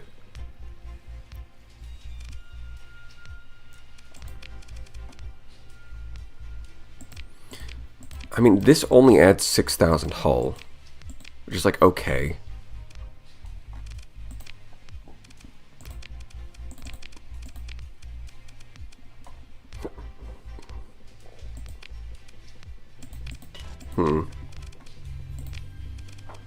Oh, you know what? Auxiliary thrusters, turret gyros. There we go. This is probably better. Just as an overall design, I think this is going to be better. Extra maneuverability, because this ship needs it, and the turret gyros, instead of heavy armor. And now we can get breach missiles too, and when we get flux regulation, we get PEL 5 out of here. Okay. I like this.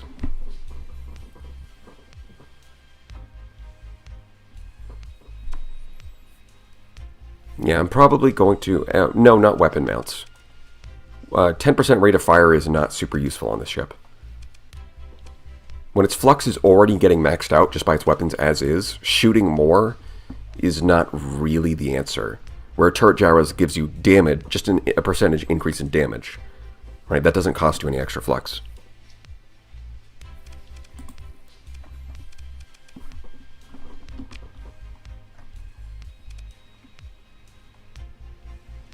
Okay. So I want to figure out how to get an astral. The sort of lazy way would just be to take a Tritachyon commission and just grind up reputation with them. Really? You didn't get any of the right skills? Huh. That's impressive. I guess I'll mentor you. Target analysis. There we go. And then we can make that elite. Now we're in business. And at the same time, I think it's about time I start S-modding some stuff. I don't really need to worry about ECTM package. Instead, I think... What do I want? Stabilized shields is pretty nice. Solar shielding? Do I want to do solar shielding on everything? Because if I do it on one thing, then you might as well do it on everything. It's kind of annoying, though. I think I'll start with stabilized shields.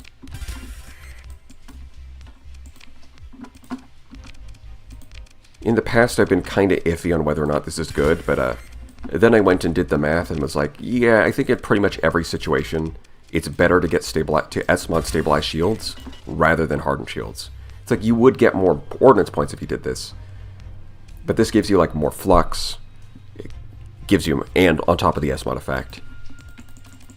I think if you're trying to make these things durable, it's just better to get stabilized shields. Okay. I am planning to scrap you. Now, Afflictor, friendly. Ah, it requires friendly? That's way too high. Can't I just get an Afflictor for free? Please, sir. Can I have a single Afflictor? Yeah. Yeah. Yes. Okay. Nova Maxios. How far is that? It's on the other side. Okay, well, we'll visit Tritachyon first. I want an Astral or an Afflictor, or both. Both is good. Both.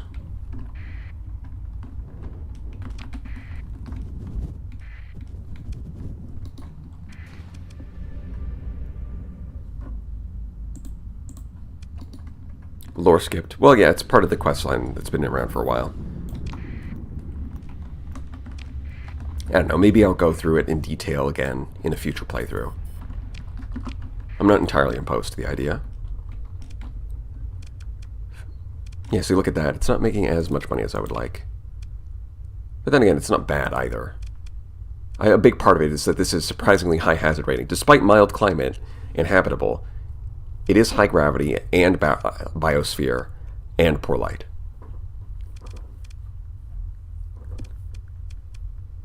Stability. Yeah, the stability is going to go, that's +1, +1, +1. So this will go up to 10 real soon.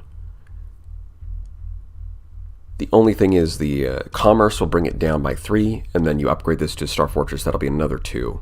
So it'll kind of stable. It'll settle at 9. Which you can fix by putting an Alpha Core Administrator. And after we beat the Ludic Path Crisis, we can have an Alpha Core Administrator. But we'll see. Now if I look at... Right, let's look at major events. Hidden... Oh, the pirate base is still Wait, the pirate base is still causing problems, even though we have contest protection. That's funny. We're gonna have to go kill those guys.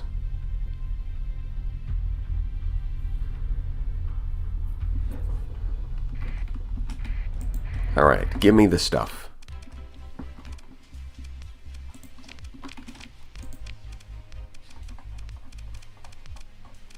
No afflictors.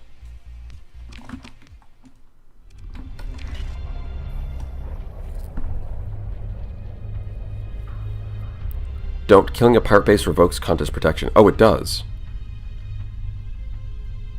I guess I could make a deal with the pirate lord. Although I don't remember what... Like, do you just give him a one-time payment of credits, or is he taking a percentage? Actually, it might be showing up because not enough time has passed. That might be it. Of course, there's a Harbinger. But what about an Afflictor? Really? Really? So there's a Shade and a Harbinger, but not an Afflictor.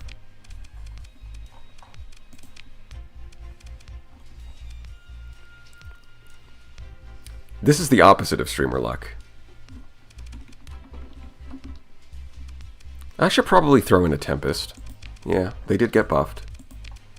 There is an Anubis, but I can't buy this yet. I think the thing I'm going to do is, yeah, I'll buy one Tempest. Actually, this is perfect for the Energy Weapon Mastery guy. Do I have Phase Lances? Well, I might have home. We'll see. How many of these do I own? 0. I have 0 Heavy Blasters. Really? Well, let's fix that. Auto Pulses? Yeah, let's get some large energy weapons. Okay. That seems fine to me. Tempest feels good against threat, but bad against Shroud. Yeah, probably. At some point, we were talking about the fastest Tempest build. Yeah, with the way Carrier Group works now. I think the fighters... So these max out at 8 fighter bays. And I think the way I'm going to do that is 2 Tempests and an Astral. And that's exactly 8.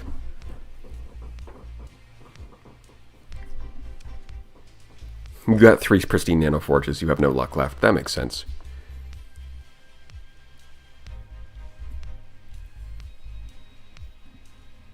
The first time I got an Astral, I built the dang thing from blueprints and never found one in battle. Unfortunate. I think the double shot Sabo is pretty decent. Yeah, we'll just grab that for now. It's unfortunate they don't have any damn afflictors. Actually, let's see. Is it just Tritachyon? Let's open the Codex. Ships, Afflictor, Independent. Okay. I was wondering about that. I was thinking maybe we'll find it if we go over to the Independent world. And it's possible. Astral Strunk this patch? I hope so. Where do you get Onslaught? There's a quest line for it. Just do the main quest at Glacia Academy and eventually you'll get it too. Yeah, thank you, updated codex. Very cool.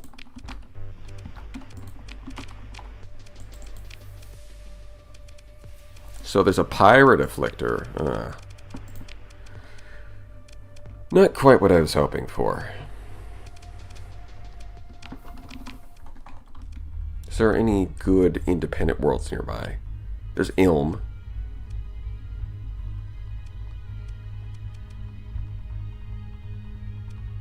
Yeah, I think I'll visit Ilm. Actually, Arcadia has 2. Nova Maxios. Yeah, I'll visit Ilm. We'll see if they get... I want an Afflictor. Threat weapons any good? They seem like they are. Although I haven't really seen all of them. And I don't have the right hull mod to use a lot of them. Unfortunately, I just didn't get it. Unlucky.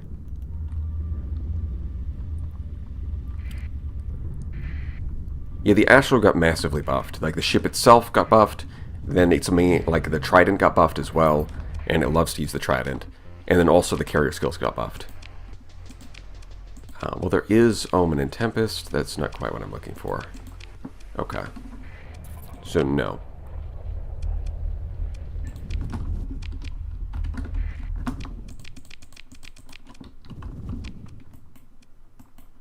I guess we'll just do this part of the quest line. We'll go here.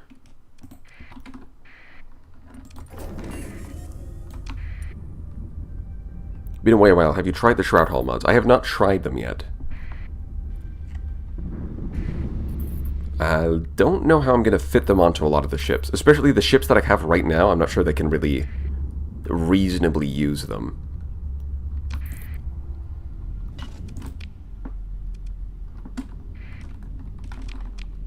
Although I do want to try them out at some point.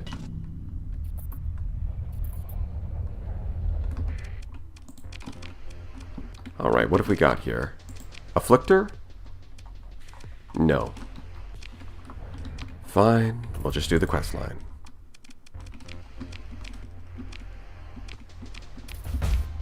Excellent. The next step... Oh god, that's a lot. That's a lot of new information. Ooh, equipment cache. Let's tag this.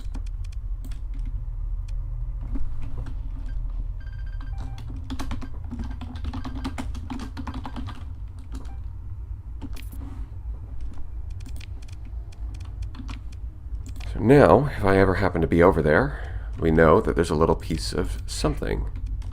Oh wait, hold on. Let me actually check the mission. Because I didn't check this one. Let me check the location. Hold on.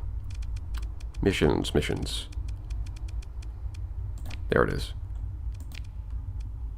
Derelict ship and equipment cache. Nebula some distance away. Okay. Edit. Nebula.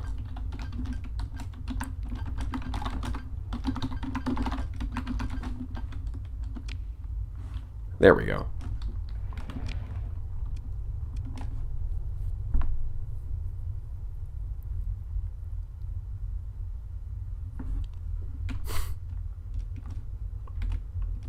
Finally, the ability to tag where the Hypershin Clairseeper are in vanilla. Well, the cool thing is it does that by itself, as long as you go click on it.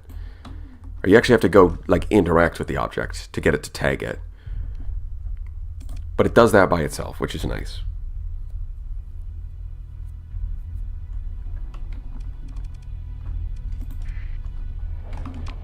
So what's my next step? Oh, yeah. Okay, we're going to go do this if it's easy.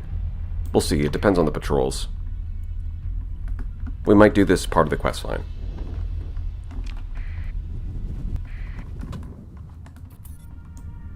Okay.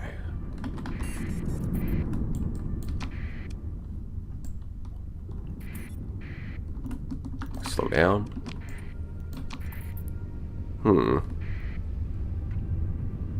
No, I don't want to attack Independence. That'd be rude.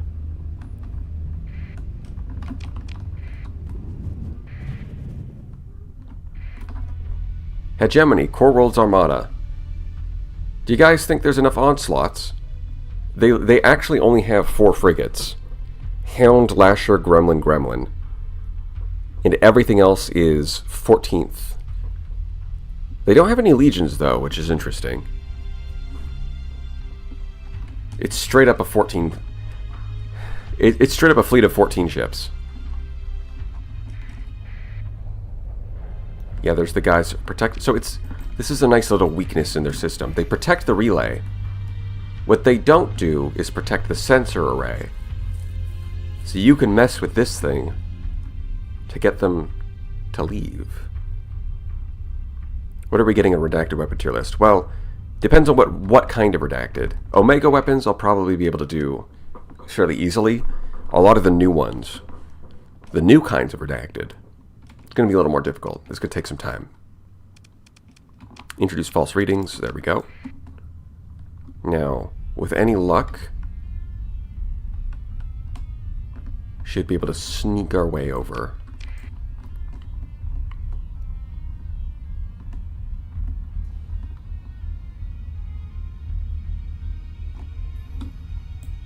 Unfortunately, the Core Worlds Armada is also hanging out here, which is kind of lame. Whoa, whoa, whoa, whoa, whoa. That's too much. It does look like they're coming back. No? Okay, they're going away again. Perfect, perfect. No, we just got to speedily go over here. There we go. We did it. Now we jump. Bye-bye. Alright, now we gotta go get our gargoyle.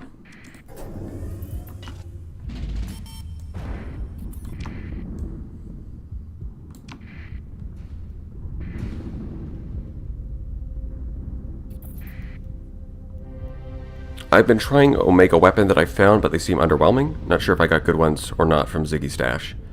You might have just got bad ones. Like, even the Rift Beam got a massive buff, and it's still probably mediocre. You know?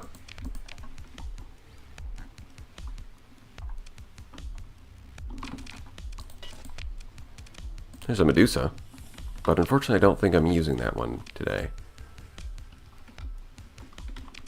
Yup, let's get you out of here. Okay. Now we head over to Galatia and finish up that part of the quest chain. Maybe we can use the scholarship to skip some of the other parts. Three small beams, one cryoflamer, one mini pulsar. I think a lot of those are okay. Like, the cryoflamer got a buff, but it's definitely the kind of weapon you can't use on most ships, because it still generates a ton of flux. Mini Pulsar is pretty good on a lot of... Well, it can be good on a lot of high-tech ships. Gives them some nice close-range burst kinetic damage. Something that they are missing. Rift Beams, people hype them up quite a bit because they have really good armor penetration for a small weapon. But I think a lot of the time, for the same price, you would rather just have an antimatter blaster. Just FYI, the scholarship doesn't remove credits from your account right now. Oh, is it bugged? Alright. Yup.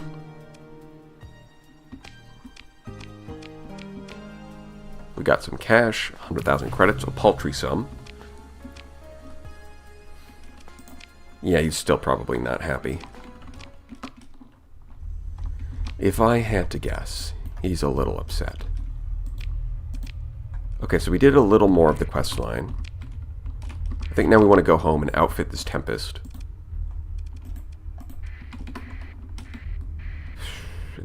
Oh, you know what? I forgot. I do want to take a Tritachyon commission. Yeah, let's go do that. I should have done that while I was over there. Now, the Rift Lance can't be shield flickered.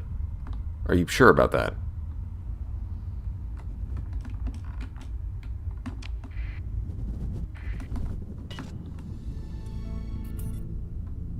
Yeah, everyone loves the antimatter SRM. That one... Everyone loves that one. I mean, the real treat is if you get a Cryoblaster early. That can make a big difference in your early game.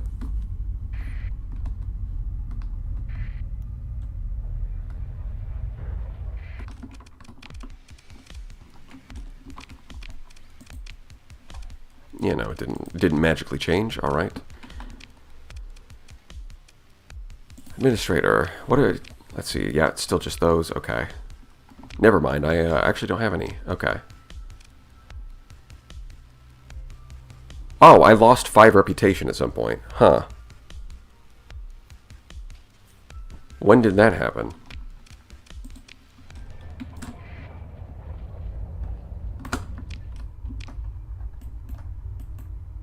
I don't remember that, but I guess I just wasn't paying enough attention. Patrol search to you? Oh, that might be it. Yeah. I kind of forget that, like, the consequences are so mild that I kind of forget that they're there at all. Search for black market transactions. That would do it.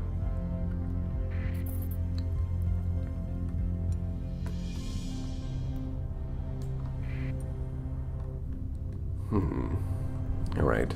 So we've got a Tempest. We're going to want a second one. Then we're going to want an Astral. And an Afflictor. Okay. That's 12 and 12. 8 and 8. 30?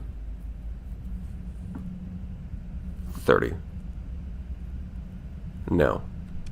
It's 8 plus... That's 40. Okay. 40 points for that. Astral's 50, so that's 90. That's already using 7 officers. That's pretty heavy. We might need to get both of these. And then, even then, we might still want... We might still want to keep the Onslaught in the fleet. How fast can Tempest get with new carrier skill speed buff? I haven't done the math on that, but the answer is pretty fast.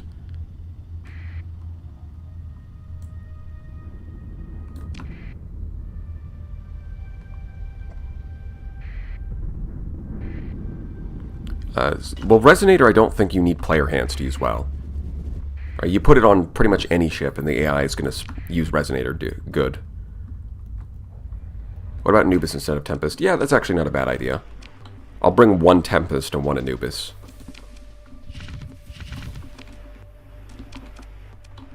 Since the Tempest got buffed and the Anubis is a new ship, and they both kind of fill that role of being in a fighter bay.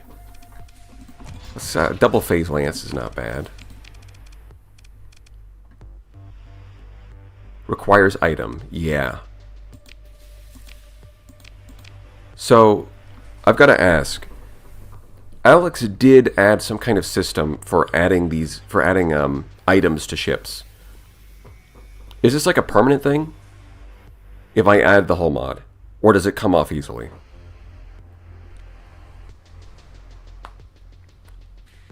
Anubis Anubis can get converted hanger, but by default it has 1 hanger. It comes off and you get the item back? Okay.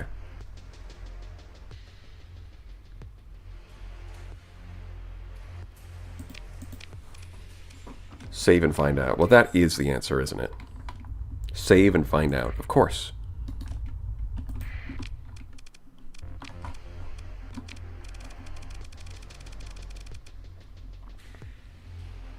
So this is the... Okay, this is the bolt. This is the point defense one. If I slap that on, get some flux, frontal shield conversion, then I can go ahead and S-mod extended shields. And it's got 360. Nice. Okay. Advanced simulator. That's right. We're going to watch this little guy.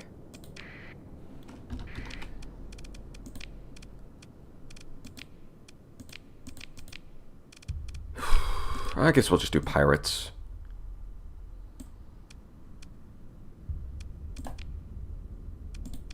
Seems fine to me. Okay, look at that. It's got a damn bong cloud.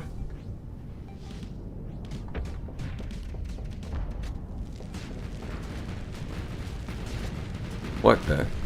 Hold on. Yeah, it's Hell Tempest.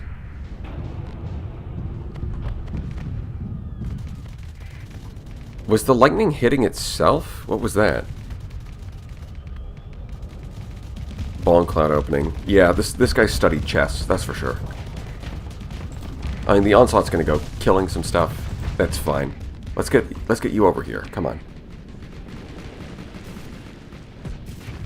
I mean, this is an aggressive officer, right? Yeah.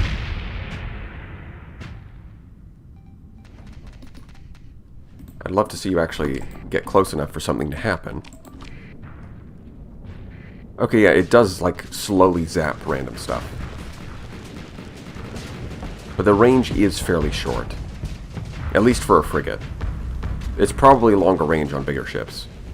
And for capital ships, it apparently shoots 4 times a second. And Omen got itself destroyed. That's annoying. Okay. I get the concept. Probably not going to use this on any of these ships.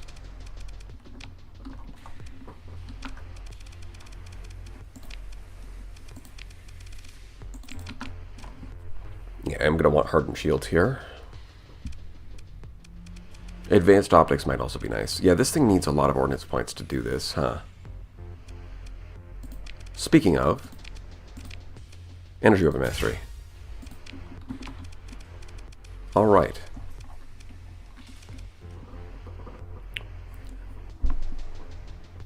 Yeah, it might be good on the Dominator or something. Well, the Dominator already has pretty good point defense. Does it need that? Not really.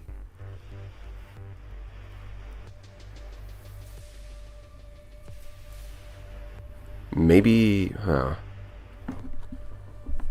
No, not the Odyssey. You might be good on carriers, but then again, the carrier's not in combat anyways. Champion. Possibly. Well, regardless.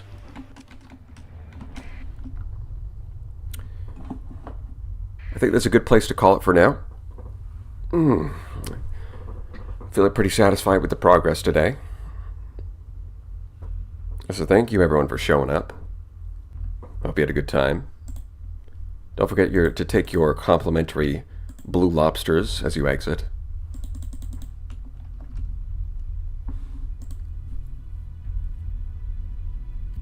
What's the star map seed? This.